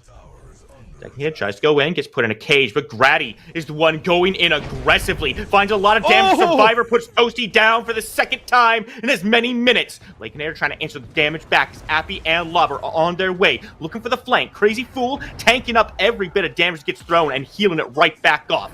Attacking Kid being looked at. Still able to make his way back to his support. No, Conte! Conte in a bad spot. Gets cut off by Grady, who's still alive. But he's taking a lot of damage. Taking Kids gets separated, and Grady goes down. Lakenator putting the shots out, looking for some more rad rounds to find himself another round of success. Tekken Kid falls. Bri is toast. Look at that. D-Lab and the boys. They are right here, standing strong. Oh, and it's a full wipe, an RGS ace for Dirty Lake and the boys, and I thought Grady had a perfect engage in onto the backline, but they hit him with that Uno reverse card, and that could have been over a little bit faster. Conte got a really big tether out, but wasn't able to capitalize on it because of the ice wall from Grady as well, but at the end of the day, all 5 members of Professor's fall. Dirty Lake and the boys able to pick up the Orb Prime. 30-ish seconds until Primordial Fang Tooth spawns, and Dirty Lake and the boys have taken control of Game 1 of Grand Finals of PCC9. Sometimes that's all it takes, Lance. You mentioned it. Just the one fight around this objective at 20 minutes can turn the tides. And notably, this fight went so long that Toasty is back up by the time that Orb Prime goes down. He's got the Orb Prime around himself. This is a 5-buff team the side of D-Lab. Now they're looking to try to push for a little bit more. They've got towers they can take. With the Fang Tooth coming here, you know they want another stack. Professors can fight this, though. It is only Orb Prime, which, does give you that stat buff, but it isn't the combat buff like Primal Fangtooth is. They stand a chance if they try to get in here, if they can get a good engage, get one of those wombo combos off. We are more or less going to play the same game that we just had, where we're just kind of dancing around the objectives, waiting for somebody to get out of position, waiting for somebody to hit a good engage. But in the meantime, Lobber going to use that Orb Prime to his advantage, take down the tier 2 tower over in the offlane, start pressuring this inhib so Tekken Kid cannot join. Conte in a bad spot. The wall is good, but the Decker Cage comes up as well, just buying some space for his jungler. Conte still alive, but moving forward at a low health bar. Could be very risky to do so. Recognizes he should probably be dashing back to his team. Don't want to throw away anything too quickly here. This is still the 3rd Fangtooth stack being looked at for Professors. This cannot be given up too easily. But Professors just blew so much within those team fights. Yeah, Dirty Lake and the boys gave some up as well, but it was mostly the containment friends from Toasty that thwarted the effort of Professors in that engagement, and now it should be a clean, easy pickup for them, but Professors, not willing to give it up, are going to press forward onto them. Rai makes the rotation in, catches Toasty in a bad spot, forces the support away. Now Appy Picker has to play forward as Conte is way too low to be trying to do anything here. Has to simply step back and trust his team to help out. Toasty getting melted down. Rai kills him for what feels like the 3rd time of this game. Now he can find a way back to his team. But keep your eyes on that right side as well. D-Lab is playing this one slow because Lauber is just pushing towards an inhibitor over there. And he has all of the regen from the Orb Prime, still has all of those minions buffed up. It's so difficult for Steel to be able to clear this. This is going to fall. It takes one or two, actually probably just this minion wave, as now Tekken Kid going to ult down on top of him. We've moved away from the Primordial Fangtooth pit as they realize they're just losing this inhib. Tekken Kid cannot defend Lauber on his own. Lauber does a fantastic play there. He's going to keep himself alive as well. Conte and Appy looking to take down the mid-tier 2 as well as Lakenator joins the fray. Sure, you lost Toasty. You didn't get the Fangtooth, but you've made fantastic use of the Orb Prime. This is what you got it for. And you know what? We were talking about Lauber maybe needing to join the rest of the map. He clearly does not. He clearly doesn't. And shout out to my boy Tedium for teaching me this in-depth color caster knowledge. But the important thing is Lauber has taken the inhib in the lane that is the furthest away from this Primordial Fangtooth. So as those minions start to push up and take care of that, they have to travel even further to nurse that lane and to stop it from pushing into their base, which gives them a longer time to secure this orb or this Primordial Fangtooth. So big shout out to Lauber for recognizing we need to play over on this lane. This Steel cannot stop me. He does not have the wave clear to deal with the Orb Prime buffed up minions. That is excellent macro play from Dirty Lake and the boys. Yeah, now D-Lab can simply play very slowly around this Primal, allow their minions to push up on that side, because eventually Professors do have to answer the wave or they'll be taking damage they cannot afford to take. Oh, I say that, but Lauber is instead looking to get aggressive on the Crazy Fool. The cage comes up, and Lauber's just gonna sit in the middle of everyone. Liquidator comes in for the final pop to put him down. D-Lab take a little bit more. Conte leading the charge. Appy blinks forward, looking for all the damage. Up and down comes crashing Tekken Kid, but it's not enough to turn the tides. Lakenator simply puts a few more shots in his revolver, throws them out, and the Professors are running for the hills. They're running for the hills, and they may be running straight to game 2 as Appy Picker gonna get Survivor at the end of it as well. Grady is going to fall as well. Only Bry remains, and there are super minions on the outside of their core taking care of a wave. Bry going to have to forfeit this mid inhibitor. Will have to try very hard to keep his base alive. Crazy Fool will respawn, but Narbash not typically known for clearing waves. Yeah, this is a tough look for the Professors. Dirty Lake and the boys have put a very convincing stamp on this game 1. It was very slow at the start, but they have come back very efficiently. We had some questions when they let so many Fangteeth go, but if this is how they're going to play with just one objective, I think they can afford to do it. Primal Fangtooth is going to go down here, and it's going to make it that much harder for Professors to fight against them. There is a style that D-Lab likes to play as. We saw it a little bit different in this game because they got a little ahead in the kills, but D-Lab likes playing where the game starts at the 20-minute mark. They're doing a lot of things beforehand to get themselves and set themselves up in positions. They're not just standing there, obviously, right? They're setting themselves up for success, but they focus on the fundamentals of it. They're getting their farm. They're okay with giving up an objective or two if it's not going to snowball into them losing a bunch of kills and feeding the enemy a whole lot as well. So they just wait, they rely on their mechanics, they rely on that strong macro, they farm themselves up to the point that they've got enough items to be able to deal the damage or sustain the damage that they need to, and then they rinse and repeat every single game. And if it continues to go like this, they're well on their way to their second PCC championship in the last 3 events that we have done, and D-Lab has been in control of this entire year for this circuit of PCC. Now, I gotta shout out Conte here. He's playing extremely aggressively in this game. Just look at the way he positions himself so far forward, just daring the Professors to come after him, to drop abilities on him. And meanwhile, the rest of his team just starts up this Orb Prime. The damage is melting, while the 3 tanks and support are just playing kind of bouncer. They are playing bouncer, and there's just, I mean, Toasty's got so much ability to keep a character like Grady off. You put that wall up, Aurora can't go through it with the Glacial Charge. so many other ways to zone off, keep people away from where you are. They're going to pick this up. Get double buffed up on a Sunday afternoon, Spooky. The only thing remaining to do in this game one to put themselves up 1-0 in this series is to take the core, and I got a sneaking suspicion we're only a few minutes away from that. Indeed, D-Lab is looking to wrap this one up. There is still a tier 2 tower on that left side. D-Lab could look to try to put that down and strip all the inhibitors away. The way they're playing, the way they have positioned themselves, all they need is to wait for these super minion waves from the right side in the mid lane. Professors have to find a way to try to hold this line, and I'm not sure what it looks like. Yeah, so everybody is respawning. D-Lab gonna just converge over, reclaim that right inhib as it will not be shooting. And Lobber's pushing up the other lane. They're going to pressure that third inhib as an insurance policy in case they're unable to take the core themselves. But actually, it looks like they're just gonna run over with Lobber, help him out. They'll take light work of this. Now it is all 3 inhibs down. There are no neutral objectives for D-Lab to fall back to. They've got their eyes on finishing this game. Professors are 5 strong on their core. They have to put their defense here and now. Relic and the boys just bringing these minions up. As soon as the minions walk in, so too will D-Lab. And here they go. Bring some damage out onto the core. Grady look to separate them out. Drops the ice wall. Excellent work to separate the team from the core.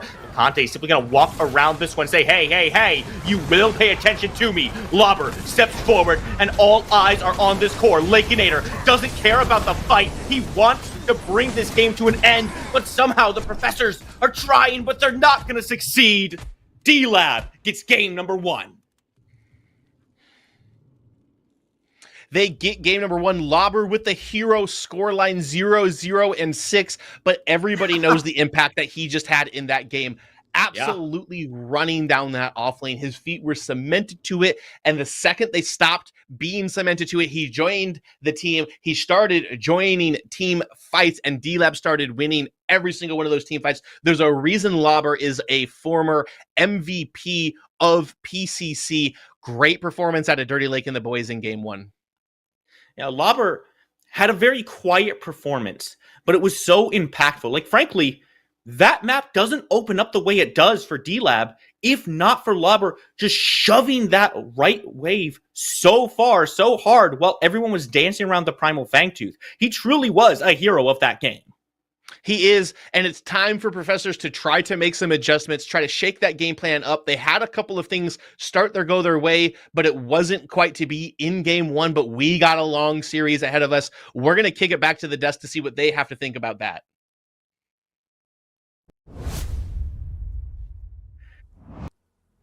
Thank you so much, Winnie the Cecil and Magic Mars. Welcome back to the desk where we help break down the game for you. What a game 1 in this best of 5 between the Professors and D-Lab. This is a battle between the best and the greatest in the game. We just want to take a time to just say our thanks to for the subscriptions, the follows, the bits on Twitch. We see you guys. But going back to this game, what did we see from it, Sai and Easy Ed?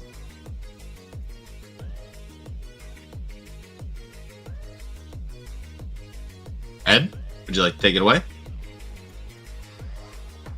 Okay, I'll dive into it then. A few of the things that I noticed specifically was having Tekken on that steal instead of like a lane dominant character. It kind of shifted the way that Professors is playing. They weren't able to actually get any leads over on the solo side of the map. Steal is kind of just one of those characters that stops the lane from getting out of control. I mean, we saw that with Lobber not getting any kills, but he was still able to be impactful. Like I said, around the rest of the map, he got a lot of value on a lot of his rotations, and that character becomes a target even if it doesn't need to be. Another big thing to point out too is a lot of the early pressure that was put on the mid lane. Appy is one of those players that will get on his hands and knees and beg for help if he needs it. I feel like Bry actually needs to kind of get into that same thought process because he's losing opportunities that he has, especially on like an Argus pick, where he can be shifting leads to his jungler, but it doesn't seem like he's calling him over nearly as much as Appy does. Everything is just on the line for both of these teams. Maybe it's a matter of just who's the better bagger in mid lane. But we see the effort as well as the power struggle between the two. I hope everybody in chat are continuing to cheer for their favorite team. But Cyan, Ed, how else did D-Lab take game number 1? You know, they gave up those 2 objectives early, but it worked out. We saw Lawbird just do really well in the off lane, you know, just keep that constant pressure and everything. So, you know, even though they kind of fell behind early, they really didn't. They kind of just, everything fell into the plan that they wanted, and they just played like they put these in the wheelbarrow and just were running around doing whatever they needed to do. And it showed. They played great. Yeah, and to harp back on that dual lane matchup, like we heard Lance say during the cast, there were opportunities where kills were there, but having that TB Narbash combo, they're just not there. You don't have the early game damage that you need to secure these kills to start snowballing leads through dual lane. That's why I think, again, they need to shift over to that off lane, get Tekken on something that he can thrive on, and actually open up that lane. And then Brian needs to be shifting jungle pressure into mid, asking for help, because you know Appy's got his hands up in the air. He's pleading. He's saying, Conte, please come to my lane. I need help. And that's just what he does. So you need to be able to match that. You need to be able to have somebody that can stop the Conte just walking into mid lane and hurting Bri. You need Crazy Fool in mid. You need to stop this. You need to have a man advantage, because Appy plays with jungle pressure so well. He does it all the time. He does it every game. He's always on his hands and he's begging. That's one of the, I guess, relationships in each team. It's the mid laner and the jungle that needs to be highlighted. But this game could have gone either way, and D-Lab and the profs are putting on a masterclass on how to play Pred. Don't go anywhere, because we'll be back with game number 2.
Welcome back to the desk here at PCC9. We just watched game 1 between Dirty Lake and the boys and the Professors. And Dirty Lake and the boys, they've secured their first victory of this best of 5.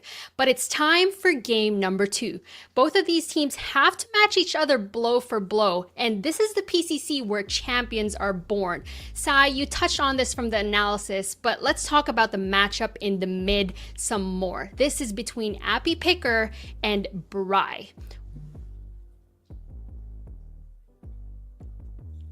What are you seeing on the screen here? Yeah, so Appy is one of those players that, like I said, requires a lot of jungle presence, but he does so because he's such an aggressive player in lane. Bry is really not that way, but he needs to be able to shift his play style to kind of fit into that a little bit more to make this team function well into D-Lab. Appy is going to put himself in situations where he's available to get picked. You can see that with the lower KDA, but he'll also put himself in positions where he's getting the CS that he needs for gold so he can get items. And then obviously you see he's doing more damage. Bry is much more reserved. He's setting up his team. He's setting up CC, and he's not soaking up as much gold and as much farm as Appy is. Ed, what else are you seeing on the screen? I mean, just as I talked about so well, Appy, he gets picked a lot, and that's just what he is. But it's more so just because you could call him a greedy player, right? So he's going to try to go in there. He's really aggressive, and he's trying to make these things happen to where he's getting picked a lot. And we saw it in the team fights and such too. He just was kind of in some questionable positions. But, again, there was an Aurora in there to really separate a lot of the team fights and stuff. But, I mean, both these guys are arguably the 2 best mid laners in the game, so we're going to see a lot of headbutting going on. But looking at the screen here, Appy loves the gold. He does well with it. He puts out a ton of damage, but he makes mistakes. And I think that for the Professors to really come back from this, they gotta capitalize on that and take him out. I also want to mention Bry was also a former member of Villains when D-Lab briefly rebranded themselves, and Grady used to be the jungler for Dirty Lake and the boys. But let's highlight one of the significant heroes in the PCC so far, and that is the Fae. As we are looking at this graphic here, what's standing out to you?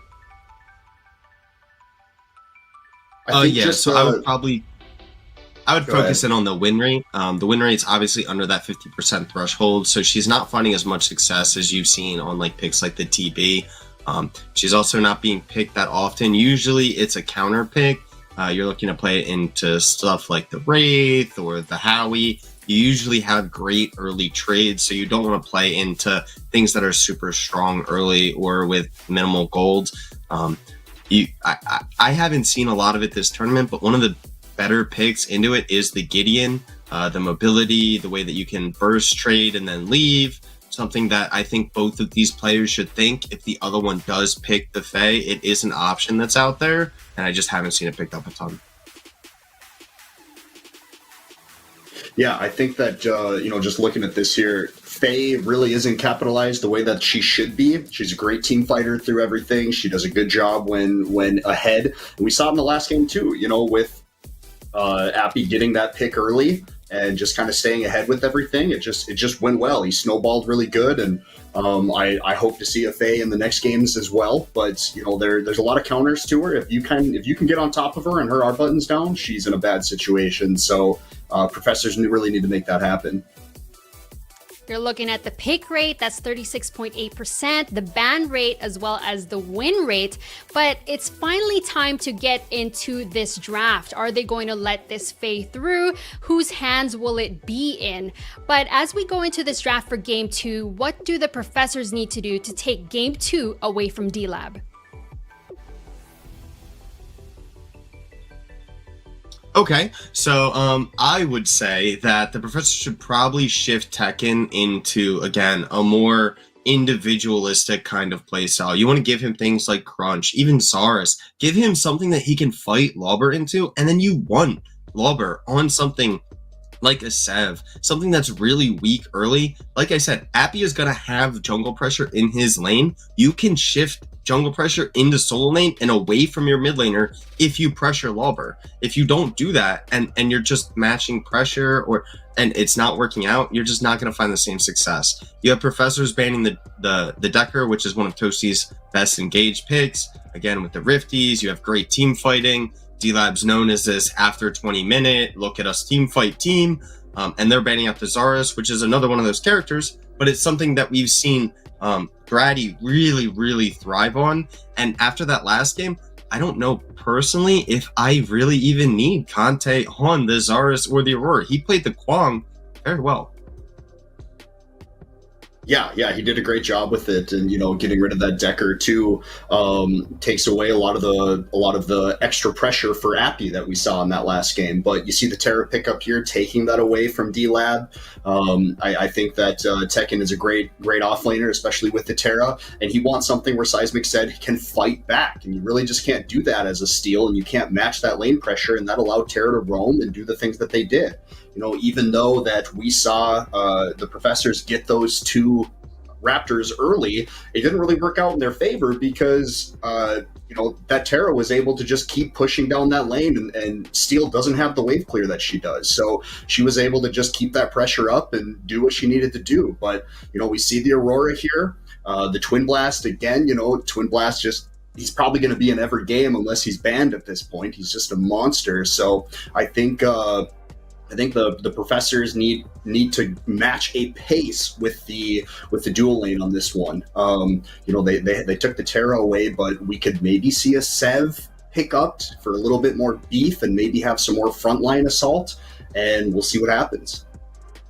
The Professors are taking Seismic's advice here, but Aurora and Twin Blast, that's going to be the pick from D-Lab, along with the response from the Professors. You're seeing the Richter and the Iggy and Scorch. Go ahead, Sai. Yeah, so the Richter is one of those picks for Crazy Fool that's going to be able to open up that dual lane a ton. It actually adds the kill pressure regardless of ADC. I would have loved personally to see the Drongo picked up. I don't think either of these teams thought the other one was going to play the Iggy. Obviously with Bride, it's an option, but we just haven't seen it played that much this tournament specifically. The Richter not only has great lane pressure, but offers great roam potential. A hook in any lane can pretty much guarantee a kill. You're ripping them away from where they wanted to be. We do see the Drongo banned out, which is super smart. It's just a great counter CC. It's also amazing pairing with the Richter. The amount of damage that you can actually pump into a character in such a short period of time is something that obviously D-Lab doesn't want to deal with. They already got the TB. Let's throw Survivor on something he's a little less comfortable on.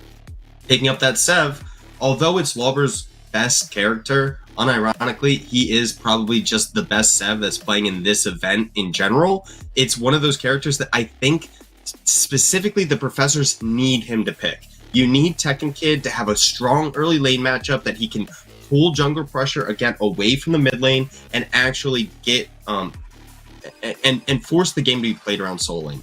You need it to be around Lawber so Lawber doesn't get to leave the lane and influence the rest of the map. If you let him do that, he's going to do it better than Tekken Kid. You don't want it to get to that point. Right. And the Sev pickup is good here because they're trying to match the meat over on the Professor side. But if I don't see a Crazy Fool Richter with the moon boots, I'm gonna go nuts, dude. I love the Iggy pickup with it too because it really lets him. There's gonna be so much just damage on top of the meat in the front, and I love the pick with it. They got rid of the Fae too, so that's going to really counter a lot of the engagements that they had in that previous one. I think the Zinx is a good pickup here too. This is a lot of damage in the dual lane and a lot of poke potential. So as long as Richter doesn't yoink everyone away, I think this could be really good to see. The Grim as well with it too, kind of block some of those Zinx stuns because we know how frustrating Zinx is. But with the Zinx, we might see more moon boots, and I'm loving it, dude. I'm hyped. So the Countess here takes away from Appy's wonderful Countess one trickness. So I'm sure Appy is just punching air right now, but I hope that this goes well. But this is the draft rounded out. I did not expect to see the Countess or the Grim XE there, but looking at these drafts and their team compositions, Seismic, we'll start with you, then Ed. Which team comp are you favoring and why? I'm going to go with the Professors here.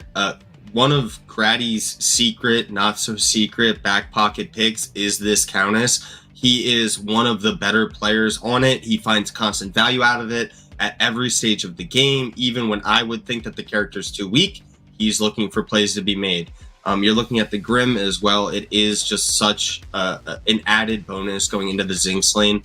Like Ed said, if there's a Richter pool, usually you're dealing with the Zinx stun right after, so you actually don't have the KP. With the Grim, you just block that stun and you keep shooting away. So it should be really, really deadly over on the Professor side. I think every lane is a winning matchup. You have pressure everywhere. The Iggy outclears the Gadget. The Grim Richter demands some kind of things to be given up from the D-Lab side in that lane. They can't fight into it. If they eat the hook, they just die. The Terra with Tekken Kid again into the Sevrog, he's going to have such an easier time actually bullying that lane, pushing down the early T1, and then he can leave the lane while the Sev just kind of sits in his own corner.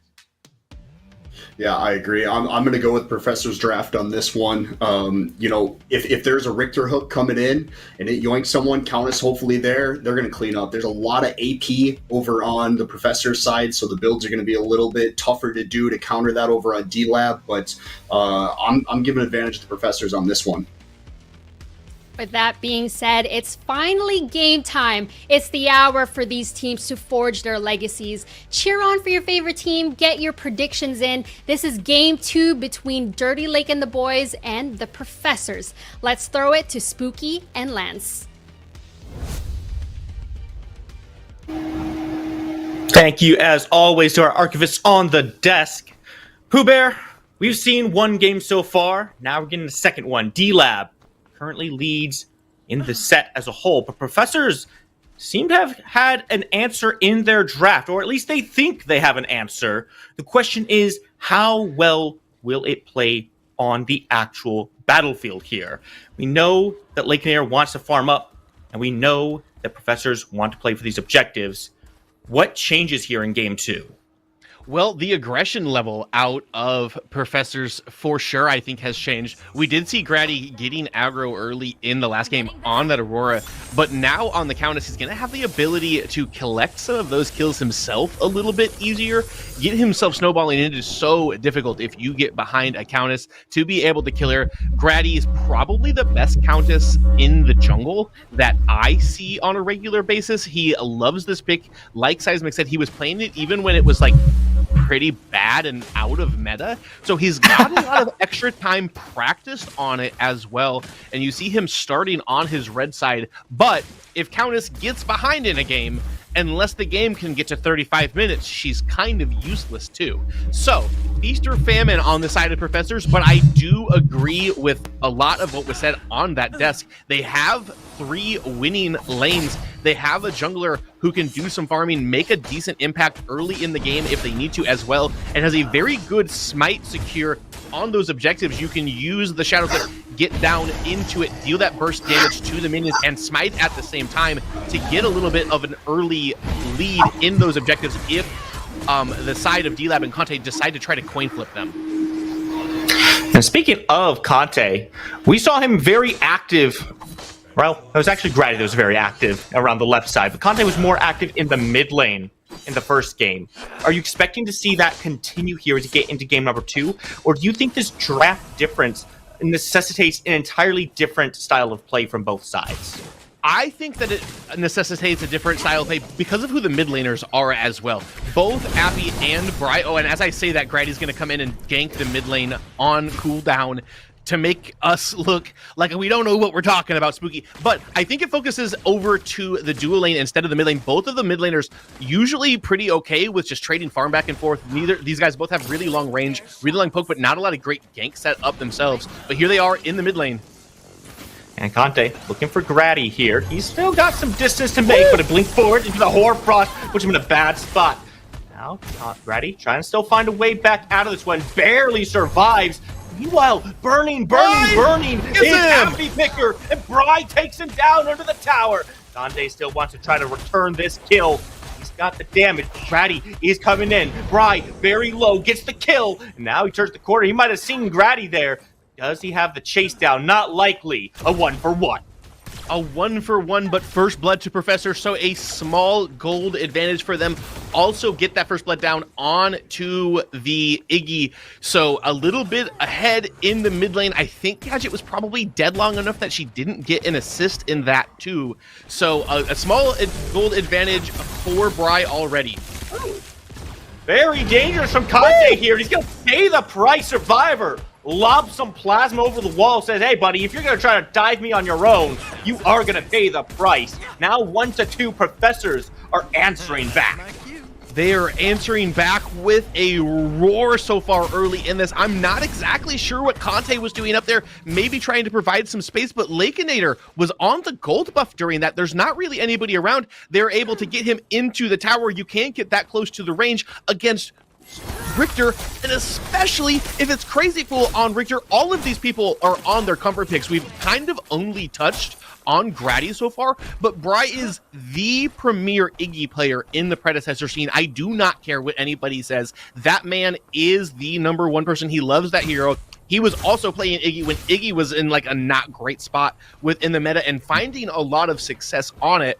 So now that the little gremlin riding the slug with legs or whatever the heck Scorch is, has found some presence in the meta, you can expect Bry to continue to be on this hero when it's available to him.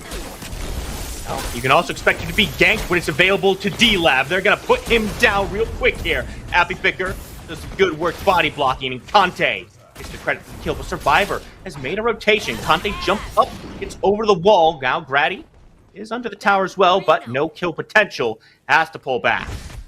Yes, so they picked one up for themselves. We are at 2-2 here, and we were silly for thinking the junglers were going to go anywhere other than the mid lane. It's what we saw in game one. It's what our desk had for analysis as well. Appy on his NA West hands and knees, always asking Conte to come over, but it works, and it's finding them a small advantage, or at least an advantage for now. Bryce still doesn't have that blink because he used it to secure the first blood. Won't have it for about 3.5 more minutes at that point as well. I'm sure Conte knows the exact second he's going to have that back up, as I think they matched blink timers as well. So continue to expect more pressure in that mid lane. Conte will be coming back. I certainly expect to see so, but Bry, for his part, has not really shown any signs of pulling back on this Iggy. He's been stepping forward, clearing waves, and kind of just keeping the pressure up onto Appy Picker, who still hasn't hit level 6. He seems to be kind of struggling a little bit in this lane. The pressure that Bry can exert has been very noticeable, but we talked about Conte. How about Lobber making a trip over here to the mid lane? Bry just cannot catch a break. Pushes him back. Bry keeps his life for now. Yeah, good use of the big belly belch there to get Lobber knocked away. Lobber doesn't, or Tekken Kid doesn't expend the ult during the gank as well, so is able to get crowd controlled, knocked away. But now the ult from Iggy and the blink on cooldown for the next about 1.5 minutes, and if he feels like he's been ganked a little bit already, it's probably going to get worse because they are aware of these cooldowns. Tekken Kid coming through the mini prime pit. We'll see if actually it does just spawn, but I don't think they're going to take a 7-minute one. Yeah, Tekken Kid going to return himself back to this lane here, and a little bit of action early. Dozy in some trouble, but in more trouble is Crazy Fool getting blasted down by Lakeinator. The walls that Conte is putting up on this Aurora are just so detrimental to Professor so far. Every time he goes in, he's cutting off an escape path. Now, potentially looking maybe at a prime, or not prime, well, a Fang Tooth, I'm sorry. Before we get to that, Lobber in some trouble as Tekken Kid and Grady are making the aggression. Link is good, Lobber's fine. Yeah, and Lobber calling out Youngler on right side. Youngler on right side, start that Fangtooth, and that's exactly what Dirty Lake and the boys are going to do. They know Grady is in no position to defend. Also, at just the 7-8 minute mark, I don't believe they've got the damage with Countess and Terra alone to take that down. So Grady going to do a little bit of engaging, invading, take this 2 camp for his time over on this buff. They did get Lobber's flash as well, but they give up the first Fangtooth of Game 2 of Finals to Dirty Lake and the boys. And this is a little bit dangerous, it feels, because D-Lab has shown that they're able to take fights even down Fangtooth. Not having any objectives, they're able to stand up as 5 and push into the Professors. Now, Dirty Lake and the boys starting to build up a little bit of a lead here. They've got the first Fangtooth to their name. We've already gone over how that's not game-ending in itself, not even a harbinger of the end. But it is a little worrisome that Professors don't have the level of map control that we saw in game number 1. Well, I agree. They were a little unaware of where Conte was during that. They see that he's already on that side. Grady's got to try to make what he can out of it by ganking that Lobber. Yeah, they get his flash. Maybe they can take advantage of that, come back while the blink is still on cooldown. But it's just kind of a tough spot, and I think more of a testament to what D-Lab is able to do than a gap in knowledge macro-wise from the Professors. But nonetheless, the end result is the same. That Fangtooth was secured. Now they've got their eyes set onto this mini prime. If they can get this onto Lobber, it offsets a lot of that weaker early game that the Sevarog can have, at least for this time being. It will also have that extension because of having that Fangtooth that we mentioned, and Grady is behind them on his blue camp, so this will be going away with no contention. Surprise, it might not be getting out with no contention. Bry is here, and so is Tekken Kid. Jumps on in, looking to try to put the hurt onto Lobber, who gets rooted down. A wall comes in, and it just locks Lobber into place. No escape for him. Conte trolls his team just a little bit on that one.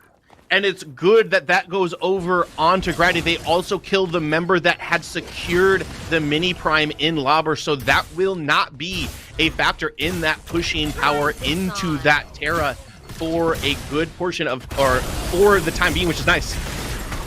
Conte in the middle of 3 people right now, no help whatsoever. Jumps up, finds a wall, and find a way back out though. This look a little dangerous. Apple Picker is here to help him out. Grady now is the target. Conte drops the Horfrost, looking to just try to root him down. Grady's still walking away. Appy goes some damage. Keep your eyes behind. Lakenator making the rotation in, wants to find a little bit more damage. Grady teleports back, but Lobber reminds him that you killed me once, but I'm not gone for good. This is payback. Oh, and they are able to catch Grady. I thought he had a good shadow slip around off of the stairs to get away from Appy Picker there, but nonetheless, Lobber returns from his base, returns from the gray screen, able to pick up the revenge kill, the Uno reverse card, and kill him back. We are now at 4 kills to 3 kills in favor of D-Lab, the 11-minute mark in the game. Both neutral objectives so far secured by Dirty Lake and the boys, and it feels like they are comfortable sitting here, staying at neutral, staying at even or slightly ahead, or even slightly behind where Professors are, because they know they've got that 20-minute power spike just with the way that they are so custom and used to playing this game. Yeah, and that's the biggest concern, right? D-Lab is a team that will wait for 20 minutes and then, as you've said, start playing the game at that point. Well, Dirty Lake and the boys right now have started playing the game a lot earlier. They're being very proactive on this map, and it kind of puts a question into the Professor's heads of, okay, this isn't the regular D-Lab. How do we stop this? What do we do now in the early game to try to wrest control back? Well, the answer to it that I'm sure that they will find is they need to continue to try to be counter-aggressive. But here comes Conte. Here's going to be another wall. Crazy Cool gonna fall pretty quickly. Victor tries to drop the skewer, but it doesn't find too much. It does put one down, but Lakenator simply gets the neuroregenesis and stands right back up. And Lake comes through. Toasty tanking the tower for Lakenator, who cannot tank any more shots, has to pull back. Rye has made the rotation. Appy wanted to come help, but he's been burned away. This could be a complete flip of the fight if Professors can find just a little bit more. Survivor goes down, and Lakenator goes back to the tower trying to execute. Bry puts him down at the end of it as well. And just like that, a little bit of a turnaround for Professors end up evening that trade. Both of them have the same amount. The Tekken Kid finds Lobber as he's trying to back. I don't know what it is about Lobber. He always finds himself getting caught being back. The amount of camera shots we have of turning to Lobber and getting stopped on the backs is got to be larger than any player we've ever had in PCC history. He does survive it, able to get himself out. Tekken Kid doesn't have the kill potential onto him, but does delay that reset. And now Professors finds themselves on the inside track. Conte and the rest of Dirty Lake and the boys do know they are on this. They are moving themselves towards it. Ball comes through. Conte is here. Fangtooth very low, and Zappy Picker comes around. Goes on in, that Fangtooth goes down. Professor secure that one, and they might secure Conte as well. Tries to flip out, does get himself back to safety, and Crazy Fool instead goes down. Lakeinator, Toasty, and Appy are trying to fight back a little bit more. Buy some time for Conte to get out. Bry taking the damage, he's taking the brunt. Epoch is not a good thing for you right now. Lakeinator puts the double blast, twin blast on his face, and Professors are scrambling for the hills. They get the Fangtooth, but at what cost? Two members go down. Grady almost falling to the hat, but Tara doing what she did for Dirty Lake and the boys, but this time for Professors during that entire time, and she gets the tier 1 tower in the offlane, goes in, picks up Conte's 5 camp as well. So trading on the opposite side, they do lose 3 members in that, but they get a tier 1. They get the first Fangtooth of the game. It would have been nice to get out without losing your members there, but still a slight step in a positive direction for Professors to climb themselves back into this game. You got to be able to find gold on the map somewhere, and sometimes that comes at a cost. The fact that they're able to get the tower and the Fangtooth does mean that things aren't terrible losing their team there. And they only lost a couple members. Crazy Fool and Bry go down. If they had lost more than that, it's probably looking pretty bad for them. But as it is, they're probably somewhat happy, at least have gotten that quick income of gold. Now the question is, where do they go next? Mini Prime has to be considered here. It's still on the map for another 5 minutes. But is that something that Professors can start themselves? I think that you need a pick, or you need Tekken Kid to really push this wave up beforehand. Grady should be coming over to check Lobber out as they are fighting for the Scion buff. Here he's going to enter, and Lobber's got a long way to run if he wants to get out. He's already dashed forward. Tekken Kid and Grady taking the fight to him. A good colossal blow, but not good enough. Grady just goes into a wall, drops right back down, says, hey, remember me, buddy? That's one more for Professors. That's one more Professors, that's one more for Grady, and that's more passive stacks that gets him more magical lifesteal on all of those abilities, gets Grady harder and harder to kill. Everybody knows how well a Countess scales into the late game, and now they have their eyes on this Mini Prime, and if they can get this onto Tekken Kid, allow him to sit in this lane, he may be able to get this tier 2 down, may move himself into the mid lane to secure the tier 1 in the mid lane for the team. Bry gonna come over, put a turret down himself, but yes, it will be Tekken Kid getting that. It will be Professors getting that buff as the single dingle comes through. Lakeinator's gonna put Survivor down. It's a good kill for Lakeinator. Let's go, Lake. So much. You're losing so much on that right side. You got to get something on the left. Lakeinator does the job for him. E-Lab still in this game. Take a look at the timers on these objectives as well. Fangtooth will be coming up relatively soon here, with it being the second stack for both of them. Both these teams are going to want that. As we approach the 20-minute mark, we're approaching the point where Dirty Lake and the boys says, okay, this is our time. Let's start pushing things a little harder. But I look at this. Lobber is 2 levels behind right now, Tekken Kid. And I have to wonder if maybe that'll cause some trouble for them as they start to group up. So I believe that it will. The other thing that it's going to cause a bit of trouble for is this Terra can run through everything that is being put out, aside from the Glacial Charge Wall from the Aurora. Will just have the prio to walk at Lakeinator, to walk at Appy Picker, if that's who they elect to go towards. And with them being large, we might see very similar to what we saw from Lobber in the last game, and this series might start revolving around who's going to be able to either get rid of Terra or prioritize it, because it is a classic counterpick into the Sevarog, into that potent or patented pick that Lobber is always carrying games on in the Sevarog. Terra completely shuts it down, and you're seeing it in this matchup. So far, all has quieted down just a little bit as we get ready for the next objective. Neither team wants to take a step too far forward and make a mistake. You cannot get picked off with your Fangtooth coming up here. Still, Lobber remains on that right side. He's got the tier 1 tower low, but it's still standing there, which closes off a lot of that side of the map for D-Lab. Professors can take advantage of the numbers advantage. Big step forward, take down the tier 1. And that's going to make this Fangtooth a lot easier for them to take here. Lakeinator might be in trouble. Yes, and Lobber is on his way over now. That tier 1 in the right side should fall to the minions, but Lakeinator needs to be careful. This tier 1 isn't going to be enough to keep him up. They do still have that mini prime buff for a short period of time on Tekken Kid, but it is the third Fangtooth of the Sanctuary map that they have their eye set on right now. All 10 members are in this lane. Bri, actually, or not this lane, this section of the map. Bri gonna go pick up the mid lane wave very quickly, but will return, and now we're fishing.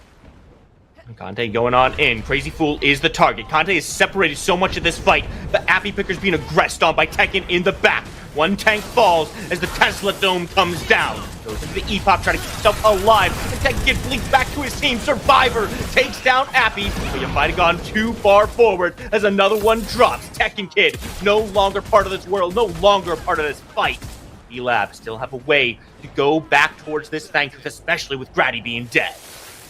They have to reset from everybody, I believe, though. Lake and Toasty may be able to get this started early for them. Conte just hit the reset. They should be able to get themselves up to get this. Grady not up for 12 seconds makes it pretty tough, but the Glacial Charge, while separating, isolating Crazy Fool from the rest of the members of Professors in that, is what starts and wins that fight for Dirty Lake and the boys.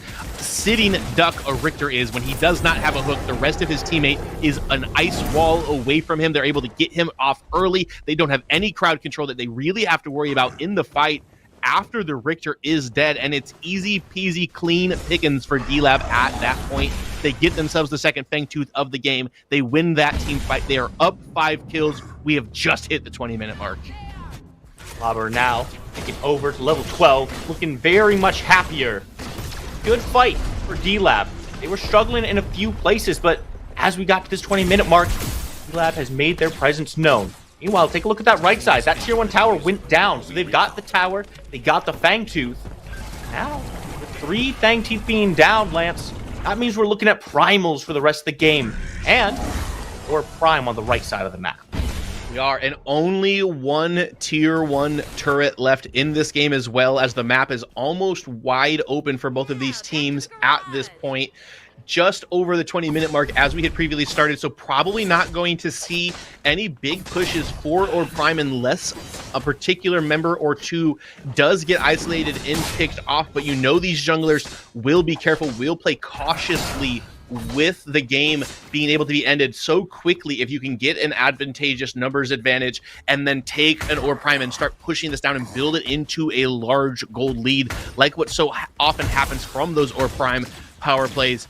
So we'll do a little bit of farming. We are just past the spot where most people have those 3 items, working towards their 4th right now. So all of the damage is needed, all of the resistances that are needed are more or less on par for these. Lobber at the tier 3 shoulder pads. Actually, I think those are the tier 2s, but got to be getting close to the tier 3. Lobber's not the kind of guy that goes to the 30-minute mark without the big spikes on his back on this hero. So everybody's getting to the point where they're feeling powerful. They're getting to where they're at, and I personally think that actually favors Professors in this situation, though, because Lakeinator is going to be able to be assassinated if Grady can get a good angle onto it. There's a decent amount of self-peel in all of the damage dealers from Professors, and if they can sustain and get that damage out, they stand a good chance. But D-Lab has found all of the engages. It has all been on the back of Conte and those wonderful slide in with the ice walls that he's had on this Aurora, and that's why it's so often banned against Conte. I'm so glad you bring that up, because one, Conte's looked absolutely phenomenal on this Aurora so far. The separation has been key in isolating these targets and turning fights in favor of D-Lab. But as you mentioned, Grady is now in a position where he can start assassinating these backliners. And Dirty Lake and the boys' key to success so far has been isolating one target, and frankly, it's usually one of the tanks. It's usually Crazy Fool, because he's going to be the furthest one forward, so he's the easiest one to separate. If Grady can then come in and find a target, he's going to kill Lakeinator a lot faster than D-Lab is going to kill Crazy Fools, simply because the difference in health bars and resistances. So you have to wonder if Professors is able to find that initial pick, even at the same time that Conte separates the fight. they might still get the numbers advantage. They may be able to. You just have to hit your hooks. You have to hit the big abilities, the big money plays is how you get the big money. I don't believe it's been mentioned yet, but this is for the cash, everybody. $3,000 prize pool. Winner gets 2,000. Second place gets 1,000. So no matter what, these boys, it's payday. Go out to the bar tonight on PCC, on the Predecessor community. But everybody always wants more money. Nobody wants less. Looks like one person in particular wants more money. Lobber just shoving Professors away from this tower. Still, not able to take it down just yet. The tier 1 in the mid lane stands strong. Tekken Kid splits this map, looking for the tier 2 on the left side. They're leading the boys. They have to make a play for something. It might just be Lobber coming over to defend and not allow Tekken Kid to keep up this push. I think Tekken Kid may want to take that if Lobber does decide to stand in front of him, though, especially with Grady looking to potentially lend some assistance over in that side. But that is exactly where they want to be. They can keep Lobber out of these team fights with Tekken Kid out of them as well, potentially find themselves somewhat of an advantage in the 4v4 if Grady can get back onto the primary targets like we've talked about a few times. But nobody looking to be too aggressive. We are probably 10 seconds or less away from Primal Fang Tooth spawning. The Orb Prime is up itself too. We have gotten third, almost fourth items on somebody. Lakeinator now does have that. He's got everything he would need to pump out damage and to kill the front line and back line of Professors if they can get that CC set up, get somebody isolated with that Aurora, as we've seen time and time again. So look at the position on this map. The ward coverage in particular, coming out from Professors. They have this right side completely lit up. D-Lab has some wards down themselves, and with the Professors pathing, they should know this Primal Fangtooth could be on the board for them. Instead, it's going to be played a little bit slow here. Everyone's just looking for the position to get into place.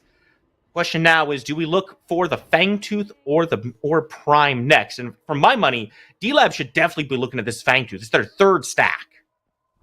They should be looking for it, and I am positive that they are still semi over on this side of the map. Yes, Lake taking care of wave duty on the right side of it, but the rest of the members of D-Lab putting up a little bit of a natural wall around it. Lobber actually finds Grady. I was looking at the wrong health bar. That was the jungle camp that looked low, not Grady at all. My apologies. But they see Grady over there, which is the important part, which means Dirty Lake and the boys going to take the quick, sneaky, cheeky macro play here and get on this Orb Prime. Grady is so far away. I don't think they're going to be able to get here in time. Crazy Bull's got to get in here trying to make some space. Right? They step forward and immediately gets turned on. Forced away from everything as Lobber now joins up with this fight. Second Kid dashing forward. Crazy Fool's here as well, looking for a way to hook someone back in.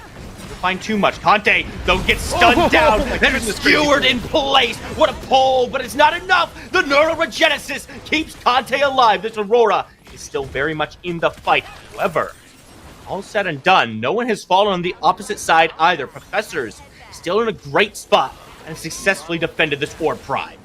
They did, and Crazy Fool, big time hero play in there. He was kind of alone to start with. Bry did show up, and another member as well to try to defend this. I'm very surprised D-Lab tried to rip that when they did. They knew they were on vision. Now they get pushed out. They have to do their own resets, which provides Professors an opportunity to try to get it, and they do. Where Prime goes down, not enough time for D-Lab to get in there, but they're trying to push forward and try to take off a few members. Tekken Kid is target number 1, Crazy Fool target number 2. Happy Picker puts him down. Looking at Grady, Blink is good over the wall. It's a 1-for-0 and an Orb Prime for the Professors. But it's only the support who dies.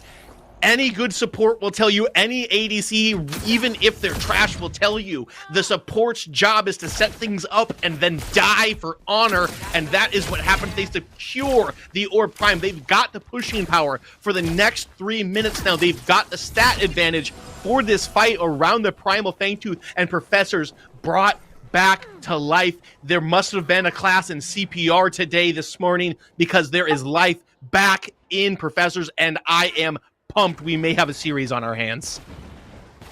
Professors certainly have some life still, but the Fangtooth may not have a lot for very long. Appy Picker taking a little bit of time to get here, which means this shred may not be looking so good.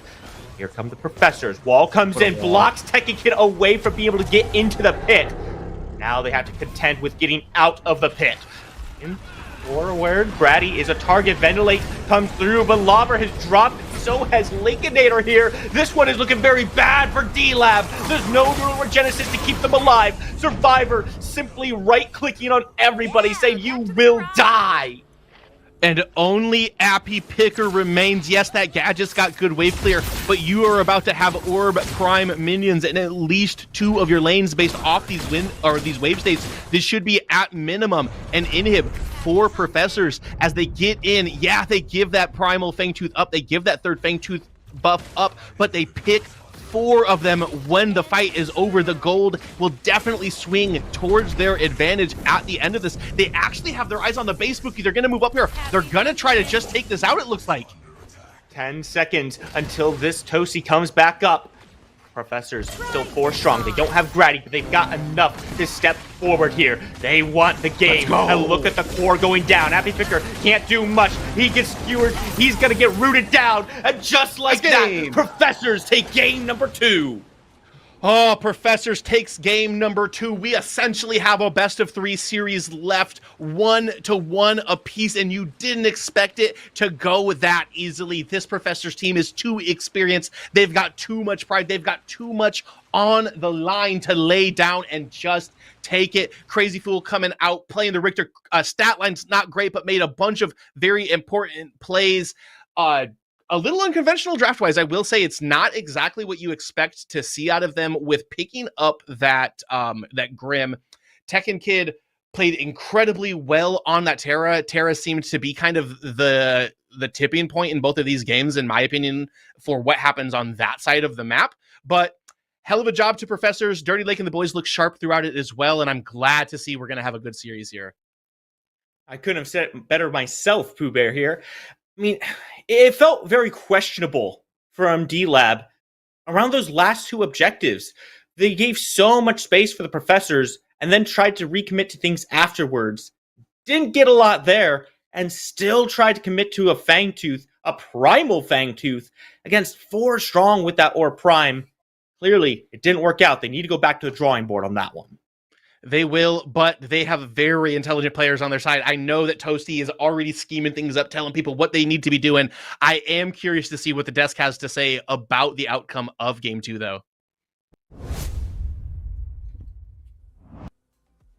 Thank you so much, Spooky and Lance. This is a best of 5 in our grand finals here at PCC between Dirty Lake and the boys and the Professors. They're rewriting history and battling through every setback and obstacles with fierce competition. But it's ultimately the Professors taking game 2. Easy Ed and Seismic, help us make sense of what we just saw. I mean, if you watch the game, it looked like that D-Lab kind of had everything in control through the first part of it. But, you know, that primal fight at the end where I'm going to put blame on Lobber there, sending a Countess straight into the ADC, I think just kind of really switched everything around for him. It was tough to see, but great game overall between the 2 teams. A lot of action taking place, but, I mean, Professors just took this one, and we talked about it prior, too. They had just had a better draft, and it worked out. Yeah, so obviously, like those later fights, we saw the big fuck up or mess up. Sorry, I apologize for that. We saw a big mistake being made with that Countess reposition with using the Sevol. But we also did see every single lane had a turret damage advantage at pretty much every point in the game. The profs picked good lanes, set their team up for a good end game situation, and they were able to capitalize on it. We saw Lobber getting kind of pushed in by the Terra, and we also got to see Grady making the first move on mid lane. It looked really good. I'm glad that we're seeing kind of that counter to Appy Picker with all of the help that he's getting, to having some pressure put back on him, and then again, shifting tech into those lane dominant picks to actually punish Lobber earlier on in the game.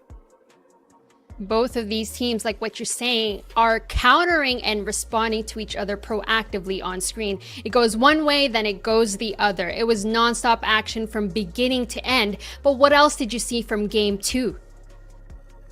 Yeah, I mean, just through everything, there was a lot of back and forth, but there was also a lot of downtime. It kind of seemed like, for a while there was just a little bit lane pushing. No one was really getting active and doing nothing. But, both teams kind of played it out, tried to follow up from a mistake made by the other one, and Professors just seemed to do well with it. They got that prime, and then when everybody kind of backed and reset a little bit, the D-Lab tried to force the Raptor, and like we talked about, Severon kind of made a little mistake there, and it didn't work out in their favor. But I mean, there's going to be a lot of good gameplay yet, and hopefully they come back from this and learn from their mistakes. That, and something else just to think about is when you're looking at these late game objective pools and the timing that's available to it, both of these teams have a pretty good understanding of whatever comp they're playing, how long it's going to take to do these objectives. So Professors seemed like they had a little bit better of an idea of how long it's going to be taking them to do that Fangtooth. Finding that opening and then forcing that play at that part of the game was just super well done. Props to the profs. I'm excited to see how they do going forward in this series. I had a lot of people in my ear saying that this was going to be a 3-0. I really don't think that way. And I think that if they continue to make these iterative changes that they have shown throughout the tournament, Profs has a very good chance of winning this game. Brady and Tekken are two core members. Although they're not a part of that duo lane core of Profs, they have become extremely important to this team, and I think that they need to be pushed onto a little bit more agency away from that dual lane, and again, make that Props team centric around that soul lane. Let Grady play the game that he wants, and like I said, Brian needs to get a little bit more vocal. You need to counter that Appy Picker beg. You need to get some jungle pressure in your lane, and I think this game showed it. It can be done. They just have to do it 2 more times. Ladies and gentlemen, this is a best of 5, and Dirty Lake and the boys and the Professors are 1-1. Who takes game number 3? Let's find out after the break.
Welcome back to the desk here at the PCC, where we determine and discover who will be our next PCC champion. We're watching a grand final best of 5 between the Professors and D-Lab. Please show some love for your favorite team in the chat. And as we enter into this third match of our grand finals, just like what the casters highlighted in game 2, let's highlight that there is money on the line for both of these teams. Winning team receives $2,000 and the loser still gets $1,000. Every donation, every bit, every subscription and contribution goes towards the players and the production. So we thank everybody for staying tuned so far and giving us a follow and making sure none of that goes unnoticed. But as we enter into this game number 3, let's talk about the support from both of these teams. We're looking at Crazy Fool and Toasty. What do you see on the screen here? I mean, Toasty is, in my opinion, the best support in this game, and I don't think it's by a small margin either. He's just got a great brain, a great feel for everything, and he's got an incredible hero pool. He can make anything look good. So Toasty there with the higher KDA too, he's setting up a lot of things for Lakeinator, making Lakeinator look really good and making it look easy. But Toasty's just kind of an all-star. Not taking anything away from Crazy Fool. Crazy Fool is still a stud athlete himself, but I think Toasty is kind of the dominating factor in that lane. Even though that D-Lab lost that last one, I still think that they had the stronger duo lane through it, as Lakeinator was 6-2 at the end, I believe. But yeah, Toasty's just a stud through and through. Yeah, just to follow up on what Ed was saying, it's really hard to look at these players as individuals. It's more of a dual lane. Both of these dual lanes have been together forever. So when you're looking at these individual stats, it's kind of indicative of how they play together. The one thing that I do want to point out is it seems like Toasty's doing a lot more damage, but the reason behind that is the champion pool difference. You have a ton of Narbash and Richter and engaged supports being played by Crazy Fool, while Toasty can play things like the Zinx or the Decker. You're going to be pumping out a lot more damage when you're playing picks like that, but also your job is significantly different. It's not only the KDA you should be looking for, especially in this role. It's what they're doing with each death and why they die and how they do it. And I feel like Crazy Fool, more so than Toasty, is willing to put himself out there to die for a teammate, so that way a damage dealer can live to fight another day. And one hero both of these players enjoy and play in the PCC is the Narbash. So we have to talk about what this hero is able to do for each respective team. Yeah, I mean, Narbash is a great utility hero. He's probably the best in team fight in that aspect too, just because, hey, if my ADC gets poked out a little bit, wait 5 seconds or so, and he's back in full health, He's kind of standing in the middle of everything too, even though he's kind of closer to the ADC side. But, come team fight tight, he's doing what needs to be done. Great win rate on him. Isn't picked that much, but I mean, that's just because he doesn't have the pressure that a Decker or a Zinx would bring into these fights and into the laning phase. But Narbash is a really fun hero to play as long as you're landing that thunk, and he's got the speed up with it. I mean, he just utility-wise, he's wonderful, especially on objectives. Yeah, so harping back to these stats, something to think about is R&R actually had a ton of Narbash games, so it's bumping up those numbers. But you usually see this pick picked to counter that Zarus gadget combo, or to pair with it to take it away from the other team. One of the best things about Narbash is how survivable you make everybody around you. You're usually bringing in that shield crest, then you have your constant heals, you have a speed up, single target thunk, then you also have that giant AoE that goes through walls. So it's just a really good pick for survivability, negating other teams' goals of diving your backline, and actually setting up extended fights, which it seems like the Profs specifically thrives in. While it's a good pick for D-Lab to take away, I don't know how much value they're going to find in it outside of how much value the Profs can get. We truly have a banger series on our hands, and both of these teams are currently 1-1. As we enter this draft, Sai, you talked a lot about what Professors need to do, but what does D-Lab need to do to counter and take away Game 3, Ed and Sai?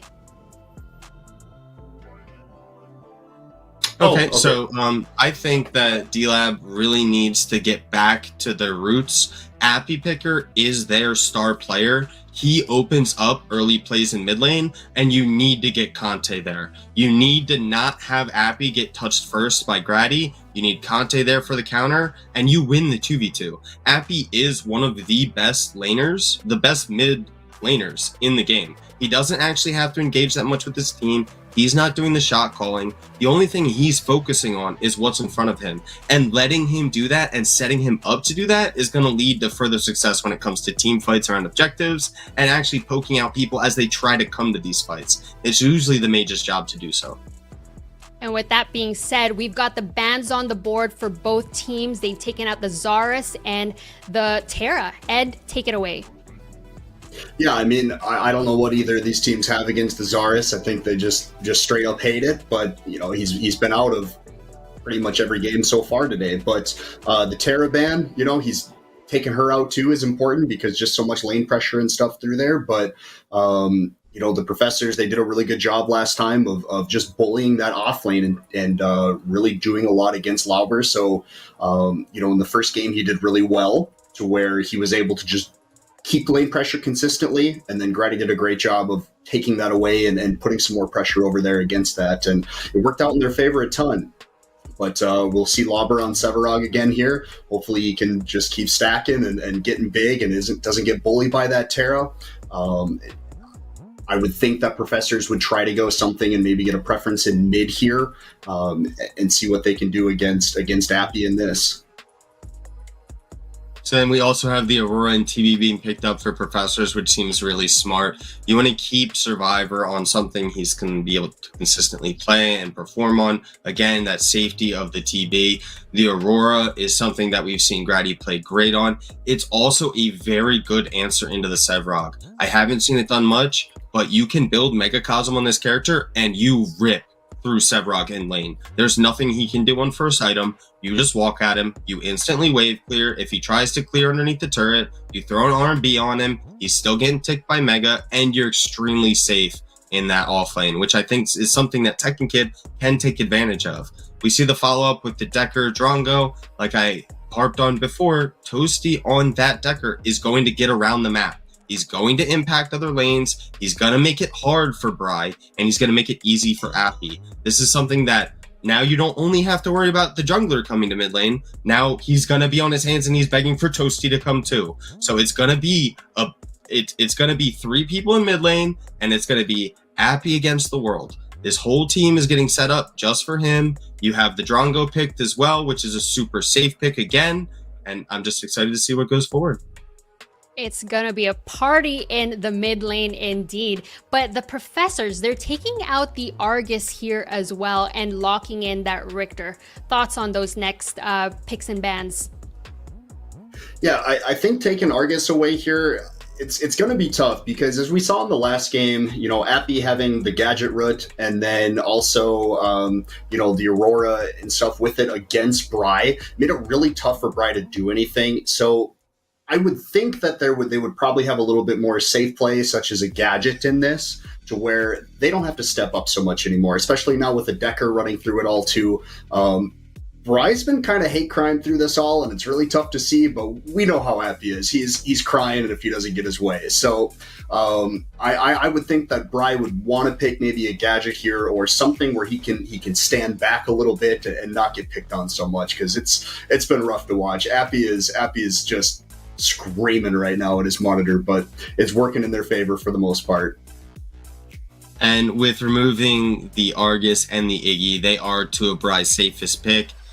But he's going to be taking away the Fae from Appy, which he's been defaulting to a ton. I don't think Appy is going to find the same level of success that he needs to if he plays something like the Gadget or a safe laner. So hopefully this is a bait to try to push Appy into playing something like the Wraith or the Howie and putting him into a bad position where the Richter really gets to thrive, where the Fae gets to thrive, and we see it right there, the Howie bait pick. They're trying to force Appy onto a playmaker without him really thinking about what he's playing into. Playing into this Richter, playing into this Faye, it's a losing lane matchup. He has to hope that Conte can dig him out of the hole that should happen. And not only that, now he has to worry about Crazy Fool following the Richter rotation and landing the hook on him. It's very volatile. It can work out, but it's going to be really hard to pull off for the D-Lab side.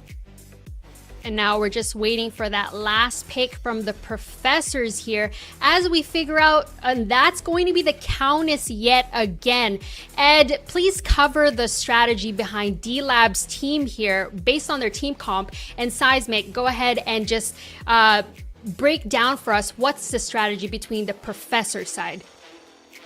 I think D-Lab here, they're a high damage team, as we see. You know, Howitzer, he puts out a lot of damage, but he's going to be tough here. You know, with the Faye ult and everything, you can pull him out of his. He could get identified a little bit in this. You know, hopefully Quang can cover really well, but they have a lot of beef and CC too, which is really important. You know, how he can pull or boop someone away, as they say, and right into a Decker stun. So I like D-Lab's situation here they're working with, but I think the professors are going to be a little scary on this one with the Countess. So yeah, the professors definitely have winning lane matchups everywhere but dual lane. Dual lane is going to be a little bit hard just because you're dealing with that double range matchup into the Richter TB. But if you hook that Drongo and he doesn't have ult or flash, he's going to die. There's nothing that the Decker can do to peel him off. So they will get to a point in the game where that dual lane also does come online. There's never a point in the game, though, where the Sevarog really outdamages this Aurora. If Aurora wants to stay in split, she can. If Aurora wants to engage in a team fight, she does that better than Sevarog as well. The only thing Sev can really do is get whoever is big out of the fight, kind of push him up against the wall, and then hopefully the rest of his team can play well. But it's really going to come down to how big Appy can get coming out of this lane, how much burst damage he can find, and then actually putting that burst onto the TB, onto the Faye, and actually finding the correct targets, because it's not going to be a light HP Countess. This guy is going to be building tank. He's going to be healing. He's going to be tanky already. It's going to be hard to break through. You're not going to be able to kill the Richter. You're not going to be able to kill the Aurora. So you only have 2 targets. Finding those targets is going to be super hard. This is a best of 5 between Dirty Lake and the boys and the professors. Who reigns victorious and will be able to secure game number 3? Get your predictions in. Let's take it to Spooky and Lance. All right, let's conjure ourselves up a game 3 here. Professors and Dirty Lake and the boys once again going at it right here on Sanctuary. Thank you so much, R-Dog, Seismic, and Ed, for the excellent analysis. But Lance, we got a game on our hand. We don't just have a game on our hands. We've got a series on our hands, tied up, best of 5. We're seeing some shades of game 1, some shades of game 2, and then just kind of some mix-ups in here as well. Looking at this draft, I mean, we've got Conte now back on this Quang. What stands out to you the most? What's going on in this game? What stands out to me the most is, first of all, Tekken Kid over on the Aurora, and second, Appy Picker on the Howitzer in the PCC that we saw D-Lab win. Appy Picker had an incredible performance in the finals on that Howitzer pick. Not a lot of shifts have happened to Howitzer, so still kind of in that same spot. And early game, it is in favor of Bri. It's very easy to box that Howitzer, but as it goes on later and later, more utility within the Howitzer pick, more ability to keep himself safe, as Bri on the Faye is all in or all out, and it's very difficult to beat all out when you have no mobility on a hero like Faye. But I think that I like this draft out of Professors slightly more. We saw Seismic kind of emphasize the fact that it's good to give D-Lab and Lauber the Sevarog, which sounds crazy, but it forces some attention into other spots, and it seems to be working for them. You also have Crazy Cool on his Richter, which he was getting a lot of attention. He was getting isolated, but then Professors was turning around and ended up winning most of those fights when that was happening, because they were burning all of it onto him. Tekken Kid, a little bit of an early bully onto Lauber, as that lane is going to be in Aurora's favor. She can kind of just walk up. You can't stack if you're Lauber here. Well, like it was mentioned, sometimes it's good to give these picks over to the other side when you know they're proficient on them, you know they're going to go for them.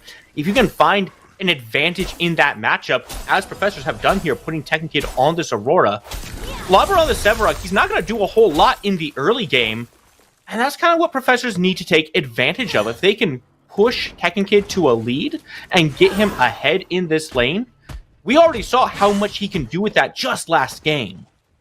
We just saw how much he can do with it, and we also need to focus on Grady picking this Countess into the jungle. He played pretty well on it last game. Not a massive impact, but was able to secure a lot of objectives, out-hunt Conte in a couple of spots. Conte going to drop down right on top of Grady, but it doesn't look like anybody is necessarily willing to fight, which is backwards to what we've seen so far, as the 3-minute mark around these river buffs has been the explosion point in game 1 and in game 2. Instead, Grady going to move himself over towards this duo lane, realize that Lake and Toasty are wise to it and have backed themselves up for the wave to crash in the middle. So Grady will just move on to his 3 camp and soak that up, but just some early farming so far, Spooky. It's a good play from Grady there. You don't want to get bogged down in the mid lane, because that will show Dirty Lake and the boys that they can exert that pressure on that left side, right? So you make the trip over instead. If you have a gank, cool, that's great. If not, well, your camp is up there anyway, so you're really not losing anything from making that rotation. It's a very small thing, but it's very efficient, and it shows you just how much these players think about what they're doing. You say that, Tekken Kid is more than happy to take a small skirmish with Lobber as well here. The wave is pushing forward, but still, it feels so in favor of Tekken Kid over here. It does, and early it's just going to be like that in this matchup. Not a lot Lobber can do early as Tekken over and over again will be willing to take these trades. Both junglers are on the right side. They may run into each other here, as Grady's got his eyes set straight for that Conte instead. Gonna move himself into mid. Know that there's not a lot of mobility on Bry on this Faye here. And is Bry gonna get him? To be aware of it. Appy Picker barely alive. He does keep his life as Conte comes on forward, but now Grady is here as well, turning this into a 2v1. Conte has to try to get out. Grady blinks forward under the tower, gets the kill and the blink from Conte, and Appy Picker might be falling as well. Bry making the aggressive play. Appy Picker knocks himself forward. He just needs a little bit more damage, but he can't quite find it. 2 quick ones to the Professors. Put him on the board. Put him on the board twice, Spooky. They're going to get both of them. So many blinks expended in that fight as well. But the red buff tick from Grady, or whatever that extra little tick of damage is that ended up killing Conte, is enough for them to decide to continue pressing forward.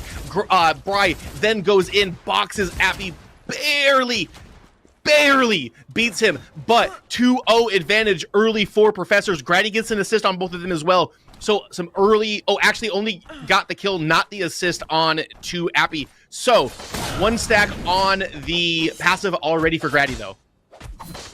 It's fantastic play from the Professors. And you gotta have to wonder what went wrong there in the mid lane. Appy Picker getting so poked out before that happened was really what made that turn so south. If he had been a little healthier, he could have helped out with that gank and tried to put some damage back out to Bry when Conte came in. But as it was, Professors just put D-Lab on the complete defensive. They did, and that feels very bad. They are going to be a little bit behind in the jungle, a little bit behind in the mid lane. And as Sai highlighted while we were coming in, Appy, the star of D-Lab, Conte, probably the secondary star, even though they're named after Lakeinator, especially with the way that they played so far within this tournament. And those are the 2 people that are behind in this early game. Nothing insurmountable yet, of course. It is only that 1 kill. Take note, my solo queue teammates, First Blood does not win you the game. It just gives you a small advantage. However, Bry now in that power spike that we've talked about a couple of times on Faye has hit level 6. Nobody has those crests online yet. The blinks are down for Appy Picker and Conte. So we can get some aggression out of this Faye here. Toasty, here comes the gank. Well, going to go a little wide there. Bry gets knocked back, put in the cage. Flyshaft comes through. That's a lot of damage being sent back out. And oh my god, Lakeinator is in a terrible spot, but he does get the kill. Can he find a way back out? No, he is dead. Appy Picker now the target. Ratty and Crazy and Tekken add 1 more to the list. Come on forward, or Frost locks him down, and Appy's got nowhere to go. A second one for Grady. And Grady 3-0-0, almost at the 40 CS mark now too, getting high up in those levels, has the ultimate online, and it is terrifying to get behind a snowballing Countess.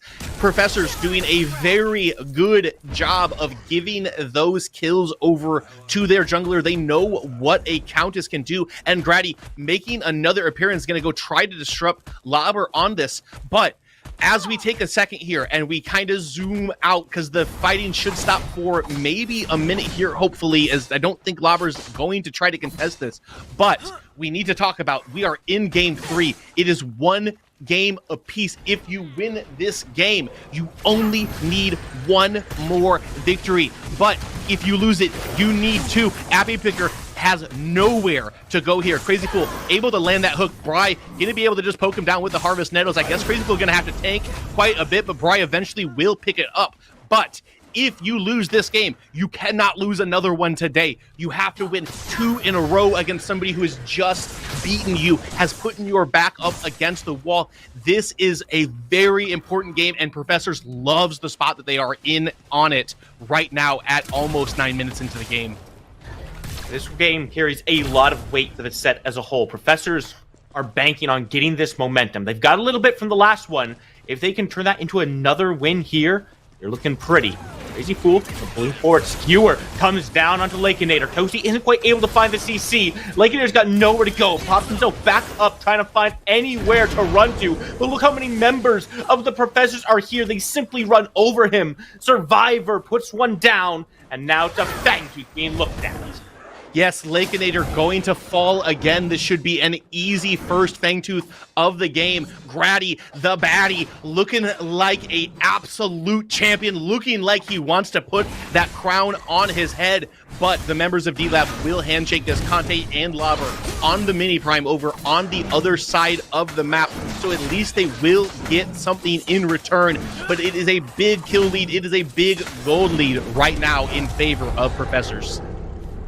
I gotta say, even getting something in return here doesn't feel great for Dirty Lake and the boys. I mean, you get the mini prime onto Lauber, but he's been kind of losing that lane. He doesn't really have a lot of pressure, so you have to wonder how much value is he going to get out of it. On top of that, you got the kill differential. The gold lead is stacking up in favor of the Professors, and they've just started stacking their Fangtooth. And this is on the side that has been looking pretty good for them so far. Yeah, I think it has been looking very good for them as well, and it seems like they have found the bread and butter in what they are looking for. Draft Tekken Kid a winning lane, put Crazy Fool on that Richter, put Grady on that Countess. Let's just take the game over on our preferred heroes, on our preferred playstyles. Let's take the game to Dirty Lake and the boys, not play the way they like to play. Let's play Professor style. We're the one that is teaching the classes. The school is in session, and it's not looking great. Oh, what a stun onto Survivor, but he's going to be able to back himself up as it's a pretty long range. Bry and Crazy Fool here with the counter gank, though. Crazy Fool just going to walk straight at them. Toasty sacrifices himself to pull the attention away from Lakeinator. Going to go down real quick there. Bry gets another kill. And that's just a bad position to be in. Like, you got to get some coverage down. And, oh, no, this is even worse. Tekken Kid puts Lauber down. Solo kill on the right side. Grady makes an appearance. Man, that just feels bad. You got the mini prime, and now you lost it. Grady making the appearance just to be able and collect a little bit of the local gold on this tier 1 tower, but that's a hashtag single dingle out of Tekken the Kid there, who is really coming alive in games 2 and games 3 of this grand final so far, Spooky. He's been looking absolutely fantastic on both these last 2 picks he's had, and we've already seen what he can do if he gets ahead. He will control this map. Right. Finally in a bad spot. The blink comes through here, so maybe not that bad of a spot. He's going to be just fine. Look at him jumping for joy. So far, it feels like D-Lab just can't get anything going for themselves. They're going to try, target Crazy Fool, but pull one in, and Lakeinator goes down. Conte by himself has to try to get the support, but Survivor blinks forward aggressively. Now, Craze back. Conte moving on forward under the tower. Conte picks up both. It's a quick 2 kills for him, and he keeps his life. The tower doesn't do enough. Oh, and that's so critical for Conte. He needs to get out here before Grady can get onto him. Toasty showing up to provide some defense as well. Grady does have the flash available. Oh, the eco's through him. Conte's dead. There's no way. Bye, Conte. Yeah, Toasty opted to turn around and walked back towards the river. And, you might be able to say he maybe could have hit a stun at long range, but it felt like the writing was on the wall for that one. Conte picks up 2 kills, immediately gets put back down into the dirt. And the Professors continue pushing this game in their favor. 10-3. This one is looking very good for them so far. Question has to be, what does D-Lab do to turn this around? Well, they have to do the classic D-Lab thing. They have to stall. They can get behind and play from that as long as they hit those certain points and they execute in their team fights. The thing that you have to worry about, though, is are they going to be able to even get to that point with the snowball that has been definitely shoved down the top of the mountain by Professor so far already. We see the kill scores. Bri, 3-1-3. Tekken Kid, 1-0-1. Grady still deathless in this game. Has to have at least 4 kills at this point. Survivor also playing pretty well. Crazy Fool has been hitting the hooks, has been on point with the flashes and the skewers. So very reactionary play out of D-Lab so far. I would like to see them try to set that tone and try to set something, but it's so hard when you're this far behind at this point in the game. It's a tall task. It's one they have to find a way to accomplish here. They cannot afford to let this lead grow any bigger. You are currently hemorrhaging gold, and it's being all picked up by the Professors, putting it right into their pockets. You don't need a PhD to be able to count the difference right now. Crazy Fool is low in this lane.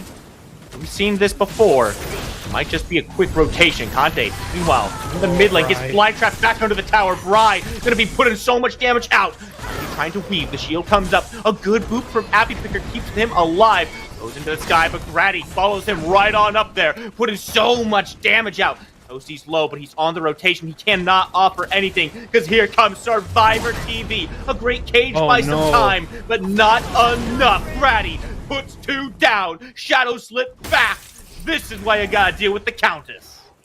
Oh, Grady chasing somebody down, and what do you see come into your frames but a 1 HP Toasty on the Decker? He says, I'll take that kill. Matter of fact, Jack, make mine's a double. Speaking of doubles, they're going to have double Fang Teeth now. That's out of combat movement speed. That makes it even easier for Grady to move around the map. They may get Bri as a consolation here. Flytrap is down, Blink down as well from a little bit ago. He does have a 2-level advantage on Conte, but it should be trivial at this point. Trivial indeed. Conte puts him down. Lobber was on the way as well, just to make sure.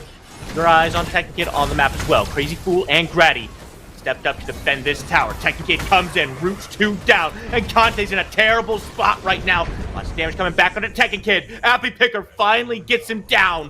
1 kill goes the way of Dirty Lake and the boys, but it's at the cost of their jungler. Oh, and Grady running away. I don't believe they're going to be able to catch up onto him. May have their eyes set onto this mini prime, which should be up. Yes, it looks like Dirty Lake and the boys will claim that up for themselves. Grady 7-0-1 at this point. I don't expect him to try to make a contestation here. That would be pretty silly. You're worth a lot of gold, Grady. You are worth a lot of gold, Grady. Okay, he is... No, he doesn't go in 1v4. What are you doing, Surely. He's actually going to go on in 1v4, but I said 1. There's 2 more here. Crazy Fool drops the skewer, and they get the mini prime themselves. Lobber drops, and the rest of D-Lab might be going down with him. So much damage comes through. Toasty working to try to find something back.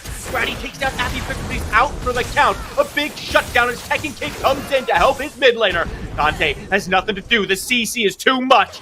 And finally, at the end of it, it's only Toasty walking out.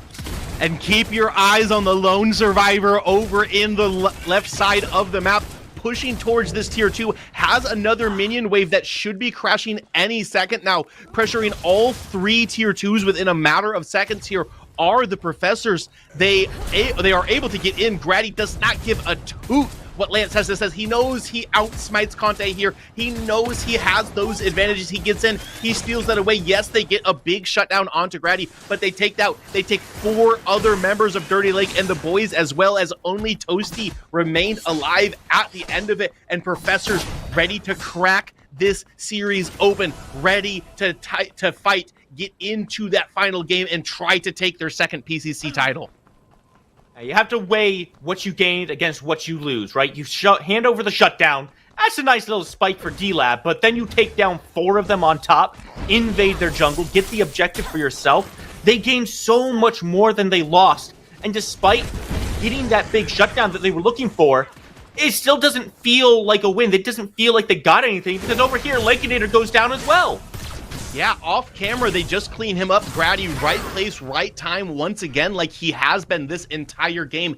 Definitely MVP of Game 3. I think even if somehow Professors loses this game, you cannot discredit what Grady has done on this Countess. And it's worth highlighting, it was the very last pick of the draft. So they knew it was a smart pick when they did. They know that Countess plays well into the composition that was drafted by Dirty Lake and the boys, kind of aside from that Drongo with the Gag Grenade, which really can shut down a Countess. This is also likely going to force Toasty into potentially going Silentium, which you can't really do because there's a Fae on this team as well. You need a Requiem or a Reclamation or something to try to deal with that Fly Trap, but you also have to try to stop this Countess, and like, you're between a hard place and a rock. What are you going to do to try to defend this and have some sort of strength and spot in you? But Grady onto Lobber again, who has just been getting bullied so far in this game.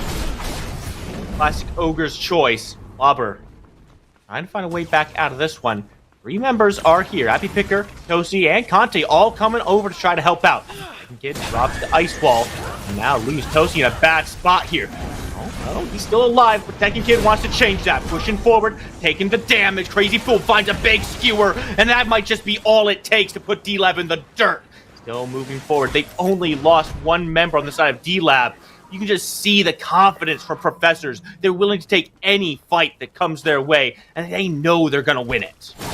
They do know they're going to win it, especially if Grady and Tekken Kid are both there. Those combinations of those 2 players have been working so well for them so far today. Unfortunately, not 20 minutes yet, so aren't able to capitalize on getting those picks and forcing the reset out on Dirty Lake and the boys by grabbing a neutral objective. But still, even more gold going their way. 20-7 at this point as we approach the 20-minute mark. Survivor already on 3 items. We have more kills than minutes in this game right now, Lance. Professors have more kills than minutes in the game, just on their own. This has been a bloodbath, and it seems to be working very effectively. They know that D-Lab wants to take their time, farm up, and start playing at 20. Professors simply have not made that an option. They said, we're going to get things started right here, minute 1. This is aggression central. And Dirty Lake and the boys have not seemed to have any kind of answer, and frankly, I don't think they find one at this 3rd Fangtooth either. No, and they have to be respectful. They had the priority spots in the pit, but as Professors walks towards them, hold on, I think we're going to have a fight popping off here as the wall comes out, but they are still looking. There's the hook.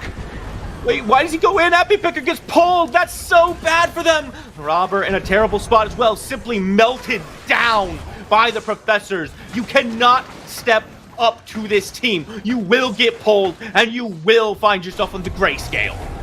And that might just completely catapult into a GG for them here. 2 members down, 20 seconds still. Could potentially look at this Orb Prime as they are moving over to that side of the map. But Crazy Fool, the perfect pull onto the refrigerator. That is Howitzer gets him out. That's so much damage taken out of the side of D-Lab. But as I was saying, D-Lab had the priority spots in that, but they have to respect the damage that Professors has. So as they start to just walk into the pit, they have to move themselves out. But you can't give that 3rd Fangtooth up. Conte's just going to get eaten immediately as he tries to jump in his pit, but you can't give that up for free. So after you let them in, you have to try to walk in there and do something yourself. But at that point, it gives Crazy Fool the opportunity to find the Howitzer, and then boom, they blow him up. They take the 3rd Fangtooth. They get that 6% buff to their armors, to their damages. Now they have the Orb Prime as well. Lakeinator are going to try to grab the Tier 1 tower on the left side, but that is not going to abide the laws of equivalent exchange, Spooky. No, not at all. Dirty Lake and the boys have lost so much so quickly here. And they don't really have any way to try to get it back for themselves. They've seen both these objectives go down, losing multiple towers, and they just don't have enough damage to take down anything for themselves. They're standing gold on the map, waiting for them, practically taunting them to come forward and take it. But if they do, they will die for it. The professors simply outdamage them, and they have so much control over this map that if the Dirty Lakes and the boys try to take too far of a step forward, they don't have anywhere to retreat to. Honestly, the Halloween theme is so real because it must feel like Grady is haunting these guys like ghosts. He is behind every fog wall. The PTSD must be creeping into the brains of Dirty Lake and the boys because Grady has been everywhere he needed to be at the exact moment he needed to be this game. I'm honestly wondering if we see a Countess ban for our next draft with the way Grady has performed in Game 2 and Game 3.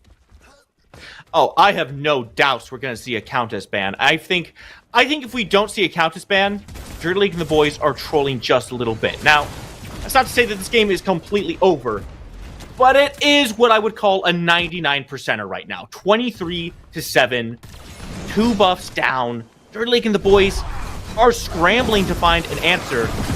Find a big one, they might get something. Crazy Fool does get melted here, and this might be the turnaround they need. Lava goes for it, but he finds nothing. Baconator still looking to turn around onto Tekken Kid, who's behind everybody.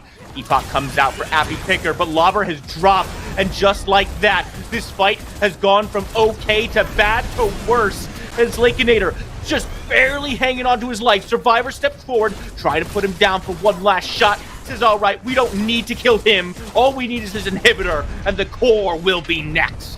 The right side inhibitor has minions under it already as well, so they can pick that up if they want, or they can eye the core. I think they're making the right choice, moving themselves over to this right side. They still don't have Appy or Lobber for about 15 seconds. Should be able to pick this third inhib up for free, because how are you going to defend if you're Dirty Lake and the boys? They still have this Orb Prime buffing them up. This third inhib going to fall like paper to the rest of them, and now it's eyes on the core. Now it's eyes on match point. Survivor still looking very healthy. Conte taking some poke damage here. Lobber has come back up.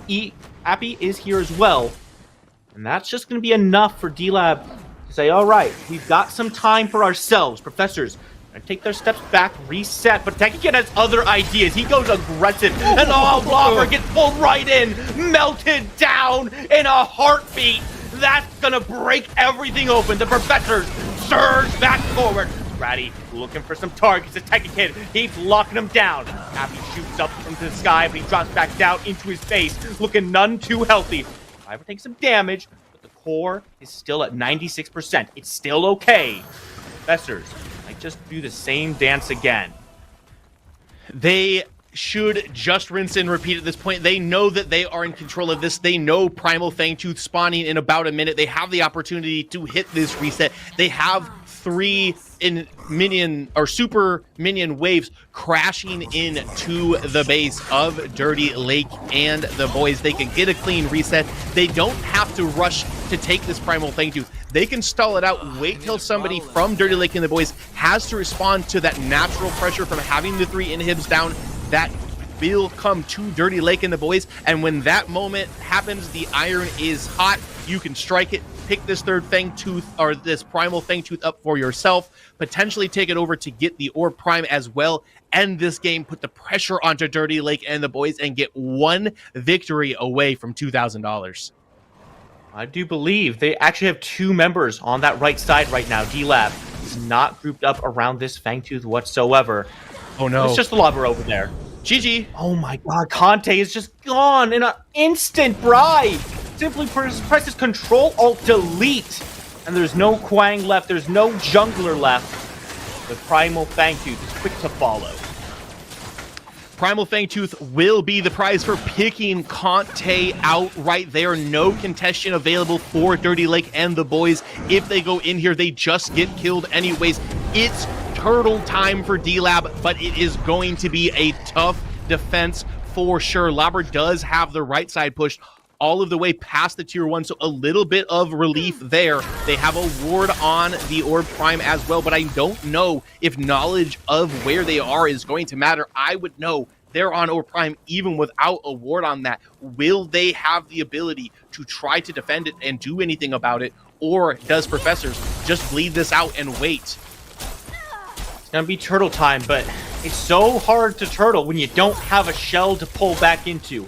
Every inhibitor is down for Dirty Lake and the boys. Their only defensive line is the core itself, and that's exactly where the professors want to be. I'm not convinced that they have the damage right now to actually make that defense. It's gonna be tough. They have to use the tools that they do have. Lance, what is the play here? How do they hold on? I don't know how you hold on in this situation. I think it's time to start strategizing for what you do in game 4. They are going to get this double buff. Yes, maybe Lauber can get a massive colossal blow that puts somebody out of position and gets them that pick that they need, but they are double buffed up in game 4 of Grand Finals. 28 minutes in, 0 inhibs remain for Dirty Lake and the boys. It is Professor's time to shine, Spooky. They're going to try to shine as hard as they can here. They are looking bright tonight. Crazy Fool stepping forward. It's going to be a slow wait. Just going to let these minions come up with them. They don't need to walk in by themselves. There's the wave moving on forward. Survivor takes a good amount of damage. It's not enough to keep him out of the fight. A pole comes through, and Lauber again gets eviscerated on the spot. Happy goes to the sky. Gonna drop some fire down, but it's not enough to push the professors away. They take a half step back, move back forward. 90% is the core. No damage being done to it just yet. It's all about D-Lab. They want to push them back and open this up for themselves. Tekken Kid has taken a lot of damage, very low right now, but still very much in the fight. Ryan and Survivor have the damage here. They're looking. They're turning their eyes to the core. 60%. Tekken Kid comes in, drops a wall, drops into the back. Crazy Fool's being taken low, but so is the core, and it's too low. 0%. Professors take game 2. Professors takes game 2. They put the pressure on Dirty Lake and the boys. One more win for Professors, and they end the day champions. Crazy Fool hit so many hooks in this. I gotta take a time, shout it out. It is Crazy Fool's anniversary today. I believe, if I have the numbers right, it is 7 years of marriage or 8 years of marriage, 14 years together, something like that. An incredible time. So Crazy Fool out here, love is real. Professors are real with the way that they played in that game. They found the formula. They executed the formula. I love what I'm seeing. Well, happy anniversary to Crazy Fool. Hopefully for the Professors, they'll get to cap that off with a happy victory for themselves as well. Let's kick it back to the desk, see what they got to say. Thank you so much, Spooky and Lance. Welcome back to the desk here at the PCC. We're watching the grand finals, and it's a best of 5 between Dirty Lake and the boys and the Professors. A lot has happened in game number 3, but Ed and Sai help us make sense of what we just witnessed. I mean, Grady just absolutely took over in the jungle. I mean, he's just sitting there, just swinging them around, baby. He was huge. And Richter doing his pulls and stuff, too, was fun to watch. I mean, they took over through and through. There wasn't a lot that D-Lab could really do to come back from it, to counter it. It was just a slaughterhouse. Yeah, they took Conte off comfort. They baited the Appy Howie pick. They did everything they needed to leading into this thing. Grady was everywhere all the time in all the places he needed to be. It was a show match. It felt like I was watching these players play against like a dev team. These guys are absolutely ripping D-Lab apart. But I do have a few tips for D-Lab when we get into draft. Both of these teams excel in playing cohesively as a team, and they have to remain stoic despite the chaos in these grand finals. And usually, from what we've seen from D-Lab, they take the late game, but every move by the Professors were just calculated from start to finish, and they were able to take game number 3 away from them. What else did you see? I mean, just the team element alone from Professors was incredible. You know, nobody ever really got picked out. They just happened to be exactly where they needed to every single time, and it showed. You know, they played as a team and won as a team on this one. And you know, as Isaac said, they D-Lab just kind of looked lost out there. They just didn't really seem to do anything, and they went stale, and it showed, and obviously they lost because of it. So hopefully they can try something different on this one and pull something out of the hat, but they're going to need a miracle if they play again like they did last time. Just to harp back on something that I was saying earlier as well, these teams play very similarly, but it seems like Profs has shifted into the answer that they were playing before.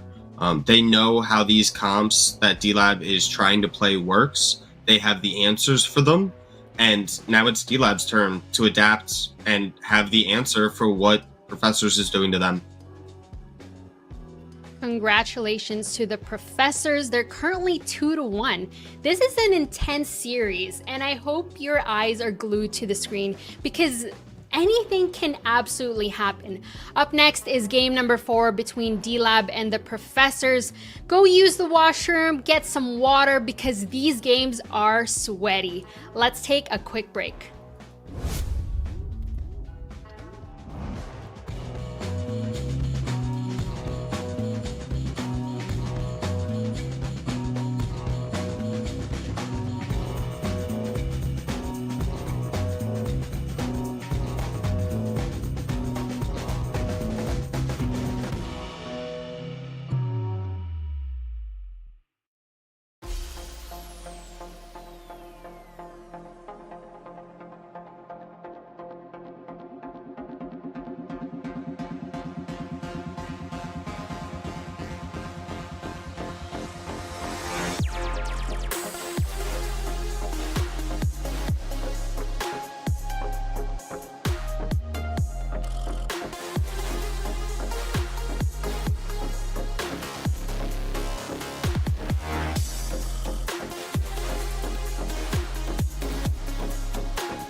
Welcome back to the desk here at the Prime Championship Circuit, where we determine once and for all who is the best of the best and who can call themselves champions of the PCC. For those new to us here at the PCC, PCC is a community-based tournament with the goal of building the community through competitive Predecessor.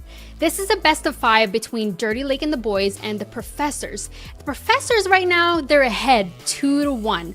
We talked a lot about each matchup from both sides here, but it's time to highlight the junglers.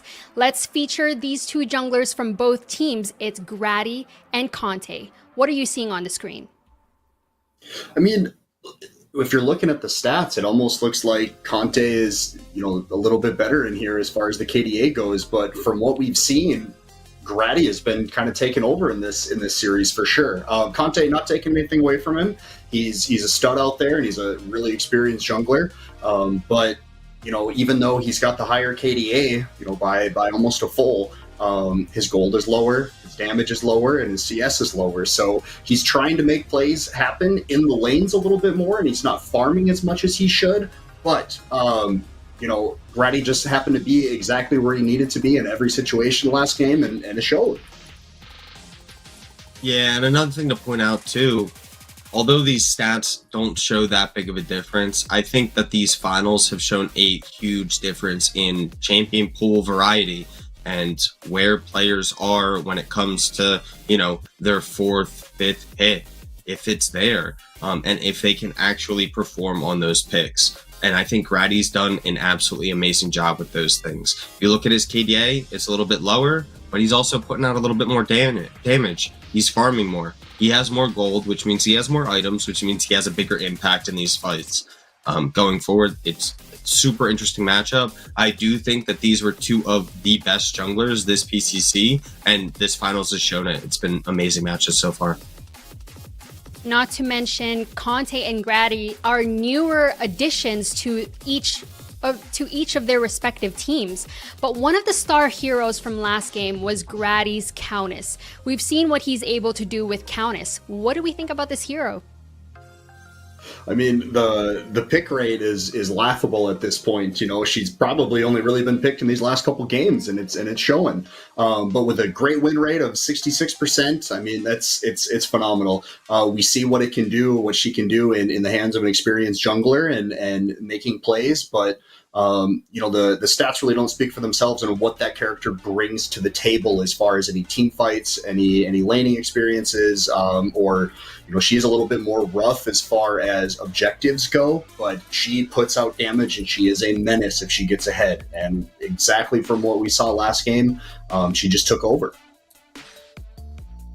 Yeah, like Ed was alluding to, this is a character that has a ton of weaknesses, but this team has been able to hide them so well, and Grady is getting so much value out of this character.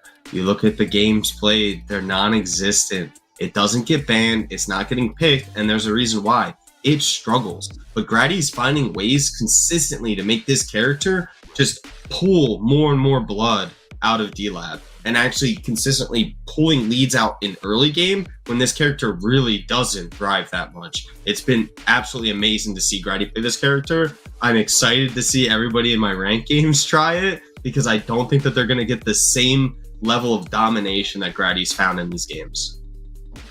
As we enter the draft stage of our 4th game in this best of 5 grand finals, both of these teams are giving it their all, but we're still asking the question, who is the better team? Now that Profs have pulled out that Countess secret, not so secret card, should they ban the Countess? How should D-Lab answer to that Countess? Well, that's how you answer it. You get rid of it. Say, get the hell out of here. I am done with you.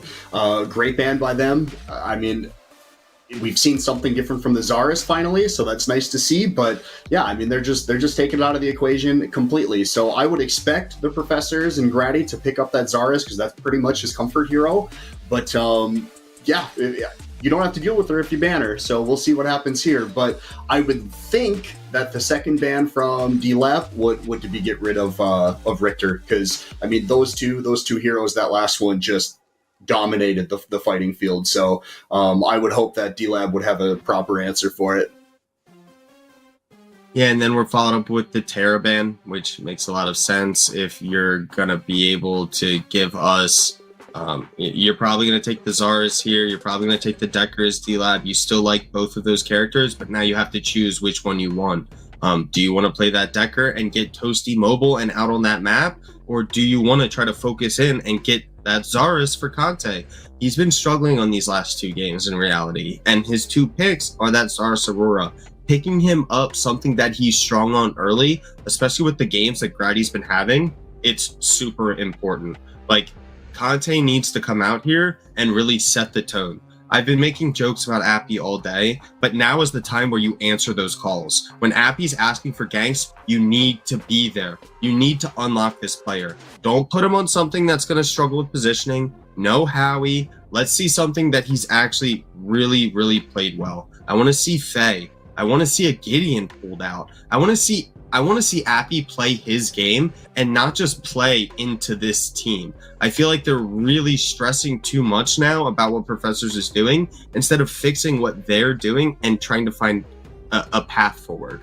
Then we have the Sev and the Aurora. It makes a ton of sense. Lauber does fall back on that Sev. He hasn't had the best 2 games, but that doesn't mean that it's not one of his best characters. Taking that Aurora away as well gives Grady something that can out-clear the Zaris, can maintain that prio, and then can actually interact with that mid lane, especially with something like Faye. I wanted to see Appy on it, but Aurora really does punish that pick.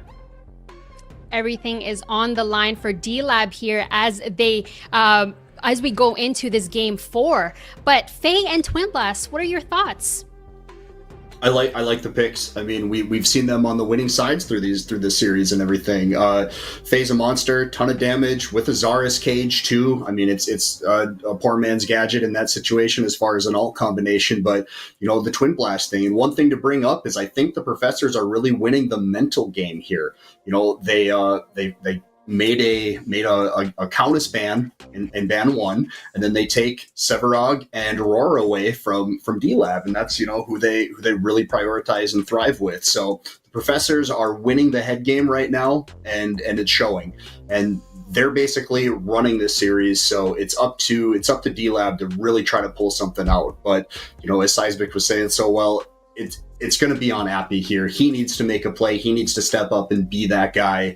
And we just didn't really see it in the last one, but that's mostly because anything that he had going on, Crazy Fool had a Richter pull for him and just pulled him right out of it. Just pulled the pants off him. So it was a slaughterhouse, but I really hope that D-Lab can pull through here. And, we see the Decker ban, we see the Iggy ban. So there's a lot going on.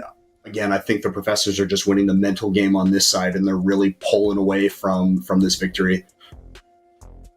I really do like the Iggy ban. It removes that safety of not really having to engage, but then obviously the gadget gets pulled right out. Sadly, though, she won't actually have that large of an impact. There's not really a ton of times that you're going to be able to play off of a Narbash knockup or an Aurora all-in. It's not like that Zaris cage. So it is going to be a little bit harder for Bri to pilot, and you can take advantage of it mid lane. It still is an immobile mid laner, and you do have that Zaris on your side. You can lock her down, you can bully her, and I think that's what D-Lab needs to do this game. They need to unlock Appy. They need to start listening to these asks for help in mid lane and really and open his game up. The way that this team wins is through the mid lane. It's always been that way. I'm not sure what's going on through the team's thoughts, but it feels like they've stepped away from that. Lauber is on an island. Let Lauber do what Lauber does. He'll come to the team. Open up Appy. You see the Greystone picked up. It's a good punish pick into the Sev for Lauber. It does a ton of damage. Great buffs lately. The Zinx pick is also super nice. Not only do you have the Greystone revive now you also have the Zinx revive. So if they dive on somebody else, you have an opportunity to res them as well.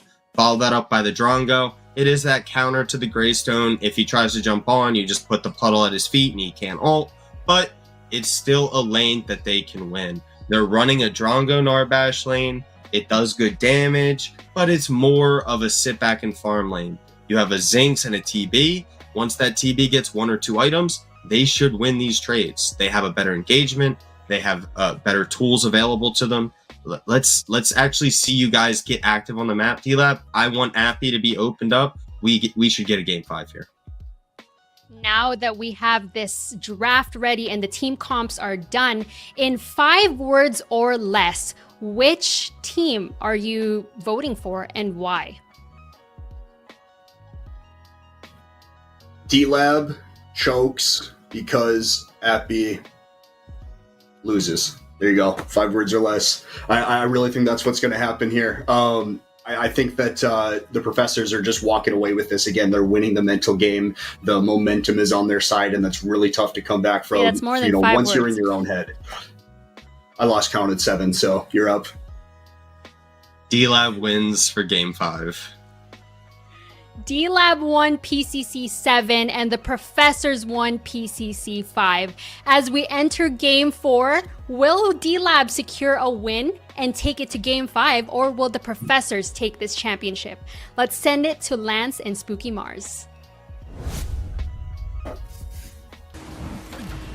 A tale of 2 veteran teams, a tale of 2 champion teams, and both of them looking to reclaim their title, but only one can end up wearing that crown when all is said and done here.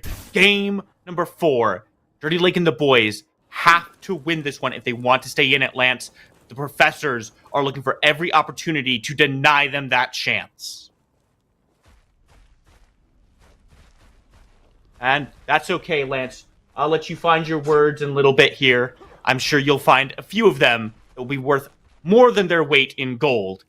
Until then, though, we'll keep our eyes over on this map here. Take a look at the aggressive positioning coming out here from Dirty Lake and the boys, stepping so far forward into the Professor's jungle here. Yeah, going pretty far, and I see a little bit of a change from Professors in their draft and in their ideology in this game compared to what we saw in the last. Tekken Kid no longer on that winning matchup, now in on a character that's trying to get to that late game, trying to collect those stacks early and have a big impact in the team fights. Like they said on our analyst desk, going to be tough to play this in to Lauber with the Greystone, with the buffs that we saw. And you see him take that leap at level 1. That's some new tech. There were some pretty good buffs to that ability, but you have to land it, and if you don't land it, it's very punishable. So far, Lauber 2-0 on jumping right on top of Tekken Kid's head, though. Yeah, Lauber definitely wants to bring taking the fight to Tekken Kid here, and he's going to do it 3 times in a row, just looking to try to get some aggression on there. The buff to the Salt the Gates there is not insignificant, and we saw a lot of this Greystone yesterday, but we haven't seen it in this set until this moment here. How do you value it, especially combined with this Zinx, who can just regenerate so many health bars?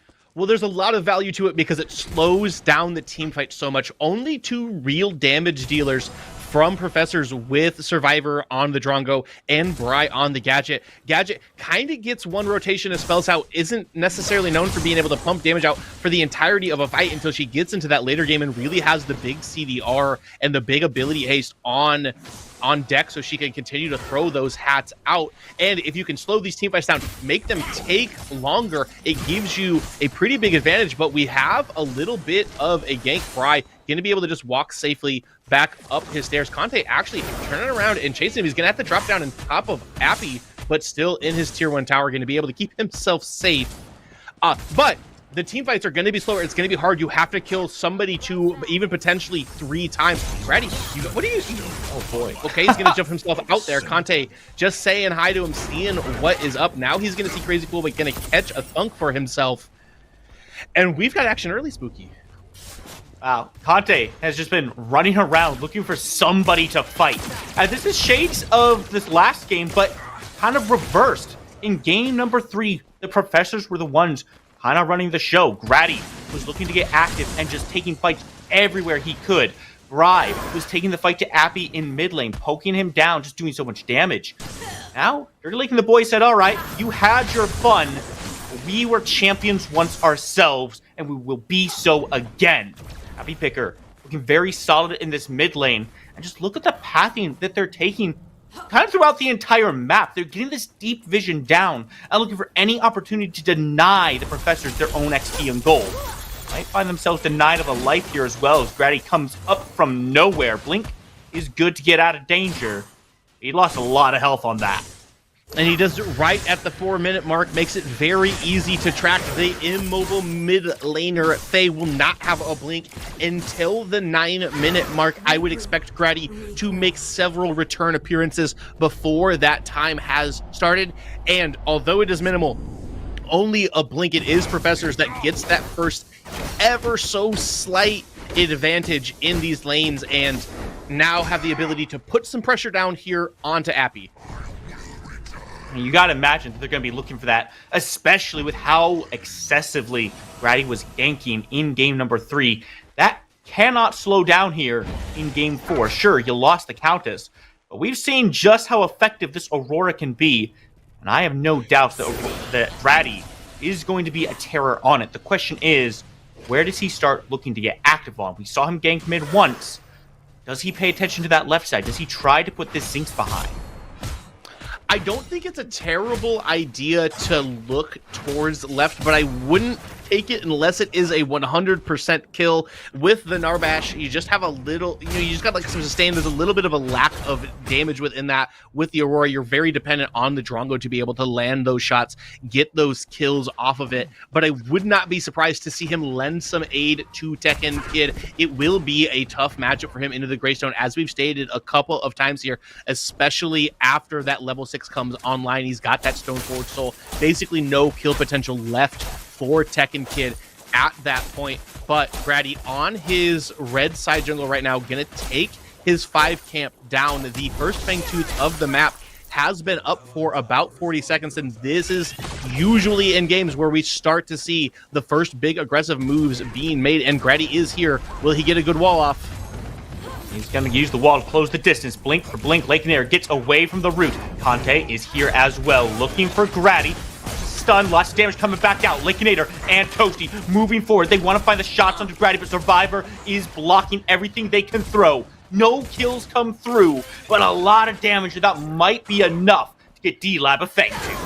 Yeah, you don't need the kills, you just need to force them to reset, and that is exactly what they do. Conte coming in with the great counter gank at the perfect time. The whole kit was blown for Aurora. She had blinked forward too, so they had to be on full retreat mode, had to commit a lot to keep Grady alive. That takes all of their health bars, that forces the reset out of Grady, that gets first Fangtooth for Dirty Lake and the boys. The pressure is intense in this game. It's all or nothing right here.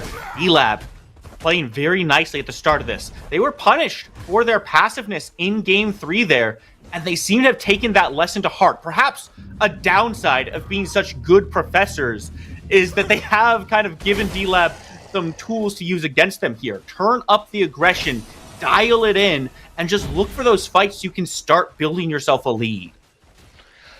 And a lead is what they are trying to build. Already have a slight gold advantage. I think that these lanes are looking pretty decent for them as well, outside of kind of the dual lane. But Tekken Kid being shoved in by Lobber time and time again so far early in this. Lobber does have a slight XP lead. He hit level 7 before Tekken Kid did, but it is decently negligible at this point. He will take the Scion buff for himself, but I think that it is worth mentioning again how the ultimate from this Greystone and from this Zinx can impact and change these team fights around the objectives as we start to get later and later into the game and these people become harder and harder to kill. I really am questioning where the damage on the side of Profs is going to be able to come out and come through to be able to take down, I mean, what's essentially 7 health bars instead of 5. That's a very good point. D-Lab has a lot of durability in these fights, and they have a good amount of damage to throw out themselves here. I mean, Zaris, Greystone, Faye, these all are hard-hitting characters. I intentionally leave out Lakenator because, obviously. So, is the gadget enough? Is this Drongo enough? And how do they have to prioritize these fights in order to make those victories? Do they have to go for the Zinx first? Do they have to just kind of ignore the Greystone? Like, there's so many different ways they might need to approach this, and they have to kind of figure it out on the fly.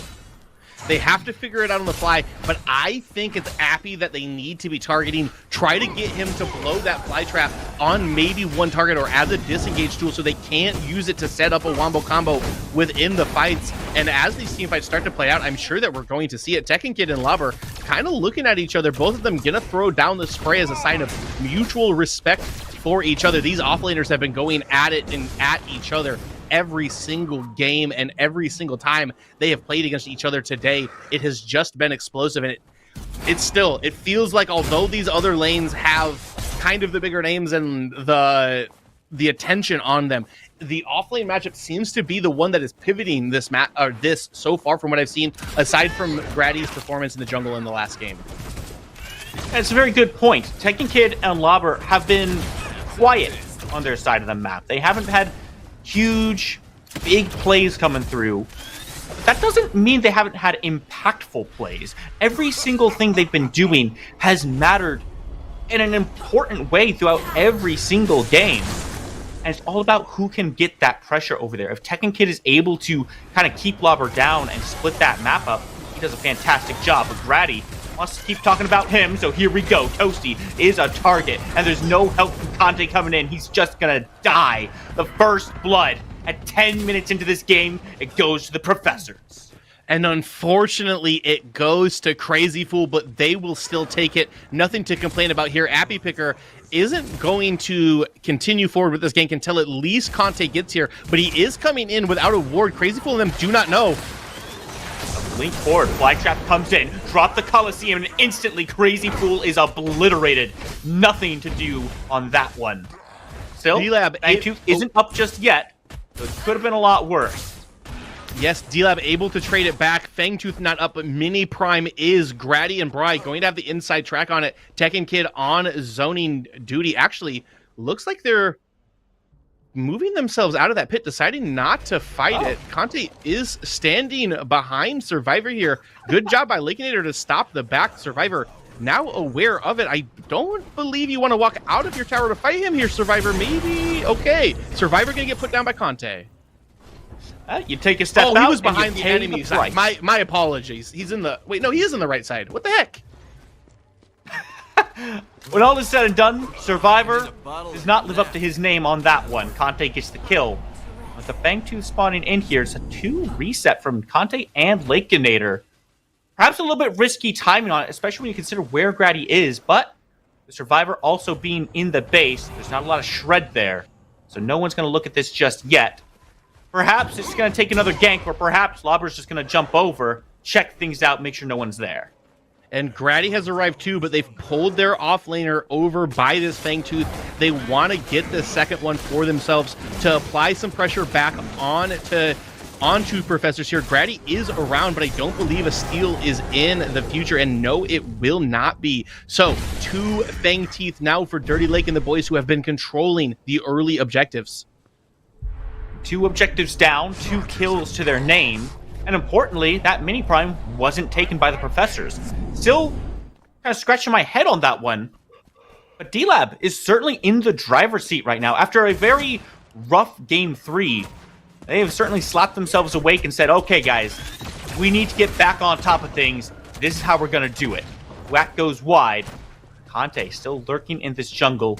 I'm not looking for too much of a kill here, but he's definitely looking to help out his ADC. Yeah, and Conte has been sitting over here in this lane early so far. The early impact of the Zarus has definitely been noted, but they see that he's over there. Grady going to start this up as Conte hits the reset on his side. The rest of the members of D-Lab are on their way. There is about 4,000 health left on this, so they may not be able to get here in time as Conte does pick up Survivor on the other side. Appy Picker is in. Comes Appy. Lobber goes in as well. Mini Prime goes down. Professors do secure it, but oh my god, Tekken Kid is caught in a terrible spot. The Tesla Dome comes down, and Lobber trying to find his way out as Tosi says, no sir, you belong to the soil, my friend. Bry is able to limp away, and Grady survives. That is not what they were looking for. And I think that they got the Mini Prime onto Grady there, so they do still have it on to the map. But yes, Tekken Kid will fall. It's Toasty who gets the kill, though. So supports picking up some kills early in this. Not necessarily who you want the gold on, but at least it has been evened out, and both kills have have that support now. But 4-1 advantage in favor of Dirty Lake and the boys after they pick Tekken Kid up in this. Grady now has the mini prime on him. Will need to use this effectively as Lobber takes the tier 1 in the right side of the map. But Grady needs to apply some pressure with this to try to even this up and get as much gold value out of this pushing power that the mini prime provides as possible if they're going to try to find themselves back into this map. I really want to see it happen, but I'm kind of scratching my head here because this feels like a slightly different Professors from what we just saw. Now, obviously, Grady didn't get his Countess back, but the simple difference in how they're approaching this game with so much less aggression and so much more patience, it really does tell a story in itself. I mean, we had 27 kills before 20 minutes in the last game. We are at almost 15 minutes with only 5 on the board. And it's been D-Lab stating when they're going to fight, driving all that aggression. And the Professors have simply been trying to react to it so far. And it feels like it's coming up just a little bit short. Just a little bit short for sure, but lead is not all that big on the side of Dirty Lake and the boys. If Professors can find themselves a good fight, they are nowhere near out of this. A good Tesla Dome on top of a big Cryosism or on top of a Crash Bang Boom might be able to provide the break in a team fight that they need to catch themselves ahead. However, I got a feeling we're not going to see too much for about the next 2 minutes until that third Fangtooth spawns, because that is when you have to lay it on the line for Professors. You cannot just give that over uncontested. You can't afford to just trade that for a mini prime if it's up at that time. You have to try to stop them from getting that buff. Now we're going to see a small skirmish here as the tower comes under duress. Grady drops a wall, separates everything. The Tesla Dome comes down, but Epoch does Appy Picker wonders to keep his health bar looking good. Conte goes in, takes Bride down. They have to find a way back out of this one. Lobber jumps through. Tekken Kid doesn't quite land the subjugate, which means Lobber feeling very free and ready to roam right now. Toasty blinks out, somehow still alive. How are all of D-Lab still moving like this? Conte finally drops. The Lakeinator's here to answer damage back. Finally recognizes we've said too much, we stepped too far forward. The tower is still there. We're gonna reset from here.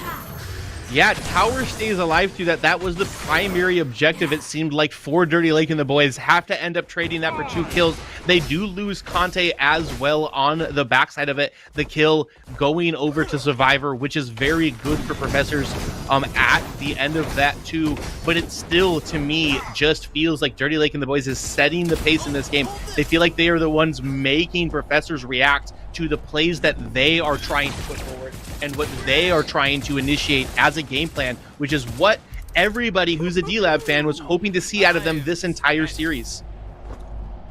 And D-Lab has certainly put their foot on the gas, and they're just feeding more and more into it right now. Your eyes on that pit. Fangtooth going to be coming up. And this is an important one here, Lance. The third Fangtooth for Dirty Lake and the boys, but it could be the first for the Professors if they can find a way into this and get themselves in a good position. Grady, got to be the target for D-Lab. Has to be, and all 10 members of the map over on this side, so it is about finding that person stepping too far forward or getting that big crowd control ability onto some of them. Toasty is on the other side of the wall. Professors are just going to rip this. I don't know if this is the right play from them, but it is going to have a shorter health bar. Here come the rest of D-Lab, though. Lobber is the first one to step forward here. Eyes turn away from the Fangtooth and over to D-Lab. Conte charging in. Lobber jumps forward as well. The Tesla Dome comes down. The Lobber doesn't seem to care. Goes into the stone forged soul. I will not fall. It will be you that drops before me. Professors driven away at the point of a sword. The Fangtooth goes the way of D-Lab. And that is the third Fangtooth. That is a 6% buff to your ability damage, to your physical damage, to your magic armor, to your physical armor. D-Lab in the driver's seat, speeding down the Autobahn, trying to take all of the wonderful PCC viewers to a Game 5 in our finals of PCC9. And it's looking very good for them right now. Dirty Lake and the boys have all the pressure. They just need to keep it up. They cannot relent here. The Professors are a team that will capitalize if they see something stumble. This lead is very real. The third Fangtooth is a significant buff. It's not quite the same deficit that D-Lab was playing into in the last game. The Professors still have plenty of fight left in them, and that's shown in the way that they're willing to step up to these objectives and try to match Dirty Lake there. Somehow, some way, things just haven't been panning out. What needs to change? Well, what needs to change is they need to be the ones that are starting the engagements. They're getting jumped on, and they have to respond and react to what Lauber is doing. But Lauber's got that funny second life button here, as they are going to pick this mini prime up for themselves with no contention from the Professors.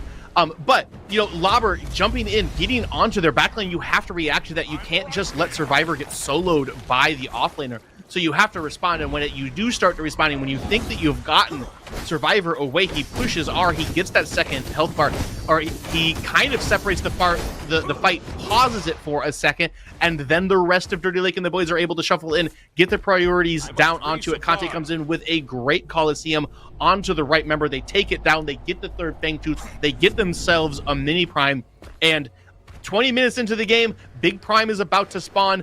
D-Lab very, very far in front of Professors, it feels like right now. You know, I'm glad we talk about Lauber because I really want to highlight him here. It feels like he is a driving force in so much of this game. We talked a little bit earlier on the desk about kind of baiting him into picking that Sevarog, leaving it open and saying, "Here, you like the Sevarog, right? Play the Sevarog." And the Professors clearly had a plan for it every time. They were doing well into that Sev. This time, Lauber said, "You know what? I'm not taking the bait. I'm playing my game." And he's looked phenomenal on this Greystone, playing into the Sevarog that he knows so well. And he's just been having such an impact everywhere he goes.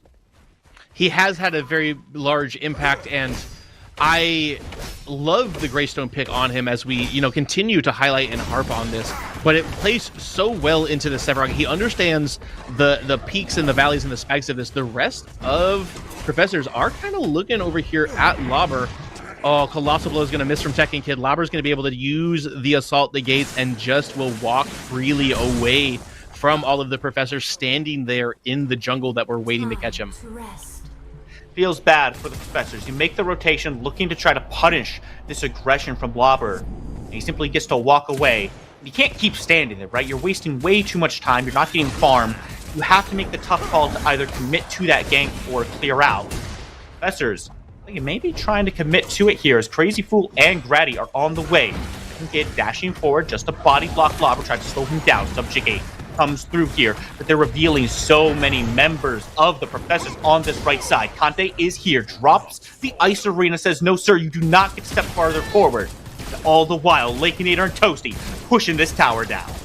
Right, and they get this for free. The members of Professors have to reset, or they would even push up and take this inhib. They will not do that. Bry's going to stop, catch this wave, pick it up, but Lakeinator gets that solo local gold on the tier 2 tower. We're 22 minutes into this game. The tier 2s are being threatened on the side of Professors by the members of Dirty Lake and the boys, who show so much fight in this. They did just kind of get it handed to them in game 3, coming back, got that short-term memory loss. They do not care what happened in the last game. The only thing they know is they need to win this game, and then they need to win the next game if they want to be PCC champions a second time.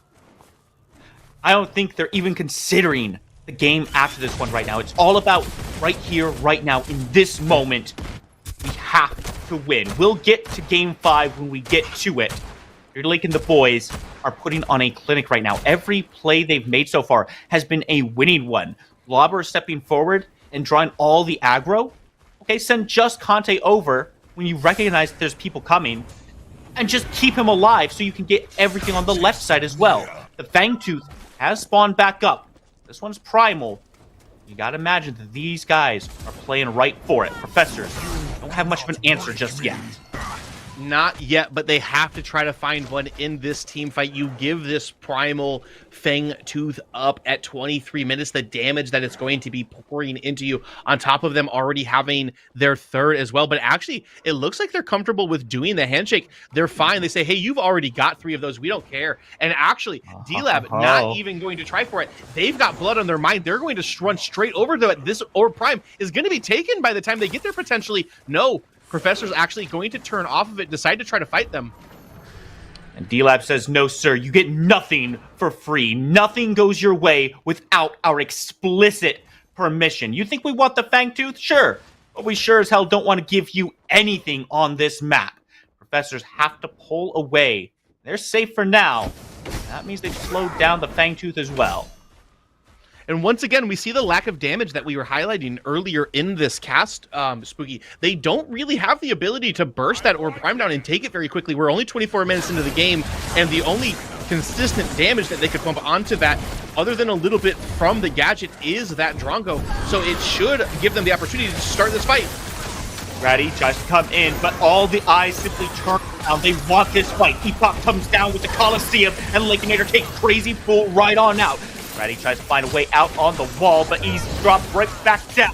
Links on out. He's going to keep his life for now. But look at the health bars. The team-wide health bars of the Professors are dropping. Lobber is in the back, and he wants a little bit more. Stoneforge Soul comes out, says, you want to kill me. You're going to have to try harder than that, my friends.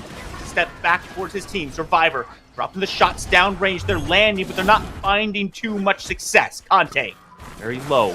On his way back out of this fight, somehow, only Crazy Fool drops in the entire thing. The Fangtooth is counted among those who still stand.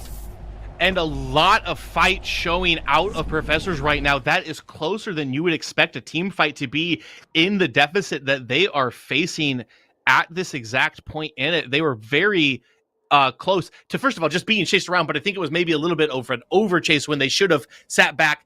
Once Lobber gets back on them and has got them zoned out, maybe you just try to take that Fangtooth, be able to secure it for yourself. Instead, we will start the dance back over. DJ, put that song on repeat. We will dance around these objectives, and I wouldn't be surprised to see Dirty Lake and the boys start to prio this right side of it. They don't necessarily need another Fangtooth at this point, although the Blaze is very nice to have.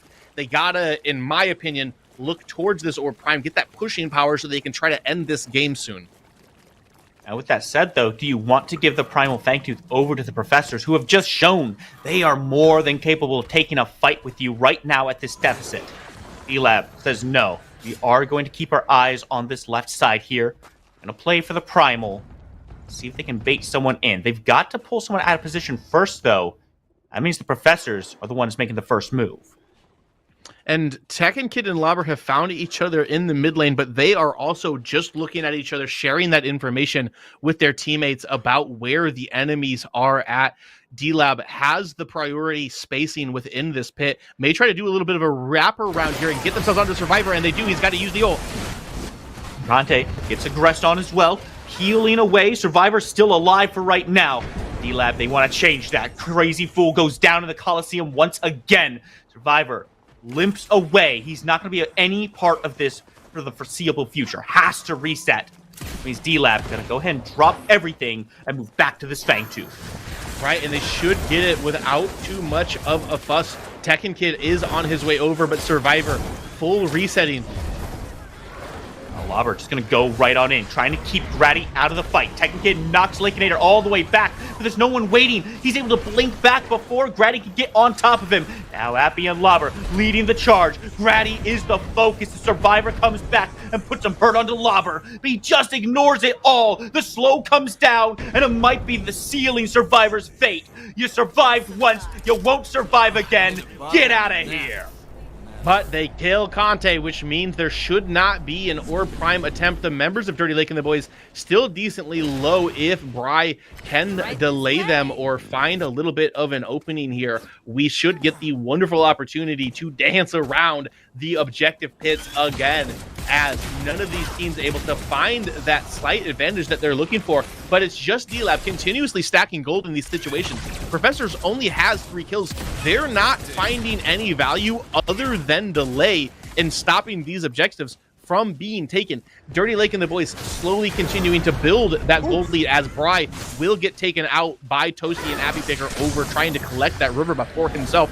But the longer we wait around, we'll take 2 or 3 kills at a time. We'll dance around these as long as you want until the team fights start going in a landslide our direction. But now, with Bry dead, Dirty Lake and the rest of the boys have their eyes set on the big Orb Prime buff. 29 minutes almost into this game. that they will be able to pick this up, and they will move themselves straight over to the dinosaur pit, try to pick that up for themselves as well, get double buffed up in game 4 here, and force a game 5, Spooky.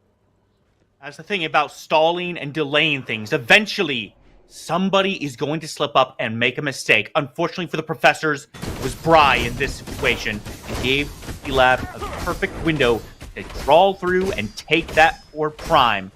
Now, without damage to shred down the Fang Tooth, professors don't even get to answer it back. They can't make the handshake because they cannot burn these objectives fast enough. D-Lab, for their part, don't seem interested in going for the objective. Instead, they're using the Ore Prime. They want to push these waves forward and strip some of this gold down and make their lead even bigger.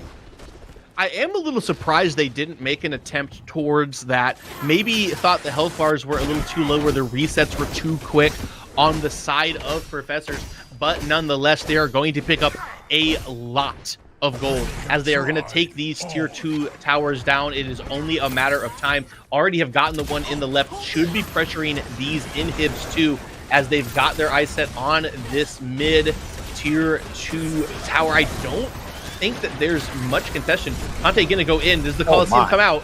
There it is. Second kid is pushed away. Crazy Fool has to blink out as well. Conte has simply been dropping so much damage with Tekken Kid out of the fight entirely. Professors can't do much to step forward on this one. They just have to watch Dirty Lake and the boys take their steps back and walk away. And the health regen and the value they are getting out of that Orb Prime buff, as well as the Zincs, allows them to stay here and continue to pressure them. Lobber being the most annoying Greystone I have probably ever seen so far in this game, constantly just walking behind where the professors are at. He's in the teacher's lounge drinking straight from the coffee pot, it seems. 2 inhibitors down, and Lobber has his eyes set on a third. Conte's here behind him, a little ways away. With how many members of the professors are up here, Lobber has recognized, I probably don't want this fight on my own. They might be able to set up an ambush here. They might take off more than they could chew. Grady is the target, and here's the rest of Dirty Lake and the boys. The wall comes through, perfectly placed to try to separate this fight. Lobber the only one on the other side, but Crazy Fool somehow falls in the middle of it all. The burn comes through, and Grady falls next to him. Survivor, dangerously low, doesn't want any piece of this fight. Somehow the Dirty Lake and the boys haven't dropped a single member between 3 sages and a whole fight. They don't drop a member. They have the sustain still from the Orb Prime. They have the sustain from Toasty on the Zincs. They're going to have their 4th Fang Tooth by the time I finish the sentence. They are double buffed up for a couple of seconds now. 2 inhibs down for professors. It's looking more and more like a game 5 by the second, Spooky. You know what? Dirty Lake and the boys, professors, they met at the beginning of this and said, hey guys, you just want to do a best of 1? I said, yeah, you know what? Yeah, sure. I guess we can do that, but let's make it interesting. So now, 32 minutes into the game, looking very convincing for Dirty Lake and the boys. I have no doubt in my mind we'll see a game 5, but the professors may not want to let that happen. They definitely don't want to let that happen. They have to dig deep and pull something out to keep this game alive for themselves. But so far, staying alive is all they've really done, and even that is beginning to slip. And literally, that's all that they have done. They've gotten 1 mini prime, I think. I don't even know if they had gotten that for themselves. They've only secured 1 tier 1 tower for themselves, even at this point. They've lost 2 inhibs. 1 inhib's got about a third of its HP left and remaining, and D-Lab able to just slow play this, take it at the pace that they want to right now until those minions start to crash and they can get those waves crashing together. But they've got their eyes on this left side inhib. They've got their eyes on ending the game, taking the core once this is finished, and it's going to take hero ball out of professors to be able to stop them. This inhib falls just as we had predicted, and here come 2 wave of super minions. The last bastion of defense has fallen for the professors. Now their only line is their beating heart of the base. D-Lab, play this one slow. Waves are pouring in. They're gonna wait and make sure they can take the fight where they want it. Take down these minion waves. Make sure that yours are the healthiest ones pouring in. 1 in the mid lane, 2 more on the sides. subjugate comes down. Conte is going to look for a way to drop the Colosseum onto any member he can. Enemy core dropping down. Grady has to make the call to go in. Ice Wall separates things for just a little bit, but that core is under 50% health right now. And even Toasty is stepping forward saying, hey, let's put some poke out onto it. Let's see if we can break this a little bit more. Yes, and here comes the second push in. They have almost three more waves coming. Big But here they colossal come. blow. They do get it. Toasty in a bad spot. He goes down, but the Colosseum gets dropped around them. This could be your tomb. No Zinx alive, but no Tekken Kid either. Lobber steps on forward, and they want to end this. Tie it up. Happy Picker and the Epoch survives the onslaught. And just like that, we are going. Oh, game 5 time, Spooky. We love a full set. We love getting as much Predecessor as possible. It has been a trade back and forth. They win one game, the other person wins the other one, back and forth. And here we go. We are set ourselves up one game to take all of them. Game 5, PCC 8 Grand Finals, Spooky. You love it.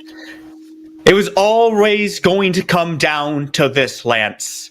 The professors and Dirty Lake and the boys were never ones to take anything lying down. They were never going to roll over, and they were never going to let a sweep happen. It's all down to one final game. But before we can get to that, let's send it to the desk, see what they got to say.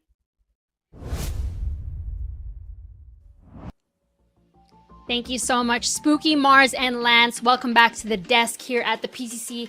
What a banger of a series. It's absolutely incredible to witness what these teams are capable of. And when you're playing at such a high caliber, you have to play with utmost restraint and discipline when it comes to the macro and micro gameplay. It's written in the stars. D-Lab takes game number 4, and we've got a 2-2 on our hands. Ed and Sai, what exactly happened? I mean, D-Lab stepped up, as we talked about. That's what needed to happen. Appy stepped up. If you looked at it on the stats at the end, Lake had no deaths, Appy had no deaths, Lauber had no deaths. So 3 lane leaders and throughout the map dominated. They played well. One thing that I've noticed so far is these wins have been kind of single-handedly one-sided, other than game 2. But game 1, D-Lab took over. Game 3, Professors took over. Game 4, Professors, or correction, this one here, D-Lab took over again. So it's been fun to watch. But yeah, I mean, this was a banger. Yeah, I think D-Lab switched back to the style that they find success with, playing through Appy Picker, and then the Professors kind of did a weird shift for me, which is taking Tekken off of a lane Punisher and putting him on this Sev that, historically D-Lab's had success with, but they're even struggling with here. So I feel like that's a major point to think about when we're going into Draft 5, is hopefully Tekken shifts back over into his lane punishing, and then Grady can actually put pressure back on that mid lane. We have to have D-Lab play through mid lane, and the Professors have to stop the play through the mid lane. Tekken can handle Lauber.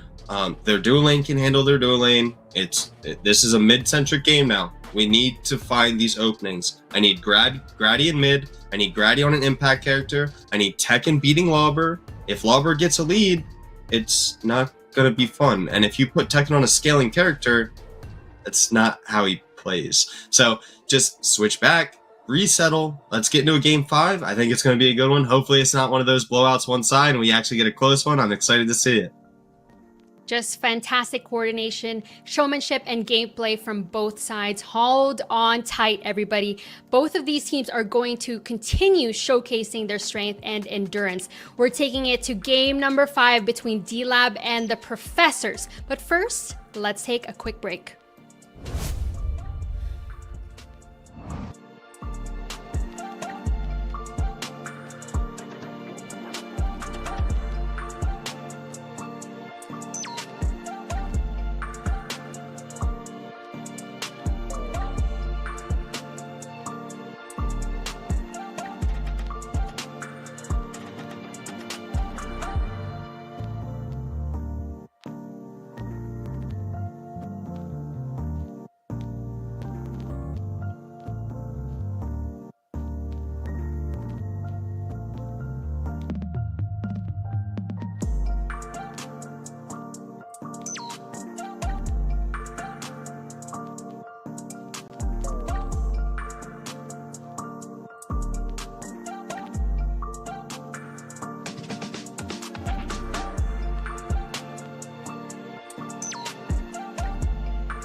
Welcome back to the desk here at the PCC. My name is Ardog with the Triple Gs, and we're back with Easy Ed and Seismic. We have a banger series on our hands, and these teams are giving it with everything that they have.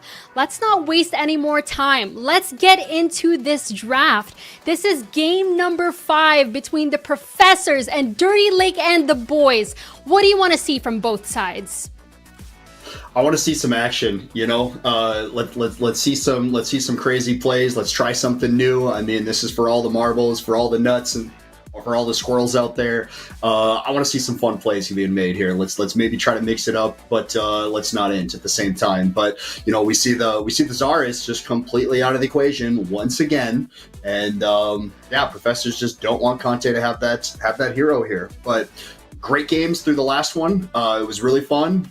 D-Lab definitely stepped up, just as we've been saying that Appy really needs to, and there was just a lot of map control going on. So I definitely think that Professors are against the wall, and that's kind of why they maybe played a little bit more passively, because they knew that, hey, the ball's in our court, we're good to go. Oh. So anyway, so we see the Countess ban over for D-Lab, which is really unfortunate for Grady, because he doesn't get to swing him around anymore. But yeah, I think I like the ban over there. They're kind of crutching what Grady does, because he's going to thrive on either Zaris or Countess. So kind of forcing him into the Aurora again. So we see the Terra first pick, which is great, because you know, Tekken, he needs to be an abuser over in that offlane, and he really wasn't in that last one, and that's kind of why he really wasn't relevant. You know, they put him on a scaling hero, and he needs to be a dick. He needs to kind of just force things over there and make things happen. He just didn't, and they, like we said, they just played a little more passive. Ed, absolutely amazing analysis there. I couldn't thank you enough. We do see the Aurora being picked up from D-Lab, which is an amazing pick for Conte. Again, I feel like that's something that the Professors probably should have put more priority on, especially since the Zaris was already removed, but now he's just on his second best pick. We also see the TB being picked up for Lakeinator, which is a consistently safe pick. I've harped on it all day. It's just one of those picks that both of these players were going to pick. I'm expecting the Drongo early from the Professors. It is a decent answer into the Aurora if she's standing on top of you, and it also pairs really well with the Terra. You know, that bleed, that toxic dot, and pairing with the Richter too, it does turn into a kill lane, which is super strong. They do pick up the Fae though, which I think makes a lot of sense. Although I don't like it too much on Bri, I do want Appy off of that pick. I think that it's super pivotal for D-Lab, for Appy to be on a strong pick that he can push pressure through mid and out to the rest of the map. I'm excited to see what Appy's going to pick up. I'm still hopeful for Gideon. I think it can make a lot of sense. It's still not a bad pickup. All you have to do is pay attention to the Richter timer, and you get to play for free. So I'm hopeful for the D-Lab pickup over there. It also opens up the hero pool. You've got the Iggy and Scorch. We've seen that the Professors has banned this from the previous matches. D-Lab has done the same, but D-Lab, they're taking it for themselves. That cute guy, Iggy and Scorch. Yeah, I mean, Iggy is a wonderful damage hero, especially for objectives. And what we've seen is objectives keep winning these games, you know. So we can definitely assume that the Aurora is going to go jungle with that awesome clear and everything, and then force those objectives early. I really hope that D-Lab has their poop in a group here, and they make stuff happen. But neither of these teams are anything to shake a tail at, so there should be plenty of action going around. We see the Severog ban, which is, you know, they're really trying to force Lauber onto something different. You know, get him off of his Richter comfort pick, and maybe put him back on that Greystone, and they have a little more answer with it with the Terra, who can actually fight back a little. So I'm going to assume that they've got something up their sleeve here, and what they're kind of trying to do. That is the Professors, and hopefully D-Lab answers here. Yeah, the Iggy Aurora combo really shreds these objectives extremely quickly, pairing those two things together, and then a Greystone over in the offlane. Gray is one of those characters that still does damage, but can also kind of sit back and, again, just take the Tekken punishment. That needs to be the goal going into this game for Soul Lane. Yes, they're removing Sev, I think it's smart. I don't know how important that truly is, but removing the Drongo is extremely smart. That cuts the kill pressure out of that lane. I don't think Survivor plays Rev, which could be another great answer for kill pressure. But again, this is going to come down to Crazy Fool getting into mid lane, opening up Faye, and stopping Conte from, being able to take over the game. At the same time, we've got the response from the professors. It's not a Revenant, it's a Grim EXE, and that crunch in the hands of Tekken Kid. Yeah, if I'm D-Lab here, I'm taking Decker. That's really the only thing that's going to stop a Terra and a Crunch with that fast forward engage. It's really difficult to do anything outside of it. And Toasty on Decker is something to see. So I really think that this is going to be the way they go. At least that's what I would do. There it is. I'm a genius. What do I say? But yeah, D-Lab, I love their draft here. I think this is it's fun to see an old school kind of draft. Just damage, great utility all through around all of their picks. And I'm going to give a little bit more of advantage to D-Lab, but also as a Richter player, as a supporter, I hate Grim with my Richter because it seems every time I'm trying to do my pull, that's when he gets booped away, and then I miss, and then I'm getting typed and pinged. So what do you do? But I'm at least not Crazy Fool and Survivor skill range in the duo lane, but I think they're going to contradict each other there, and hopefully that doesn't go to bite them. Looking at both of these comps now that they're completed, I think that both of these teams are actually doing what they needed to do. I think that this is going to be either this style works or our style works, and both teams are feeling that. You have Tekken Kid on a super punishing offlaner in the crunch. It is one of the most punishing things to play against, especially post 6. You have Appy on a lane clear mid, which you can shift into objectives as well, which should outscale the crunch. You just have to make sure that you're getting there on the good timers. You have great disengage with the Decker. It stops the Terra. It stops the crunch, like Ed said. Honestly, both of these comps look great. I'm going to give it to the professors. I don't know how well Appy is going to be able to perform on this Iggy, especially because I don't know if he's going to be able to actually outpush the Faye once she has 2 items. I'm pretty excited to watch this game, though. I think it could go either way. I'm going to give it to the professors. We have an exciting, thrilling, intense grand finals on our hands. Dirty Lake and the boys versus the professors. Anything can happen. Both of these teams are 2-2. Their eyes are on the prize and they both want it bad. This is the final showdown. This is the last match. It's time for game number 5. Lance and Spooky, show us the game. Show us the game indeed. Once more into the breach. Everything is on the line for these two teams, and both of them want to take everything for themselves. Professors have gone back to a draft that worked fairly well for them earlier on in game number 2. D-Lab looking much the same here. A lot of runbacks. Conte being back on this Aurora looks very good for D-Lab here, Lance. It does look very good for them, but we've talked about it in all 4 games so far. We are about to start talking about it in the 5th. The Terra has been picked up, escaped the ban pool, is on the side of Tekken Kid, and we've seen the Terra have a massive impact in the offlane. Every game she was piloted by either one of these spectacular offlaners. She has been the first to get her tier 1 tower, typically getting the tier 2 before her own tier 1 falls as well, and I agree that both of these drafts look very good. I really like Professor's draft. I was going through it with the boys behind the scenes as it was coming. I called every single one of these picks for Professors. I think they got the flawless Professor's draft that they are looking for. Very excited to see Grady on the crunch, as well as that is one of his signature heroes along with that Countess, and we should be able to see some pretty big plays coming out of Grady in the jungle. Yeah, there's so much volatility, it feels like, in this game. Lobber and Tekken Kid have consistently been not a point of a lot of focus, but it's been a big leverage point for the set as a whole. Whoever gets a lead in this lane is usually making some pretty big plays across the map, whether it's just taking down those towers and feeding gold to the rest of the team, or making the rotations to the objectives. it feels so critical in both this mid lane and this off lane to make sure you're having success.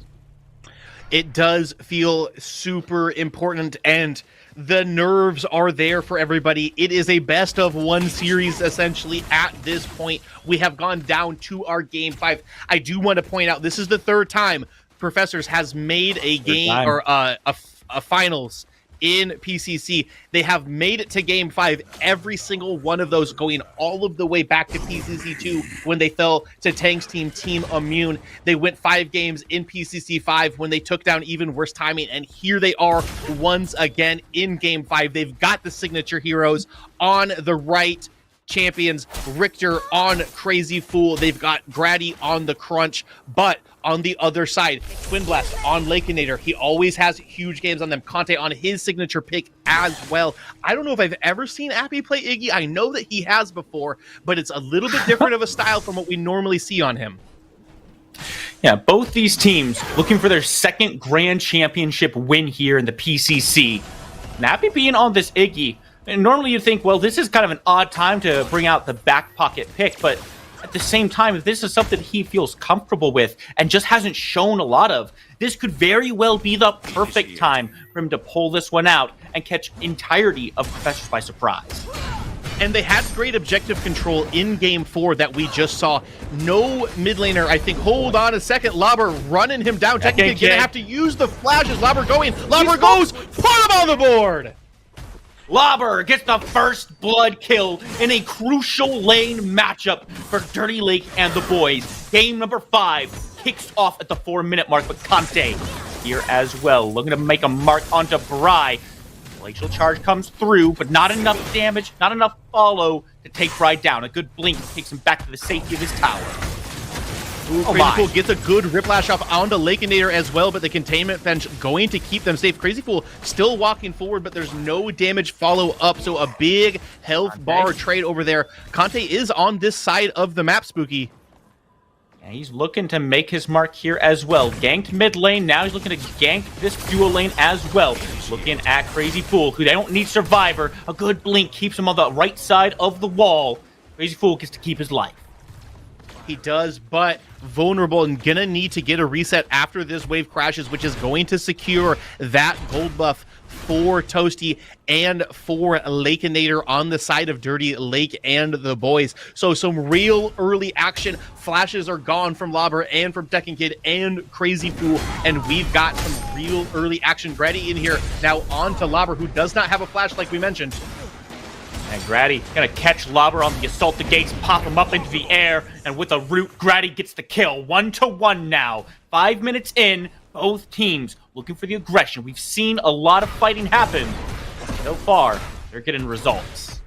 And it feels good pre-level 6 to get a successful gank out on the Crunch. They know that Lobber is vulnerable. They know he's pushed to that tower line. And Crunch, not a true hero until that level 6 comes on. He gets those second abilities with the recrunch once the ultimate is unlocked. So Grady in a good position early in this game, but Conte has found himself in a similar spot as well. Absolutely. Now, game slows down just a little bit here. Both these teams are looking for their next step forward. Fangtooth is on the board, and so far we've seen some early Fangteeth being looked at throughout the set.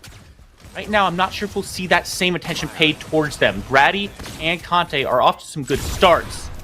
But are we expecting these early 6-7 minute Fangteeth to come through?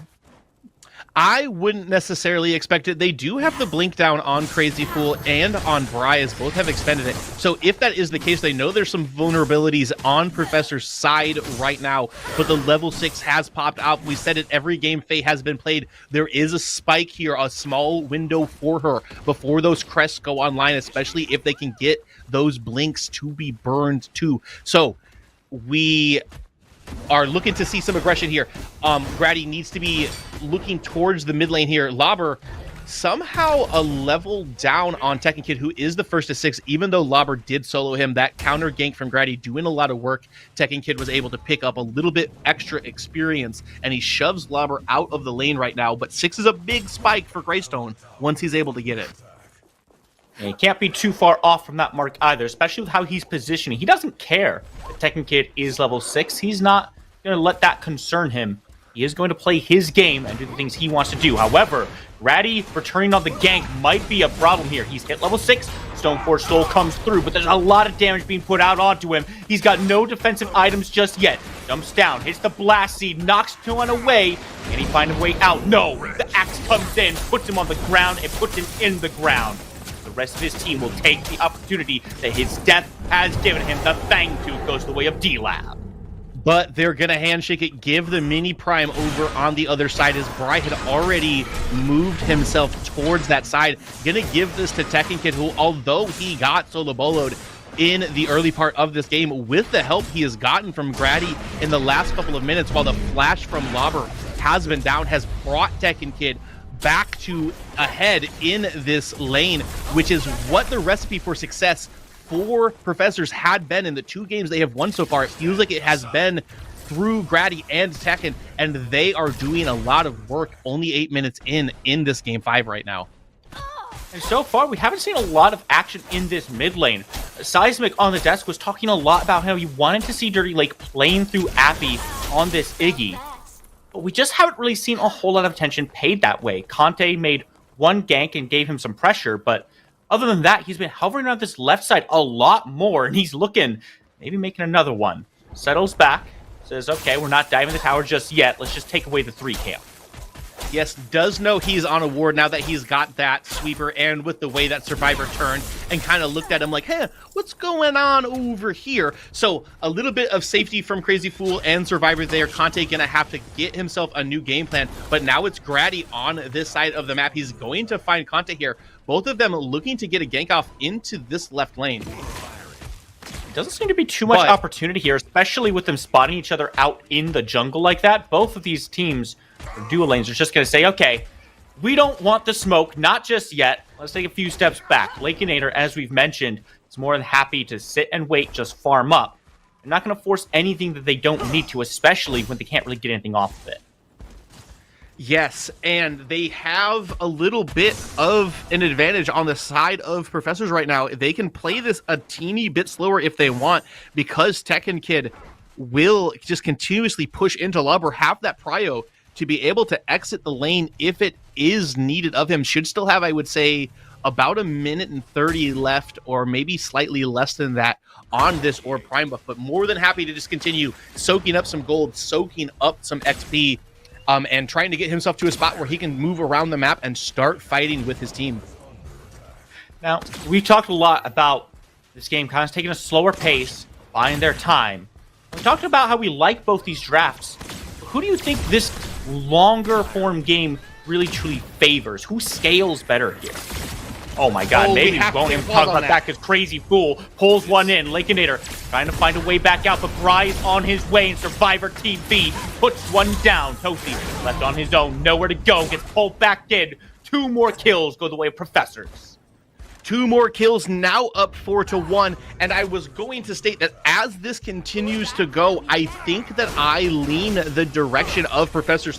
They have so much ability to get in onto that Iggy and onto that Twin Blast. Yes, there is the wall, 2 walls, in fact, to try to be able to isolate them and keep them, put a barrier between the squishy, non-mobile damage dealers. But with a Crunch, with a Terror, with a Richter, there's so many ways for you to be able to just jump past that, get down to where you need to be, get onto those priority targets, assassinate them quickly, and then cut the damage that D-Lab has in half by eliminating one of those 2 big targets. I'm gonna meet the glacial charge here as Conte comes in, but he's run straight into Crazy Fool as well. Good stun from downtown means that Conte is able to get out of dodge, keep himself alive. Nothing too bad happening there, but still, Professors stacking up a nice, comfortable lead for themselves here, almost 12 minutes into the game. Gotta think that they are wanting to keep pushing that one forward. Got some opportunities, they've had a lot of aggression. The real question is, where do they go next here? Well, I think where you go next is straight back over to Tekken Kid's lane, straight back over to pay another visit to Lobber. Say, how you doing, Swedish Wonder? We missed you. It's time to gank you again. Grady, continue to feed your winning laner. Tekken Kid can start taking this over, make Lobber almost a non-factor in this. So he has to burn that Stoneforge Soul super early. Doesn't have that tankiness to really utilize the 2 health bars. Grady will be looking over towards this dual lane, though, as the second Fangtooth of this game 5 will be spawning shortly. Let's see if they can get a fight to get started out here. Here comes the ult. And Lake comes through. Survivor TV taking very low, but he's not low enough. Lakeinator finds a pulse grenade at the tail end to put him down. Just in time for Conte to come in. Lakeinator is fallen, but here's the damage. Aurora wants to freeze some bodies. Crazy Fool trying to make sure that Conte cannot get on top of Grady. He will find his way out.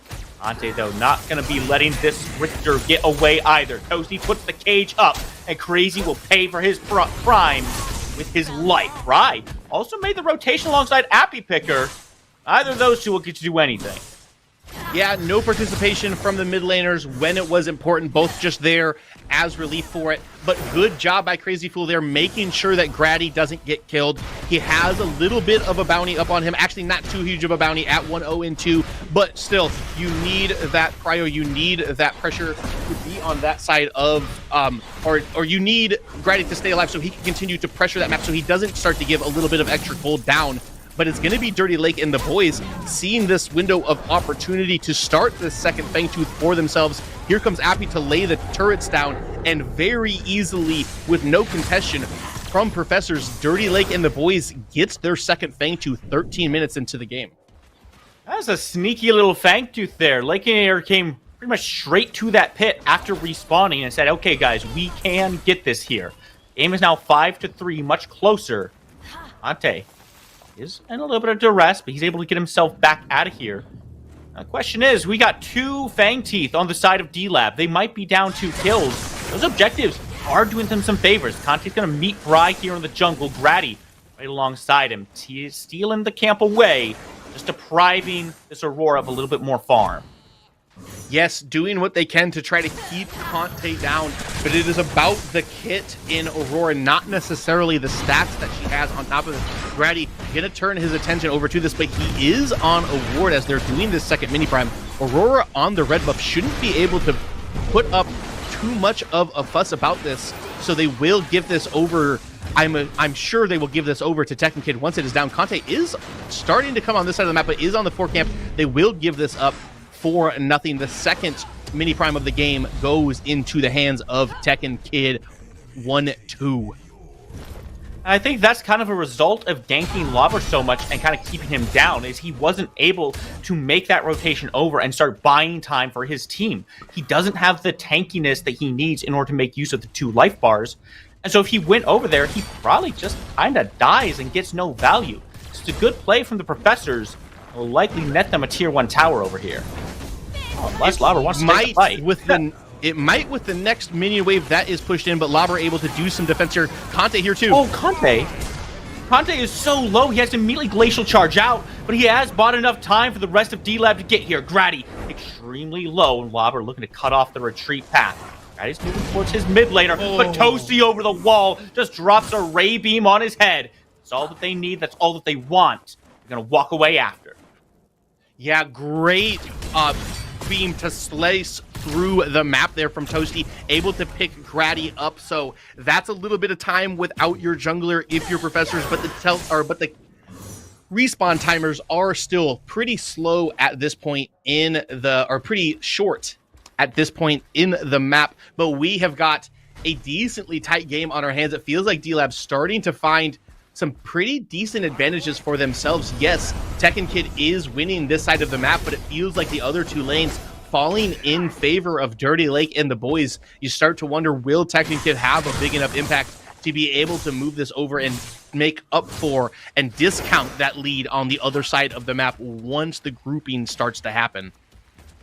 It really kind of falls down to how much Toasty's able to do to dissuade Tekken Kid from being able to walk at everyone. The cage is really the biggest deterrent to this Terra right now. Conte hovering around this left side. Might see some action flying over there, but so far, I think both teams are happy to kind of take a step back, wind things down just a little bit, and start continuing to build themselves up. We've seen a lot of fighting. Now, everything is going to be around this river buff, apparently. Conte just stepping forward to push Grady back. He does, but Grady uses the hunt there, gets that river buff, it looked like to me. So they look at each other, slight-ish advantage to Grady, but not too much to be said about it. They do get both of the river buffs here. So 17 minutes into this game, decently tied up. And we talked about the scaling and how it looks as it falls later into the game. I said it was leaning towards Prof. Spooky. Do you have any thoughts on who you think has the scaling advantage as we move later? I mean, it's so hard to say with how much damage is on both sides here. I do think the Profs have a slight advantage on account of this Terra, who can really just walk through things. We haven't seen Tekken Kid join any of the fights so far. Everything has kind of been either on the opposite side of the map or coming over to Tekken Kid, get involved with whatever he's doing. I'm really interested to see what happens around this next Fang Tooth, because you can already see Tekken Kid leaving that lane saying, okay, guys, I've got to be here for the next objective. We cannot let D-Lake have just a third Fang Tooth for free. We can't, and they're okay with giving that tier 1 tower to Lauber if he wanted to stay and take it, but Lauber will make the election to join his team as well. All 10 members around this Fangtooth pit. It's time to see if Crazy Fool is going to be able to hook a priority member and get them blown up, or if Dirty Lake and the boys are going to be able to posture their way into this pit, push Professors out, try to get this third one for themselves. But if you are Professors, it feels like you cannot just give this one up for free. There needs to be some sort of contention. Conte working his way back in towards this pit. Richter is on the opposite side of this as Survivor, but Survivor now walking around the backside of the pit to try to join Crazy Fool, to try to join his Richter in case a pick does come off. Grady with a flanking angle as well, but it's Dirty Lake and the boys who know that they can just kind of wait this out, play it a little bit slower, walk themselves, don't need to get too risky, but it's just the posture game. If they can find Grady, they may be able to get a pick onto him and start this up, but it's about who's going to take a step forward. Lauber going to jump back onto Grady. Now the fight is about to pop off, it seems. Oh man, Grady takes a lot of damage from Lauber there, pushes him entirely out of this fight, and he's still walking towards him. Meanwhile, Conte aggressing on the rest of the team as Lauber makes his way back over that wall. He wants to rejoin things. Skewer comes through. It hits two. That's a big ultimate, and Happy Picker goes down. Lauber trying to buy some space for Toasty here, but Lakeinator's all by himself. Conte's dropped, and all of a sudden the Professors are just taking this fight entirely in their favor. And there will be no third Fangtooth for a minimum of 5 minutes for Dirty Lake and the boys, because Professors finds the fight that they want. There was a good wall out of Conte there that's tried to separate Crazy Fool, but unfortunately, Tekken Kid on that side of the wall with him as well. So the big bruiser boys are there and ready to fight. They're able to get those kills right away. They take Conte down, they chase it down, they get Lake, they get Appy as well. They get themselves on the board with Fang Teeth. They are now up 4 kills. A lot of life. We are going to have a banger of a Game 5. We're now at the 20-minute mark, which means the Orb Prime is also in consideration. And given how that last fight went, Dirty Lake and the boys need to reevaluate how they want to take these in the future. I'm not sure if Lauber can afford to be jumping forward and aggressing onto just Grady there, because it allowed the Professor to simply walk at the rest of the team. It allows them to walk at the rest of the team. It also allows them to start fishing for people to hook.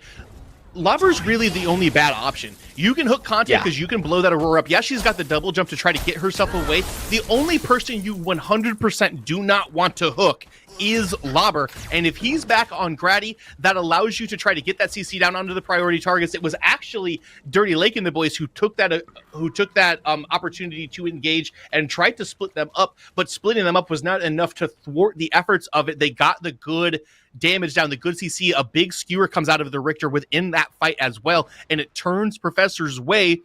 And just like we were saying and kind of talking about, we wonder what happens if a part of the damage goes away. Well, Appy Picker goes down early in that. Lobber's on the backside of it, so he's not really able to help. You've only got the Twin Blast, and there's a lot of damage that comes out from a support for Decker, but I say it again, for a support, it's still not mid-mage damage. It's still not ADC damage. So it gets a little bit tougher to take down a lot of the beef that has been drafted by Professors. They've got a Crunch who's in that bruiser way. They've got a Terra who's in that bruiser way and kind of Prio's tank a little bit. They've got Richter who's going the tank route. So it's tough to get through all of those health bars, even though you're the one with the Greystone and the double life on your team, if they're able to pick one of the two primary damage dealers.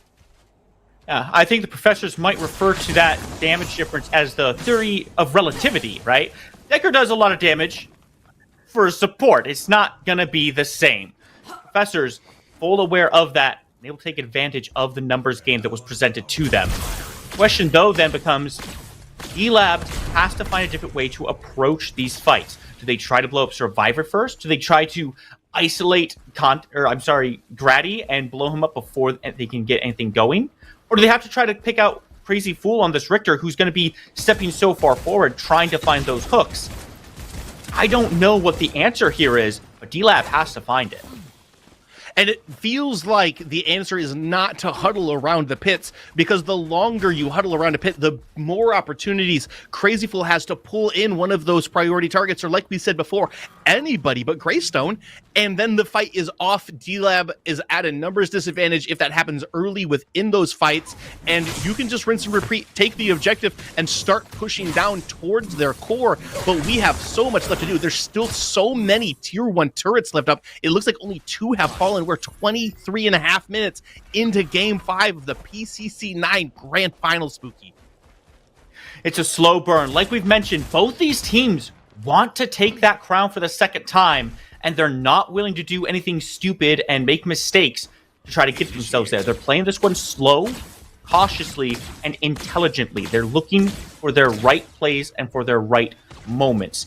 Do you see Lobber is able to bring some pressure over to that left side, take a tier 1 down, but Crazy Fool has dropped a skewer onto Toasty. They don't quite find enough damage to put him down, but Lakeinator is the only other one here to help him out. Toasty plays a forward position to make sure Lakeinator doesn't get aggressed on. Pays for it with his life. And on the opposite side of the map, Terra pushing tier 2, Tekken Kid doing what he needs to be doing, and that all starts from Crazy Fool hooking Toasty in the river, getting the skewer up onto him, the big engage. They decide to follow it up. They burn his blink. They blink after him. They're able to put him down after Lakeinator body blocks the GTFO from the Grim, but a numbers disadvantage for 10 more seconds as they lose the tier 2. Are they going to lose this? Yeah, the super minions, or that the super minion, the big minion is in there. Lobber is going to have to give that up to Tekken Kid. May chase him a little bit, but it should be trivial at this point. Ooh, the dive onto Lakeinator. Big uppercut. They put him down. That's no ADC for DLAB for the next 40 seconds. Terrible timing for you here, Lance. Oh my goodness. They just lost their entire backline mere seconds before this Fangtooth respawns. Professors are going to have no problem just tying this game up in the kill count for the Fangtooth. And you can already see Tekken Kid on his way over there. Grady moving as well. There's nothing D-Lab can do. They cannot even try to trade out the Orb Prime because they don't have any damage on it. All they can try to do is step forward and maybe dissuade them from taking it too easily. Yeah, need some hero ball out of Conte here, but it's going to be a tough steal for him. Oh no. Lobber steps forward, but the skewer comes through and puts a lot of damage out onto Conte. Stoneforge Soul comes down, but it's just buying time. The blink is good from Lobber. There's nothing more to be done here for D-Lab. They have to scatter and let the Fangtooth go. Oh, what a hook by Crazy Fool. They get him. They put him down. I lied to you. You can hook the Greystone if you want, Crazy Fool. Lobber going to spend 50 seconds in spectator mode. They will now set their eyes on the prize of that Orb Prime. 26 minutes in, 12-4 in the kill count. Professors cruising what looks like to their second PCC championship. Yeah, that is such a misplay from Dirty Lake and the boys. Like, there's no reason for them to step up like that. You're 3v5. That's already a bad look, but 3v5 with no damage? Now you've just given up another kill, and the death timers are staggered here, Lance. This is the worst possible way to have your respawns. Lobber won't be up for a while. It seems that Conte wants to get active here. Drops the Glacial Charge. Toasty over the wall, or Prime being looked at. Lakenator and Appy on this left side here, looking for a way to come on in. Toasty's throwing the abilities over the wall, but he's not fighting the stuns. Or Prime is just going to go down.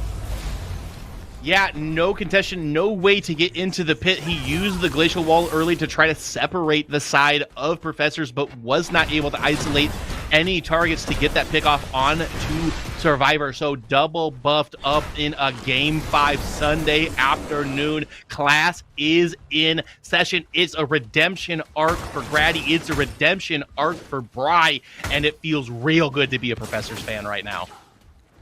Feels good to be a Professors fan, and certainly has to feel good to be on the team as well. The Professors are in a dominant position on this game. It was very close for a long time, but they're beginning to pick things up and accelerate themselves into a much better position. 12-4 at 28 minutes is nothing to scoff at. They have an 8-kill lead, and with the objectives that have recently been taken, the gold is racking up right alongside those kills.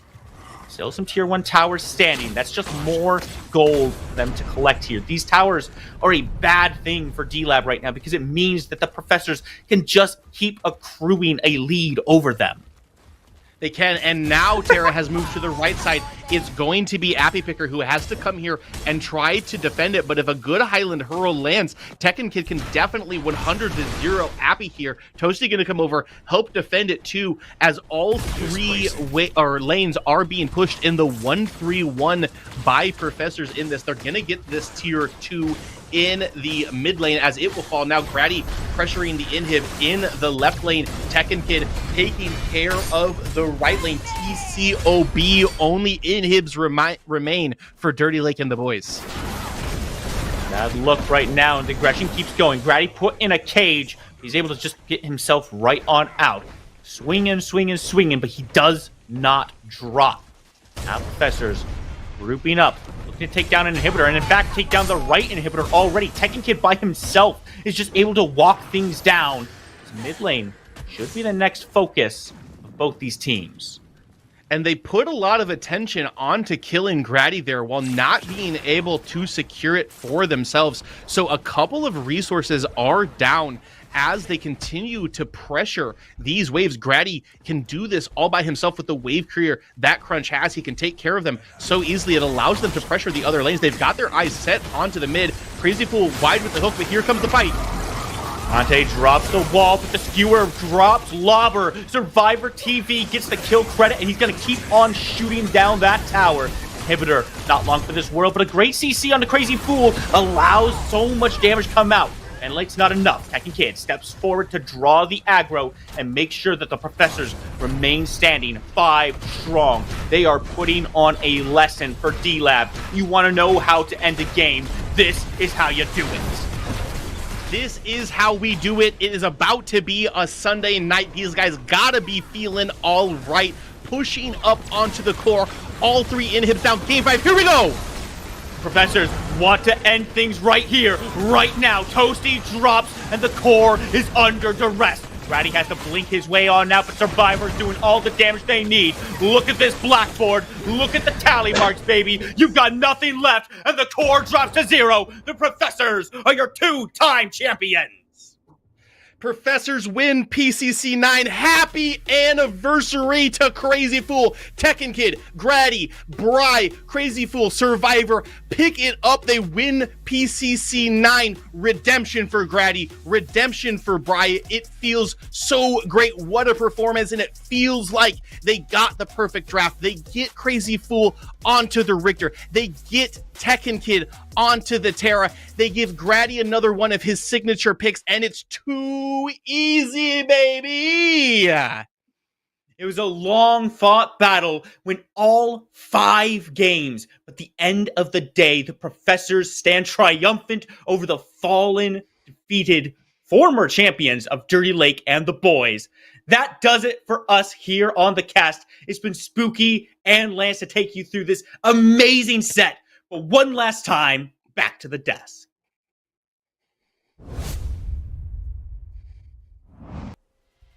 What a series, what a grand finals. They took us to game 5, Dirty Lake and the boys versus the Professors. Anything could have absolutely happened, but class is in session. The profs took D-Lab to school and they reigned victorious. They are your PCC9 champions. There's a new group of champions on the block, and that's Grady, Tekken Kid, Bry, Crazy Fool, and Survivor. Ed and Sai help us break down game number 5. I mean, that was just a great performance through everything. My favorite thing, obviously, was the moon boots on Grady. Little show at the end there, but great performance by the Professors today. They played out of their minds. You know, they had a couple slip ups, but I'm curious on how the mentals were through everything and how they communicated and fought through the adversity. But they played great. Super proud of them. Grady's my guy, so I'm hyped. Yeah, really well played by both teams. Only thing I could say is I called it. You can read these games pretty easily, guys, and Professors came out and they did what they needed to do. I feel like they listened to my advice. What can I say? Congratulations, Professors, and GG's to D-Lab. We do have an interview on our hands. Let's show our interviewee on the screen, please. It's going to be Grady. Welcome to our PCC desk. It's not your first time, but it's a pleasure to have you here. First of all, Grady, congratulations, and what a pleasure to have you here. It seemed like everything was against you, especially when D-Lab took game 1 and 4 away from you. My question for you is, what is your mindset going into this tournament and throughout the grand final series? First off, can you guys hear me? I want to make sure my microphone works. Okay. Yeah, you're good. You're good. It's not a Steve's interview. Okay. Blow the camera down, but you're good. Oh, yeah. I can maybe sit up and not slouch in my chair. It's fine. There you go. Yeah, first of all, going into this interview, I was really emotional before doing this. I was like, oh, no, that's not a good idea. But, yeah, I don't know. Our mindset going into this was, like, no matter what happens, I told everybody that this is, like, my favorite team I've played with so far. So that was cool. Literally every single game, no matter if we were ahead or behind, I just told my team, and we reminded ourselves, as long as we keep the games winnable, we're winning the tournament. As long as every game is winnable, we're guaranteed to win. We're just the better team fighters, and we proved it today, I think. A lot of people counted us out. A lot of people think I am bad, Crazy's bad, Survivor's bad, right? Everybody says that, like, Tekken Kid is our only win con. People don't even, like, pay attention to Bry, and, like, I believed in Bry going into this team. Like, they were trying to pick mid laners, right? I was like, we should get Bry, because I would always pay attention to Bry, and Bry was always consistent, right? Like, people don't really pay attention to someone unless they have, like, an amazing stat line, but I pay attention to someone that's going to play consistently, and Bry, always consistent. But yeah, we had good mentals the whole time. It didn't matter if we were ahead or behind. It didn't matter if we were like 0-20 and we're, double buff, or the enemy team's double buffed up, staring at us down at our core. Like, we're just chilling. We're trying our best. We're like, okay, we take every situation, we play every situation the best way that we can, and sometimes it works and sometimes it doesn't. But I know there's all the memes. Everybody memes on me. I get tilted easily, take my 2-camp. I can't play the game. I didn't really care, man. My 2-camp was getting invaded a bunch in some of those games. I was like, it's fine. They need it more than I do. I don't really care. Take my 2-camp. Anytime I got a 2-camp, I was like, 2-camp. It tastes better when it's not even mine. But yeah, I mean, I don't know. And like, I just hope, honestly, at the end of the day, everybody that thinks that I suck, I hope you're very upset right now. I hope you're very upset. Someone that you think sucks just won a tournament with all the best players in Predecessor. And also got MVP, which I don't even think I deserved. I'm gonna be honest. Like, with the way Crazy was playing, with the way Bry was playing, with the way Tekken was playing, with the way Survivor was playing, I really don't even think I deserved MVP. I really don't. I just showed up and I did my job, and we won at the end of the day, right? It was a team effort. I couldn't have done it without my team. I never would have done it by myself. So I'm not sure what else to say. Go ahead. Yeah, I mean, my only real question you kind of hammered on. I was going to say, what was like the mental state going through the tournament? Obviously, you guys lost the first game and then won the next two. You know, what was your communication like, especially during the draft? And then how did you feel with when you were 11 and 1 on Countess, just schmucking people around? I mean, I 3D printed what I thought they looked like on you, and I mean, you were just swinging it, dude. So what was that like for you? After game 1, we said we trolled. We should never put Tekken on Steel. That was a really bad idea. And I think Crazy said it first. He said, we're trying too hard to play other people's game. We just have to play our game. And so for the rest of the set, every draft, we're just like, yeah, we're just going to pick what we want to play. The enemy team, we ran through like so many mock drafts. We're like, oh, we got to mock every situation. We got to mock every situation. And every single time, we're like, oh, the team got what they want. The enemy team gets what they want every single time. So it's just like, okay, we just play whatever we want to play. We do the best that we can with our own play style. And I mean, the games that we got the picks we wanted, we did really well. Like the Countess game, the first Countess game didn't go too well, but the second Countess game, I was like, I still want Countess. Even though the first one didn't go well, I wanted it. And when I started the game 3-0, and like we were just winning 2v2s in mid, I was like, Bri, we're better. This game's over, we win. And we showed them that we're better. And they didn't play a great game. They showed us that they weren't tilted though, because they came back and took the next game versus us, and we were like, dang, where did we mess up? And so we're just like, yeah, we just gotta ban the Xeris. Ban the Xeris. Don't give the enemy team Xeris. We'll play whatever draft they want as long as they don't have Xeris. Oh, and at the end, Survivor didn't believe in the crunch. It was last pick. I was like, Survivor, crunch. It's a crunch game. You gotta believe in the crunch, and it worked out. So, yeah. My last question. Yes. What do we do, OQ? Go ahead. I know you've been busy. You've got a lot going on. I've been waiting, dude. I'm busy that day. I'm sorry. It's all right. It's all right. It's very fair. Yeah, it's very fair. I'll jump to my question really quick. Obviously, the team functioned like a group of friends, like you said. It wasn't really, berating each other or trying to, beat down someone into a different play style. But how do you think that helped you? Because obviously this event, you make the jokes like people will say you're bad or Survivor's bad or Crazy's bad. This event, I think you truly did come into your own. You played out of your mind. Do you think that it was more the team environment that allowed you to do that? Or what was it? Because this truly was, I felt like, the awakening tournament for Grady. I'm excited to see what you're going to do in the future. Well, I finally played with a team that actually fully believed in me no matter what. Like, whether we're winning or losing, even if I make a bad call, sometimes we would butt heads a little bit, but this team actually, like, if I was ever like, we do this, please trust me. Please trust me, this is going to work. This team believed in me. They let me shot call.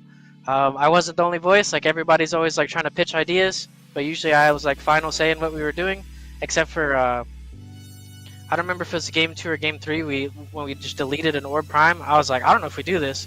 I think it was Bri or somebody said, yeah, we do this. Like, outside of that, I usually had final say in the calls, and being on a team that no matter what happens, your team trusts you, it really is a game changer. Like, win or lose, you just have to have full faith in your team. And if you don't have faith in the people on your team, then you either got to figure out how to trust them, or you need to find new people to play with, because it's really what's important in a team environment. Grady, you and your team ended this series phenomenally. Congratulations again. We're so proud, but we're leaving you the stage. What would you like to say? Once again, I hope I made a lot of people upset today. I feel like I've been getting dogged on since this whole time I've been playing competitively. I've done nothing but try to improve and improve and improve and improve. A lot of people doubt that I put blame on myself, but you can ask my teammates. I put blame on myself all the time. Even if it's not my fault, I'll try to figure out what I did wrong, right? So the way that people see me on stream when I'm playing ranked games or casual games or whatever versus the way that I am in a competitive environment, I'm a very different person, and I take it really seriously. But yeah, at the end of the day, all the people that think I suck at this game or the people that want to say, negative things about me, just remember, I don't care. I promise I don't really care. And I proved to you today that no matter what anyone says, like, I'm going to keep playing the game and I'm going to do it to the best of my ability. Thank you so much, Grady. It was a pleasure to have you here. We'll see you next time for PCCX. Bye for now. Please, please, please. Yes, PCCX Grady. I'm excited to see it.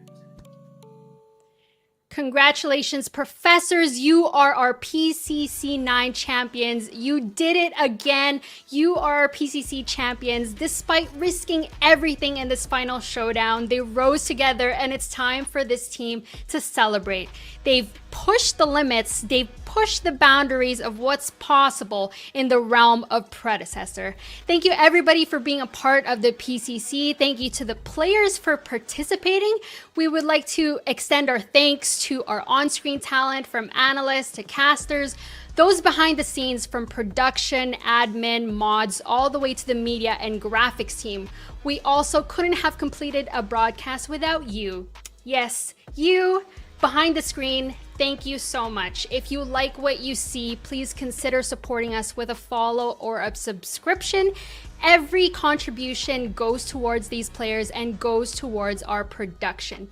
Stay tuned to our social medias, YouTube, X, Twitch, and join our Discord to stay updated on the next event, and that is PCCX. My name is Ardog with the Triple Gs. Thanks for having me. We're also saying goodbye to Ed and Sai. Is there anything you'd like to say to the chat? Thanks for hanging out today. Thanks for putting up with the costumes. Seismic, I love your Smosh outfit you got going. You look great. Yeah, I mean, it's really fun to hang out. I love doing this stuff. I love just being me. So it's just fun hanging out with this.